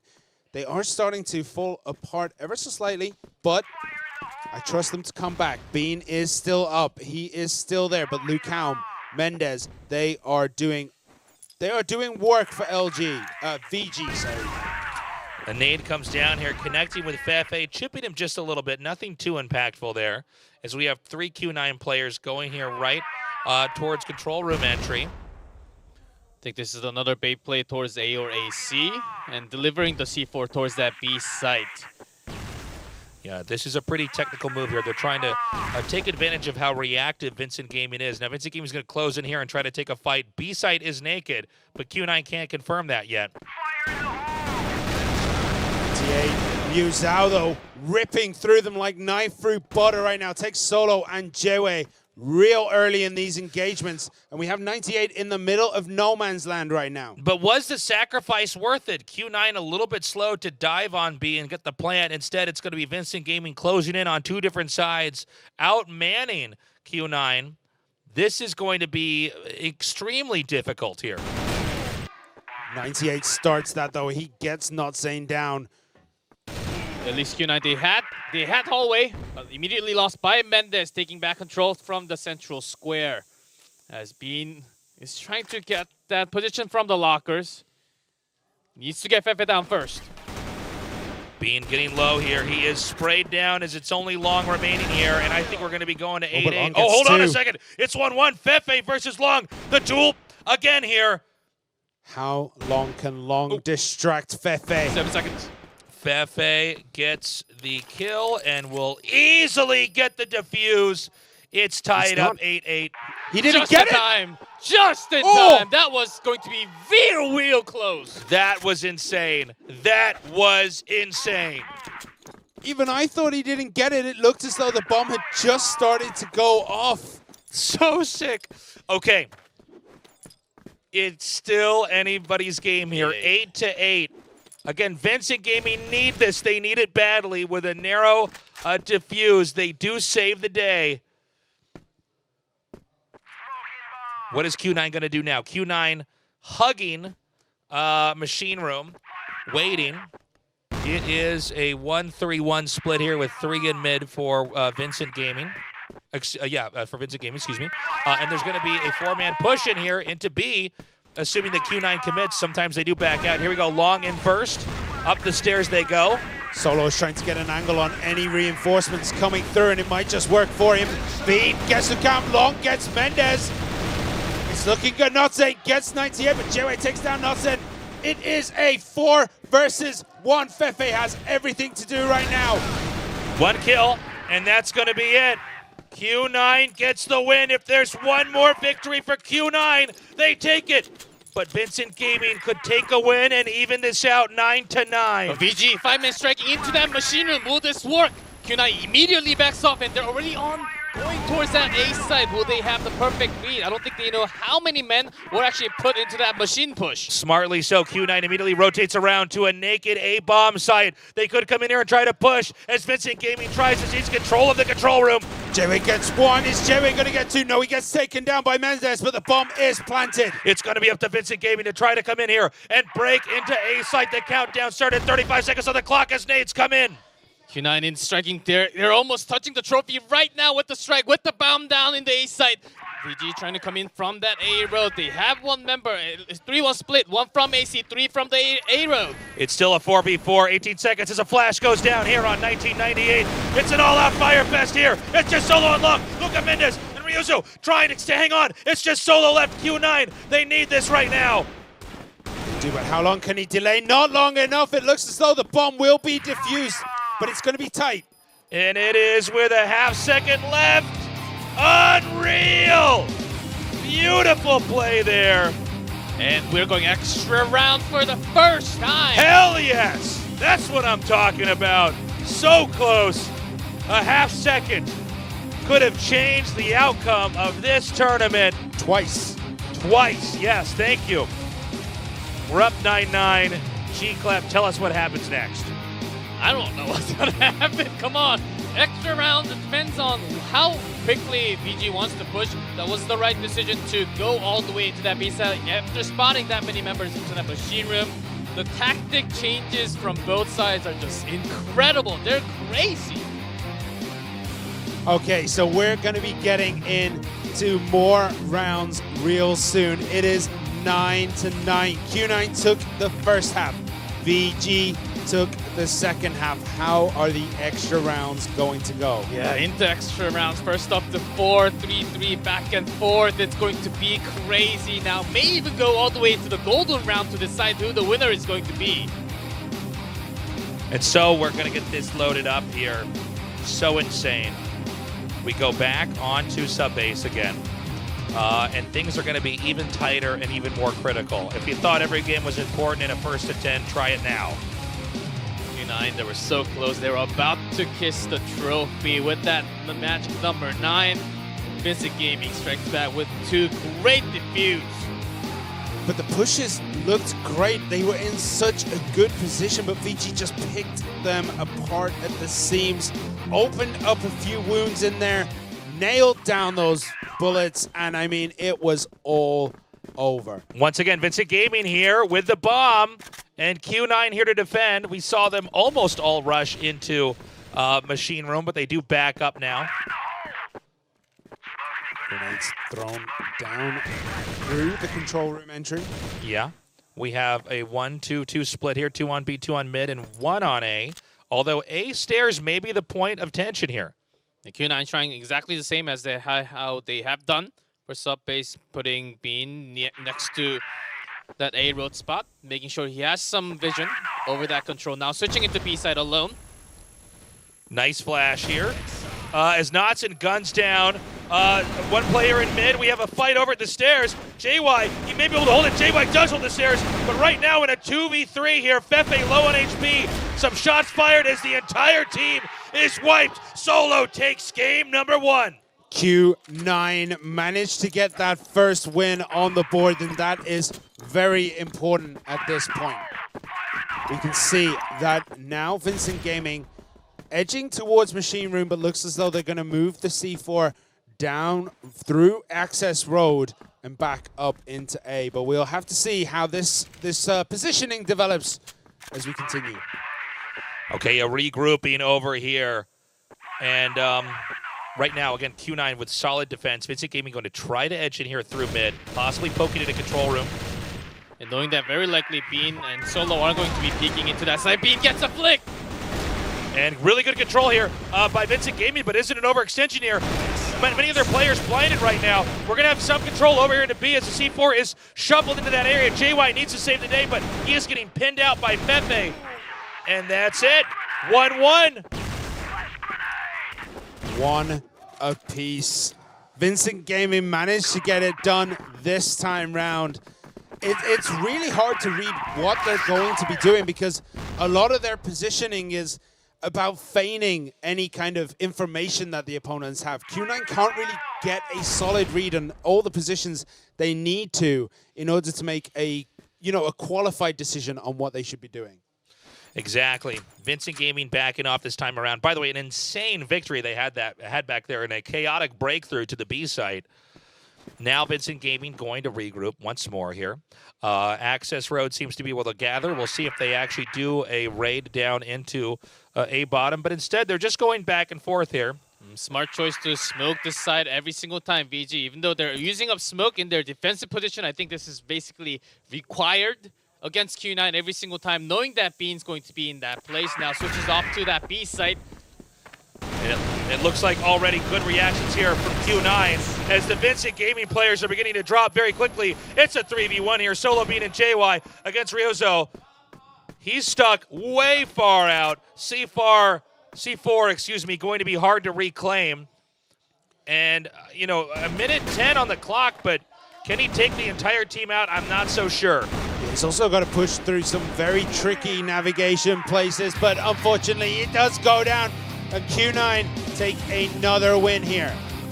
And with the side swap, let's see if Q9 can keep the ball rolling or if Vincent Gaming's going to close this out. Vincent Gaming needs to pull through here or their story ends. Q9, they just need to bring 2 more rounds. That's it. And they have been delivering, getting so much more from that Blacklist side. They've been getting very incredible, very aggressive using all the time. Unlike Vincent Gaming's play today. So I think Q9, if they keep that momentum used all the time in every single round, they might just be able to win and get that trophy. Such an insane finals we have. We are truly lucky to have players this great and games this awesome. Again, Q9 is going to be on the offense. We've seen before that VG tries to meet them here. This time around, they're all going to camp by door. And instead, they push through afterwards. And a good planning here as they get the up on Long here with the kill. Wow, Long, that was a timing attack from VG. You don't really have anyone coming out from the lockers at that timing. Fefe takes solo, but 98 gets Fefe. It's starting to go bad. This is a really awkward position for Vincent Gaming to be pushing into. And now Vincent Gaming here with 2 players up. They pushed too hard. They overextended, did Vincent Gaming, and they were punished. Now A site is exposed, but first Q9 has to reclaim the bomb as Vincent Gaming is now moving all the way across the map. I think overestimating the mobility that Q9 is actually going to have. They're a much slower, more calculated team than that. They come into A and they see nothing's here. They're probably going to have to run back to B because information is completely unclear here. Q9 has not even gotten the bomb. Q9 is assuming that Vincent Gaming is somewhere just outside of their reach. But as they come around here, we could have a gunfight. Another kill here. Q9 with 3 players, all very low on HP, scrambling to go to the B site. Yeah, we can already see JY trying to get into position to get behind Ryu Zhao. Is he going to be able to catch him off guard? Yeah, way too many angles for Ryu Zhao to cover, but they are all so low. Just need 1 bullet in for each target. And with that C4 down soon enough. Here comes the bomb plant. Bean is taken out. Ryuzo could easily do this. He's coming through now. He's gonna fake going out the other direction and maybe come in again on the same side here, hoping for some repositioning. JY behind the wall, popping up over the box. He's not sure where they are. He's gonna flash down here and try to come through the side. The fact he still had a flash is a huge advantage for him. JY trying to see it. He's gonna get it. No. He gets him. JY just around the corner, fakes a defuse. And he takes him out. He's gonna get the defuse just in the nick of time. VG is still in this. How did he do that? That was insane. That was one of the best crossfire plays I've ever seen. I love how he pulled that off here. 1 versus 3. He tracks all the way around the map, hunting his prey. Finds them, and he doesn't even blink twice. Each one is just 1 tap, you're down, 1 tap, you're down, 1 tap, you're down. It's efficient. It's beautiful to watch. And how are you going to beat that in this round? Yeah, Ryu Zhao was so confident in his movement and where the opponents were going to be on that 1v3. Knowing that they're all so low, he had a great chance of taking that back in control. Now Vincent Gaming up to 11. We're all tied up once again. Once more, Q9 hides out in Machine Room. Now, there hasn't been any rushing in here just yet. Vincent Gaming with 3 on B and 2 on A. We have Q9 just peeking into A, but mostly it looks like they're going to be regrouping over to B. No, hold on. They're going to back out. This area is smoked. Vincent Gaming with alternative strategy is going to try to set up cross positions where it's going to be almost impossible for a bum rush through into the B locker room. You're loving the position from Vincent Gaming. 2 from A stairs all the way from that A road. And then 2 double bay position on that locker room. Just making sure they have 1 covering from the shutter. And Q9, they're slowly moving into the trap.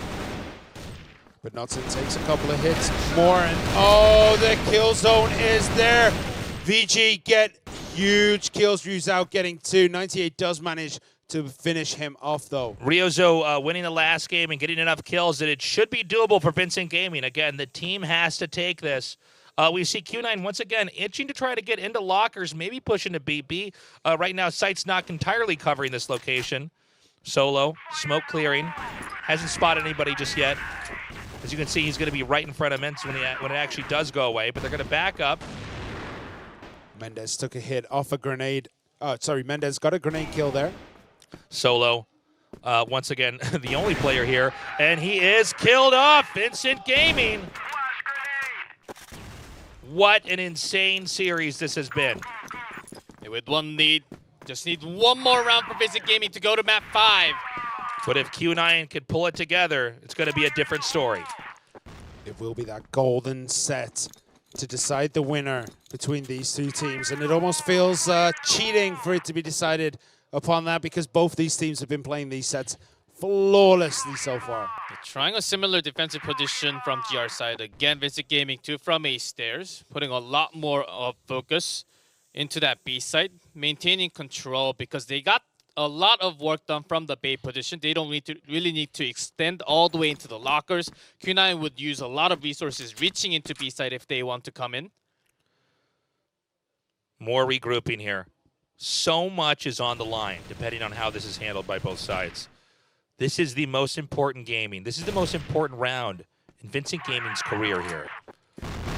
Nades come down.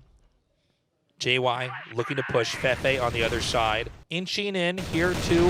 Oh, hold on. A good spray there. That's going to cause Q9 to actually back up.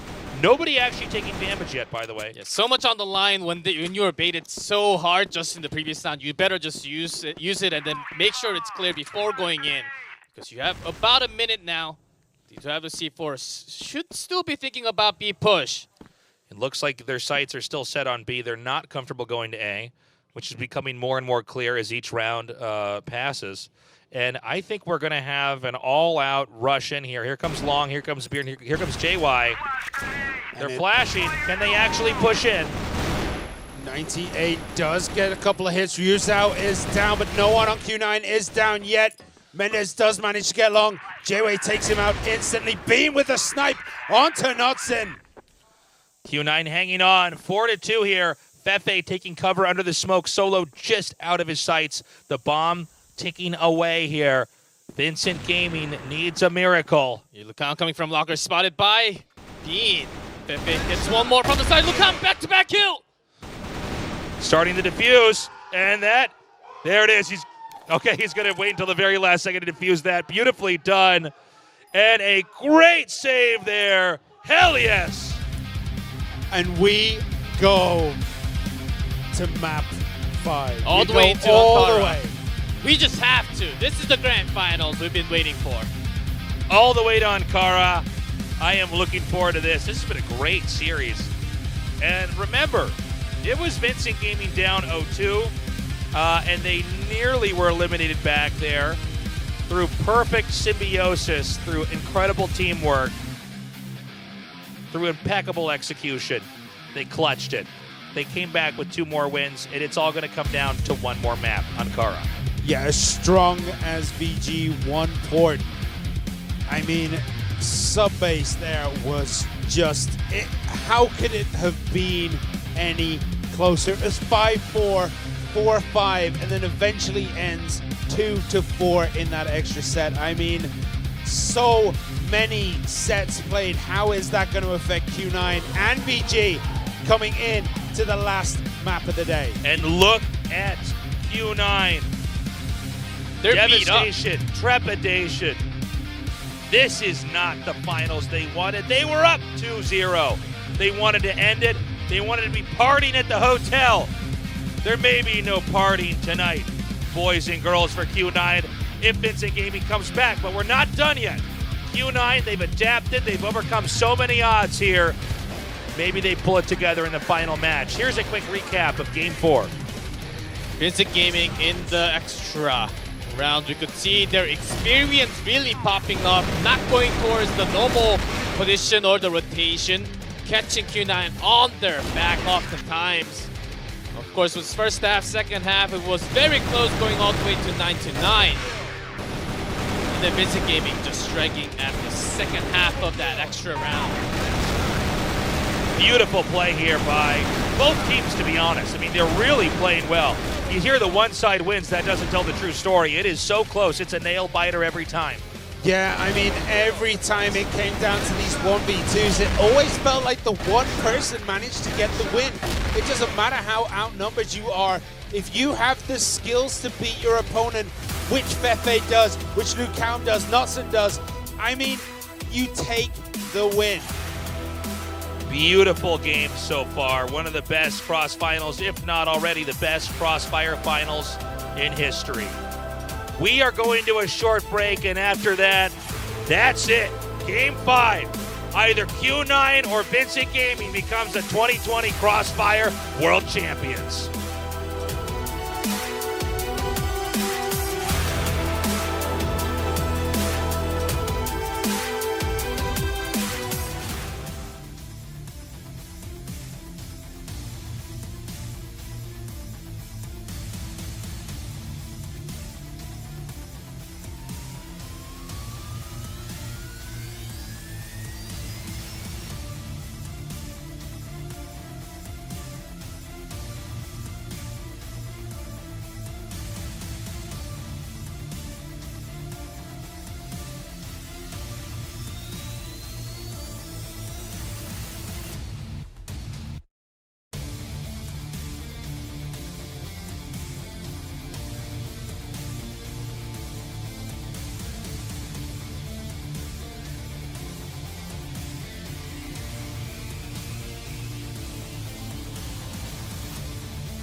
We're back for the final game of the Crossfire 2020 Grand Finals.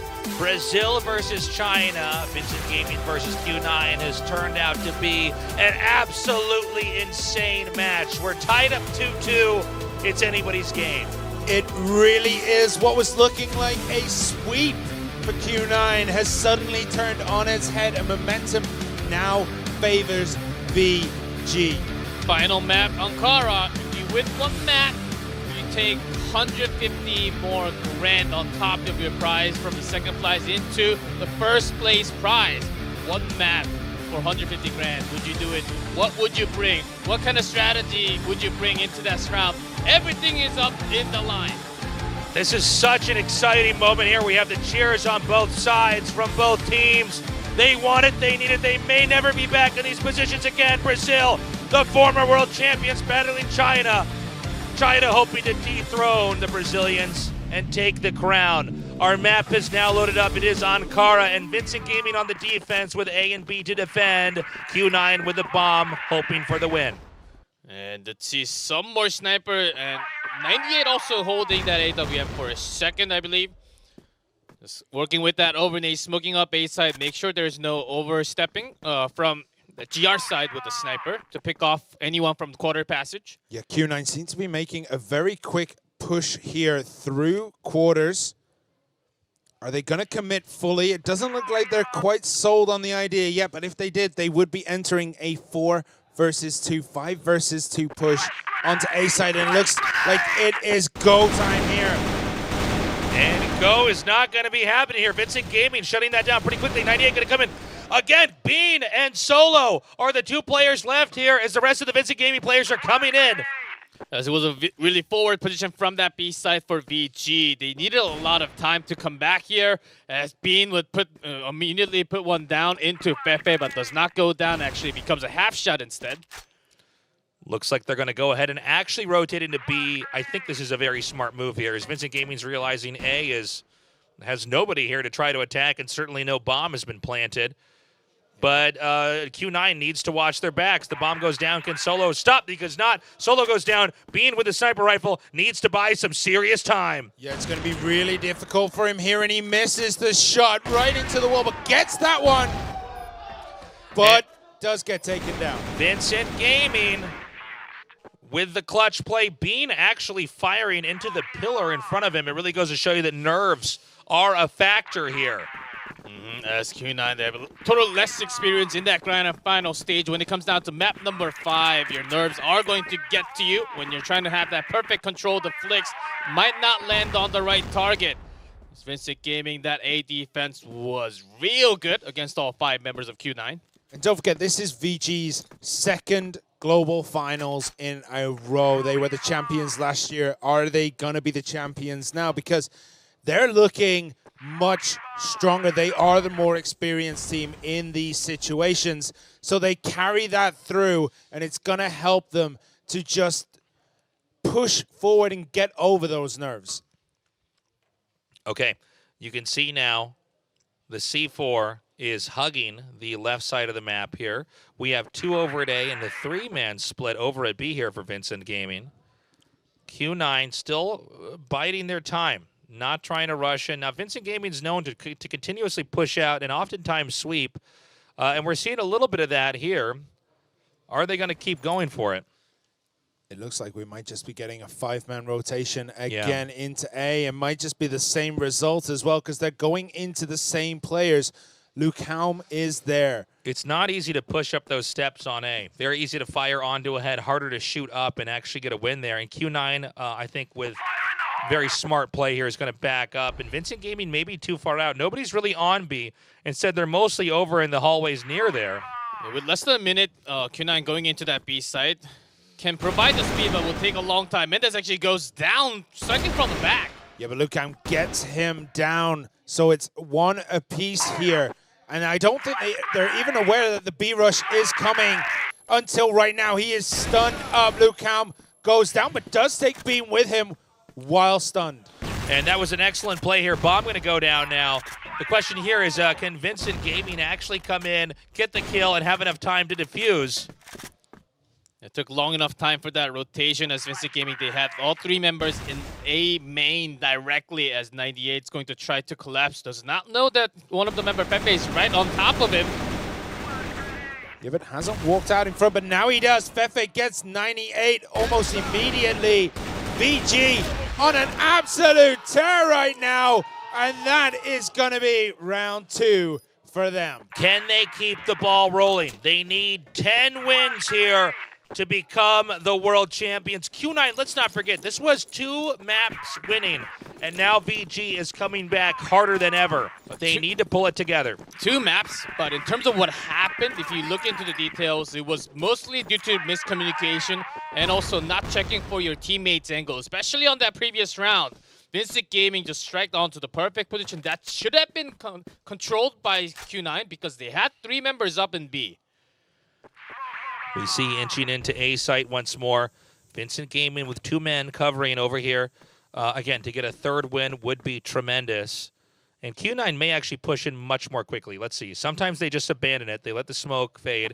Vincent Gaming's known to sometimes peek in. And here we go. They're going for it. Coming in now here. Ryuzo spraying down 1998. It is 4 versus 4 here. And it looks like the B site, the A site has been taken, but the plant has not yet occurred. Yeah, taking one more down, Pepe immediately down in that A passage. Lukami is trying to sneak in, but needs more time for Mendez to actually come all the way from A long. But it doesn't matter. Lucão gets 98 and then backs the hell out of there. Mendez trying to push in at the same time. They're going to get pincered. R, Jway, and Bean. Mendez coming up now. Great spraying there. And Vincent Gaming with 3 wins. They're celebrating already, but is it too soon? And look at the faces on Q9. This is not the finals they thought they were going to have halfway through tonight's games.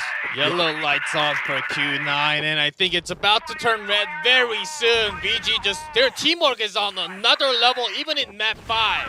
Mendez had an 8,000 IQ rotation there, just caught everyone unaware, and he could have even waited before taking those shots onto Q9, but you see Q9 now bum rushing the A site very, very quickly. Catch Vincent Gaming all out of position. Is Vincent Gaming getting too cocky? They abandoned A side, pretty sure that B would be invaded. Now it's going to be a plant here. 5 versus 5. Only 40 seconds for Vincent Gaming to try to come in here, get a kill off, and then defuse the bomb. How many from the passage, how many from that AC would be the big decision, but Solo all the way in the back. This is crucial. Rizal going down. They're going to be losing so much time here.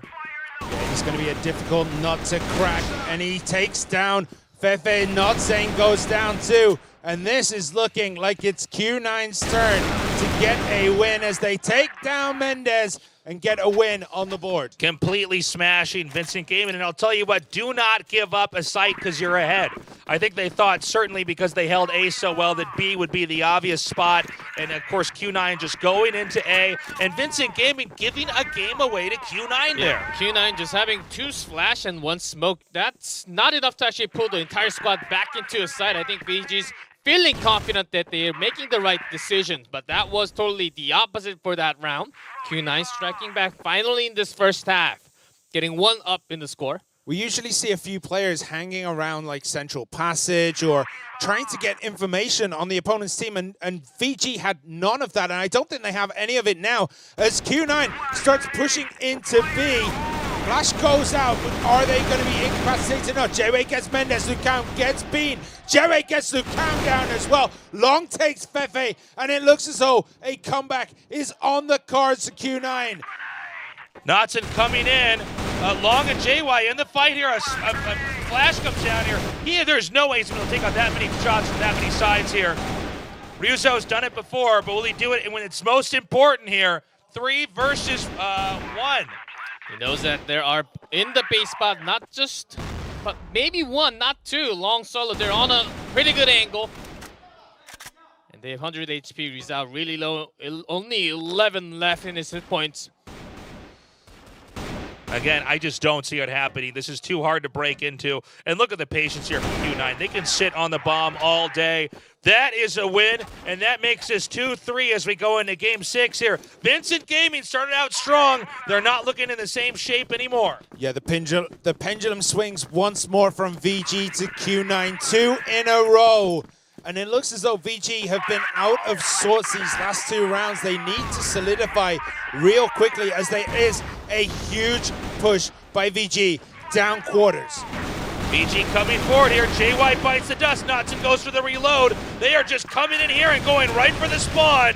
It is 1 versus 4 here in a role reversal, and VG takes it up 4-2. Yeah, if you're going to take all the time to come in, we might just go grab you. That's what VG says. Goes all the way out into the quarters. And they had meant that set up on that side pillar path. So that's the reason why they were able to go with confidence without that many flash. Yeah, it was an insane play, like well read by VG to take one back. But Q9 have been very flat-footed at the start of games. It takes them a while to find out like where they need to be, and they actually got caught out for once here. This time around, the middle of the map is given to Q9. Vincent, again, with a good rotation of strategies, the question is, are they going to keep being this dramatic with it? We did see that game they gave away. B is heavily covered here, although it does look like Q9 is interested in going into B. Just one Vincent Gaming player covering A. Yeah, we can see more footseeing around. No one really committing to anything on either side. We do have Liu Kang playing pretty deep, and he is about to run into 1998, but 1998 does turn around, starts hightailing it through quarters passage. And now it looks like A is on the cards with 4 VG Yeah, over again, on with B. 1 smoke and 2 flash into that yard side, VG totally thinking this has to be an attack into B. Again, let's A side open and controlled by Q9. Yuza wanted to have 1 in the exit kill into the passage. Were able to deliver some damage, but no kill. They were very, very slow trying to catch the defense here. Ryu Zhao saw everything unfurl in front of him, and no one starts rotating around for the longest of times. Yeah, we're seeing a bit of an imbalance here as far as how they cover things from A to B, and this time it's going to be an A-side plan here. Convincing Gaming come in here and actually crush through. It's only going to be 1 angle to get in. It's less than 20 seconds remaining. The flash goes down. They're going to have to be fast and furious. They might be furious, but fast it doesn't seem like it's gonna work as 1998 gets the 2nd kill there on Liu Kang. And that gives another win to Q9. It is 4-3 again. Both teams within spitting distance of each other. Yeah, Zhao Wei checking back into the A passage and getting that kill, knowing that there's no one coming from that one side. Let Q9 focus solely on that A corner and A long. Made it such an easier play for Q9 to actually win that round. Again, Vincent Gaming needs to be a little bit more stable with their defense. This is the 2nd time we've seen them practically give away a bomb site. I like the strategy here, but there's too much chance involved. They're going to go for one of the 2 sites. If you get a lead and you give an opening like that, you do risk being punished. And although Vincent Gaming has the lead right now, they could be giving that away if they keep this up. Yeah, Vincent Gaming from the GR side, they're having 2 main source of positions, 2-3 and 3-4 from that B side. And the other one is actually 1-4, more focused on the B side, because Q9 from the plays that they had yesterday and the day before, they've been focused a lot more towards that office. This time they're playing the opposite. Bean gets half a frame sight there and takes down Mendez. Absolutely beautiful. First blood does go to Q9, but VG, I think they have a nice read on what's happening. They have 3 of their remaining members over on A as Yu Zhao takes down long. We see some firing over here as there's only 3 players remaining on VG. It looks like Q9 may once again get their favorite site, A, over here. VG coming back. Lukem trying to come here and save the day. Once more, A falls and he's shot in the back by Bean. 4-4. Let's find out as we go into Game 9 who will take the lead. Vincent Gaming starting out strong, but Q9 great at playing catch-up. Yeah, Bean had a wonderful read on where that rotation would be coming from, where it would be coming through, and he waited patiently, and he was rewarded heavily for his patience. There's a huge push from VG, comes down. Long is down very early, and quarters is already taken over by Vincent Gaming. And look at this, Q9 backs up and just defends. We can see Vincent Gaming is going to have to pull it together now and try to defend their locations. They're eager to get a few more players back over to B. I guess almost all their players back over to B. No, 3 going to cover mid now. a sensible move, as it's possible for Q9 to try to rotate into that area. But once more, we're seeing just one player basically defending from that A side. Yeah, knowing that there's less of a control towards that office side for Vincent Gaming, going back forward, controlling the yard, make sure they have quick backup, even if Q9 strikes into that B site. Is going to be the rotation and easily controlled by one of the member from that air duct. A side still being smoked, so Q9, they have less of an idea going into the B site now. Vincent Gaming are completely aware of what is going on. They're so hunkered down into B, and that is where Q9 wants to go into. As you see, Knudsen gets double kill. Jayway and Solo almost instantly within each other, but Bean and 1998 get 2 in return. 1998 really evening the playing field out here. Bean and him are going to have to find a good spot to get this bomb plant. Are they going to go ahead and push through B anyways? We have one more Vincent Gaming player scrambling back to A. That may create a little bit of weakness here. Pepe is killed. It's 2-2. And he falls and dies. Taking too much damage from the rifle. Took me a second there. Yeah, he actually dies because of falling off of the ledge. Talk about one of the worst things that could happen here. And now it's just up to Bean in a 1v2. Bean does get Knudsen down. He has 22 seconds to either finish this or plant that bomb. Mendez is on the hunt. Mendez is just around the corner here. Is he going to be seen? He's going to possibly get shot planting the bomb. This is a common location to try to plant it here. And he gets killed. Unreal. In the last few seconds, Q9 has taken the lead. Let's switch sides. Bean with... Was that a fake plant, or was that just instantaneous reaction speeds to cancel the plant, turn around, and just blow his head off? He felt something was fishy with no information where Mendez was coming from. He was about to plant and then canceled it immediately. Had the rifle open, ready to go against Mendez. Went almost down to less than 10 HP, but got the win. Is going to be able to get one more up compared to Vincent Gaming going into the second half now. We're going to move into the role reversal now. It'll be Q9 defending and Vincent Gaming here trying to plant the bomb. They've had very good offense throughout this series. How will Vincent Gaming fare this time around? Every match so important. Remember, the first to 10 wins will be the world champion of 2020 in this China versus Brazil match. The two esports powerhouses of Crossfire duking it out for supremacy.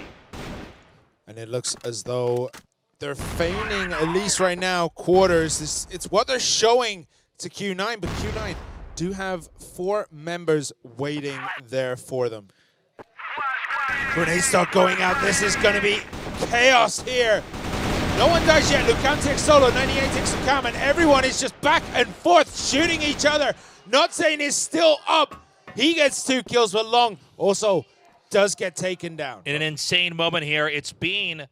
He does have the defense, but he's going to go back. I think he's giving up on A, but at the same time, so is Vincent Gaming. They're both moving around now. Now, it is a 2v1, but our 2 Vincent Gaming players are extremely low on hit points. One spray and they disappear.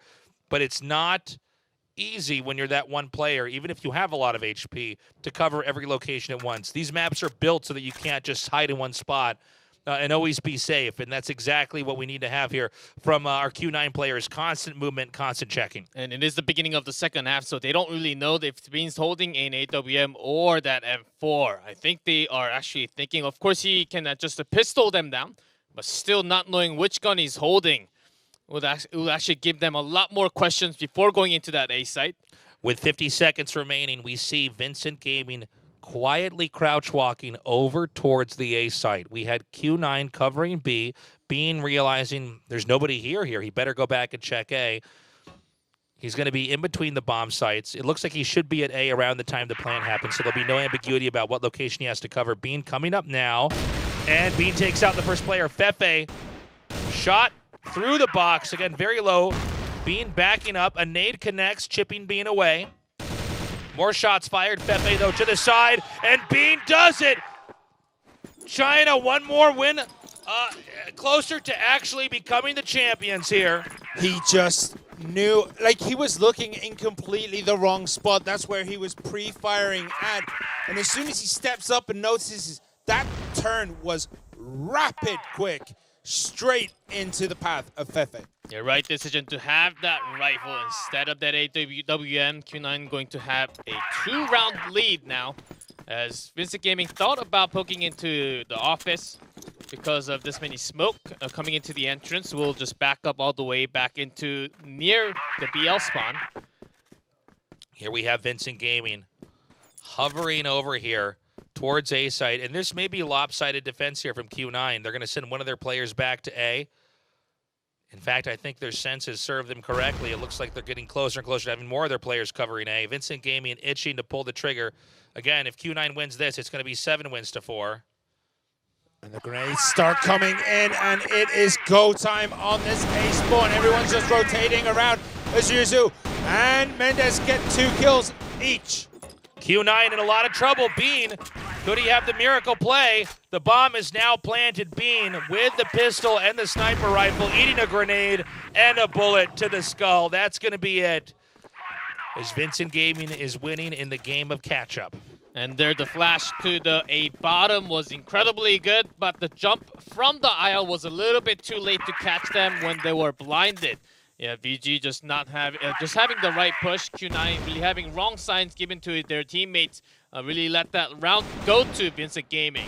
Q9 instantly know where they're gonna be because they spot them over at office.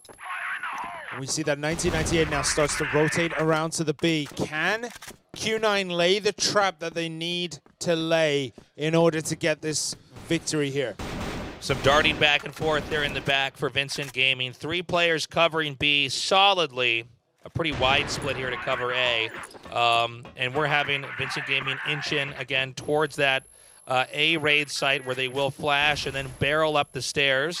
But Q9 seesawing their attention back and forth, back and forth. Yeah, VG using a lot of resources to open up into the office and baiting another play, another rotation into that A. Now, with that many smokes and flash being thrown towards that A site, slowly moving towards the B bottom. But they know it's a fake.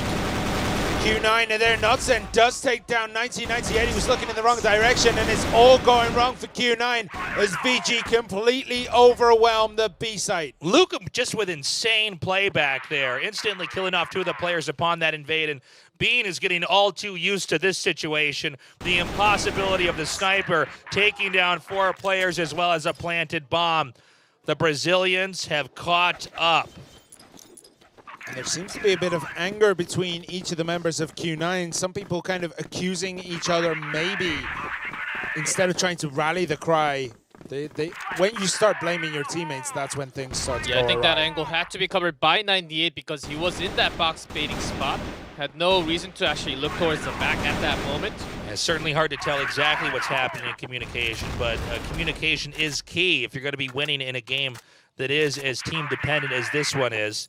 We have our players grouping up, all 5 of them for Vincent Gaming, eyeing A site, but it looks like Q9's already ready to reinforce A as well. Now, again, the execution of this is not easy. They're going to flash through, and here we go. JY first to go down, followed by Mendez. Long solo in this bloodbath of a fight. 98 holding the high ground here. Spraying knocks it down, but Fefe coming up as well. He goes down. It's just Bean once more with the pistol, switching into the sniper. Can he actually hold this off? Cannot really get that AWM shot in the way. C4 is on top of A. They can just plant it with that smoke. And this is going to be real hard for Bean. He needs immediate headshot with the pistol. But unlike the other times Bean has been in this situation, this time it's actually doable. Time on the clock, position, not bad. And both players, it's possible. It's harder for Bean than it is for VG, but it can be done. I like the pop spray over there through the smoke. Bean going to relocate and push up here. He needs to kill. That's it.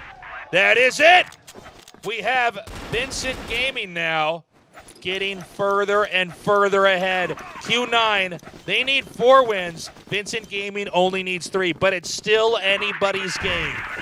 Yeah, and Bean is flustered. He shouldn't really be in these positions where he is on his own as the sniper.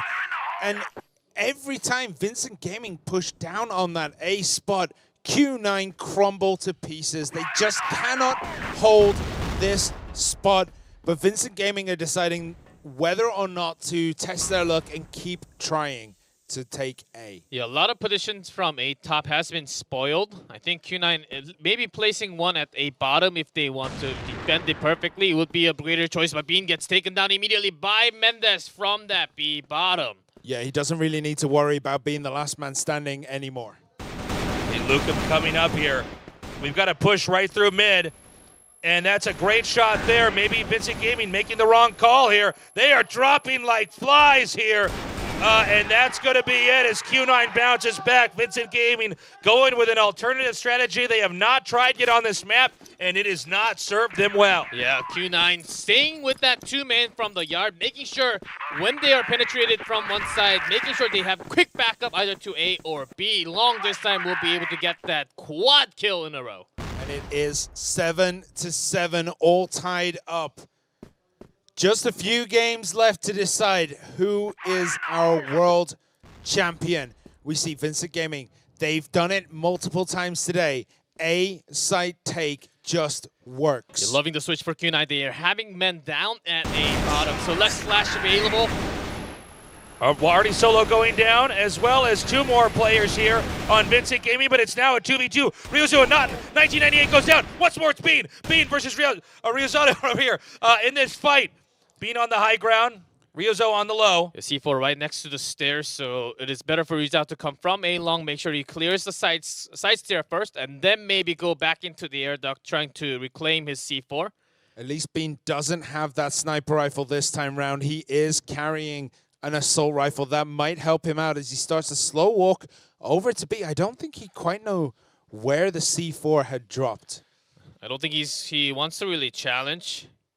He feels the confidence maybe going all the way back into yard, into the AC to connect and come from the back into that A long. I think he's looking for that longer rotation. There's still just a minute left now. Plenty of time to plant the bomb. Being at full HP, this keeps happening to him. And here we go. The gunfight goes down and Bean takes it. They are close to taking the entire tournament. In a nail-biter moment there. The gun was pointed the wrong way, and Q9 took full advantage of it. Yeah, what an insane series this has been so far. It has been nuts. There's only so many times you could be the last player without winning. And he gets it this time, and Bean gets a connection here. Gonna chuck a nade down there to make sure nobody follows him. Vincent Gaming abandoning, pushing on to B, going now through mid. Possibly going to go to A, which, by the way, is naked. No players covering that base right now. If Vincent Gaming's fast enough, they could get a free plant. Depends on the timing. If they want to flash it all the way and then go, Q9 will have enough time to actually rotate back. Just having solo now. Oh, man. Are they going to wait too long here? And actually, Q9 is in the process of sweeping. This could be a free plant over here for Vincent Gaming unless Solo is able to gun down the entire team. Q9 now scrambling to try to reclaim this position. The bomb gets planted. Q9 has to defuse. Yeah, but the wraparound is actually pretty good. Jayway gets a kill. 1998 is still super healthy as he starts to push up here. Another kill for Jayway. He's getting wins. 1998 gets another kill as well. And VG are falling apart. It's 5 versus 1, 4 versus 1. And the defuse will be nice and easy. And Q9 gets that magic number 9. There's that retake that they needed. Leave Bean from that A passage. Make sure that sniper gets that control. Rest of the 4 members, the riflemen, sweep through the floor into that A site. It's up to Vincent Gaming to get that number 9 as well. If they lose a single game, Q9, our Chinese competitors, become the world champions. Q9 on the match point, the championship point for that trophy. VG, can they really stop them immediately? A flash comes down here, spraying over here as Long gets a great kill, but now it's starting to even out. It's a 2v2. MDS has to have a win here, or it is going to be a Chinese victory. JYMB, 2 of the best shooters on the team, controlling mid now. Yeah, but Mendez is also a good gun to have in these situations. Can he pull through? He's looking at B. He knows where Q9 are by the look of it. But Jewe and Bean, how do you push into that? He's totally feeling a pressure, thinking that they would be guarding from the GR spawn. That's going to be the pressure. That's one. Now Jewe! That's it! That is it! Q9 has done it! The Brazilians have been usurped! And now China has the throne. Q9 are your Crossfire 2020 World Champions. And what a way to do it. They took us all the way. They went up too early.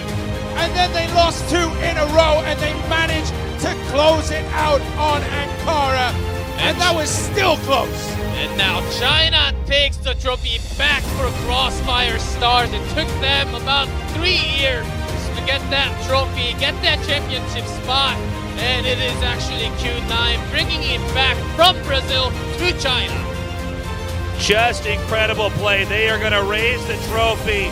What an incredible 4 days it has been as Q9 has done it. They were not the team we were even expecting to have in the finals. Last year in 2019, it was the Black Dragons versus Vincent Gaming as Brazil's dominance was undeniable. But times have changed here in 2020 as Q9 has come out on top. They are the victors. They are the best in the entire world as the saga in Crossfire continues on. Yeah, you can see what it means to them. There's tears of joy, tears of happiness, because this is a life-changing amount of money. It is a life-changing thing to have when you take that win. Oh yes, look at flow of emotion for a lot of these players. Certainly took all the way to map number 5. The road to coming up into that grand final was certainly not easy either. There were a lot of great opponents from Brazil, even from China too, taking their friendly opponent down. That was one of the biggest obstacles for Q9, and they will be the champions. Jubilee in the nation of China. For too long, the Brazilians had pushed them out of the way. The Chinese in the shadows of their incredible play, but Q9 in what was just a delight of a series. It was to the very end. It was hard to say who was really going to take it. And really, you can't ask for a better back and forth. 2 wins for Q9, 2 wins for Vincent Gaming, and with clutch play in the very end, Q9 takes it. Innovating, amazing gunplay, and perfect teamwork. The best in the world, and they're going to have a lot of time to enjoy this as they have to go back into China and then quarantine for 2 weeks. They had to quarantine for 2 weeks. Everybody who's a competitor here did, just to get into the stadium that we're in right now.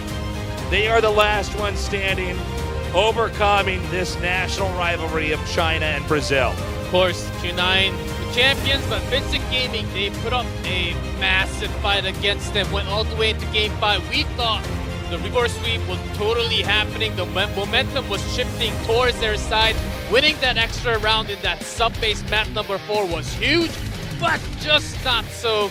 Just got all the way to the second half, and then Ankara did go switch back into Q9's favor. But I'll tell you what, I don't think this is the end of Vincent Gaming. I think this is a new beginning. They're going to go back to the lab, come up with new strats and styles, and I think we can expect to see them in the Crossfire 2021 World Finals as well. Yeah, there was nothing wrong with their gameplay all series. Both teams nailing nearly every shot. It all comes down to the movements, the reactions, the call-outs. And at the end of the day, VG just came up a little shy. Q9 also in the middle, just making those big switches whenever they need, especially from the GR side, was the total key to be winning in this best of 5. As VG, I think they were nervous, they were feeling pressure towards the end, couldn't really make those big switches overall. Just a beautiful series here. I really enjoyed game number 4 when we actually got to go to the tiebreaker, which again could have gone either way. And it was such a close series. Look at that. That's a highlight. That is definitely a highlight. And you can see them raising the trophy now. A huge moment here for Q9. I can only imagine what it's like for all the fans watching in China. The millions of them. I mean, imagine being Bean. You had 4 rounds where you were the last person alive with a sniper rifle and a pistol, and you get gunned down time and time again. You start to show that frustration to your teammates. You're shouting at them, and that rallies them towards that final few wins, and they end up taking it. It goes 10-8, 10-7, 6-10, 11-13, and finishes up with a 10-9 7. What a grand final. This is exactly what we have been waiting for. We had a lot of 2-0, a lot of 2-0s, a best of 3, and best of 5. We go all the way into mat number 5. MVP of the team will be Bean with an insane 65 kills. Yeah, not just the shots from his snipers, AWM. The moment where he's changed into the rifles, that was the biggest turning point for Q9, because there were lots of moments where they were losing, but he had the right time, right switches. So here's today's results. The Brazilians do manage to secure that third place spot. The Black Dragons winning 2-0 over Super Valiant Gaming. And of course, our final results with Q9 coming out 3-2 against VG. Yeah, they were stunning results. It feels like a lifetime ago that Black Dragons managed to take out Super Valiant Gaming and get Brazil a win there in the third place. But Brazil came second and third as Q9 are the champions. And Q9, Chinese win. Let's see what it's going to be next year. It has been a great grand finals.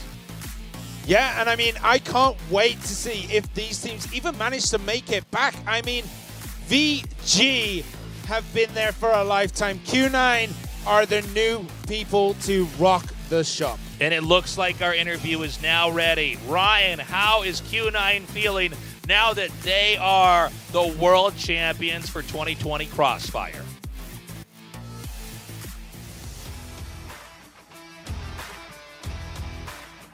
What a finals! To reach this stage, to win this trophy, they had to overcome countless challenges. Now we can finally call them champions. Q9, congratulations. Now, Solo, you and your team are finally champions. Tell me, how do you feel? So 你们得取了冠军，你们感想如何？打之前压力很大吧，然后打完以后释放了吧。对。We had really a lot of pressure, but now we're all good and we're really happy to win. Bean, you're one of the newest members of this team, but you helped lead everyone to victory. What does this victory mean to you? 听说你是一个新来的选手，我们不是最新来的，所以，对，所以我们想知道是什么样的一些感想，什么感觉？可以。先说。我来这个队伍吧，其实真的被所有的人都不看好我们这个队伍，我们一路披荆斩棘，最后真的是获得了现在中国又再一次站在了 CFS 的顶峰。我觉得首先我真的要感谢一下广大的中国社粉，我真的是由衷的谢谢你们，谢谢你们一直支持秦九，一直支持中国队。现在我们赢了，我们真的没有中国队。我们就是中国队，没有什么其他队，就是中国队。中国队现在就站在这儿，你们其他队可以以我们为强敌，我们可以输，但是你们不可以侮辱我们。现在我们拿到了冠军，我只能告诉你们，冠军永远是中国红，绿色永远只能是配色。OK？ So after I came to this team, I really thanks to all the fans and all those people who have supported us. And now that we finally won, no one can beat us, and never ever they can beat us. Well, congratulations. And 1998, you just won a lot of money. Is there anything that you want to do with the prize with your team? 1998，你刚刚就是赢取了一个很大笔的奖金，你和你们的队友们会怎么去用它吗？该吃吃，该喝，吃就完了。We are going to eat some good food, drink some good stuff. That sounds like an excellent plan. And Jiawei, this must be an emotional moment for you and your entire team. Is there anything that you want to say to your teammates now? 我们感觉到你们现在就是过着一个很感动的一些时刻。你有没有东西想跟你们的队友们说呢？这个总决赛，我的队友们发挥都很好。我觉得我今天有点拖后腿，没发挥好。要是抑郁第5图输了的话，真的我非常的内疚。真的队友今天带我飞，4个队友，我最厉害的。传到 No.1，中国 CF 第1。Our teammates have performed really well.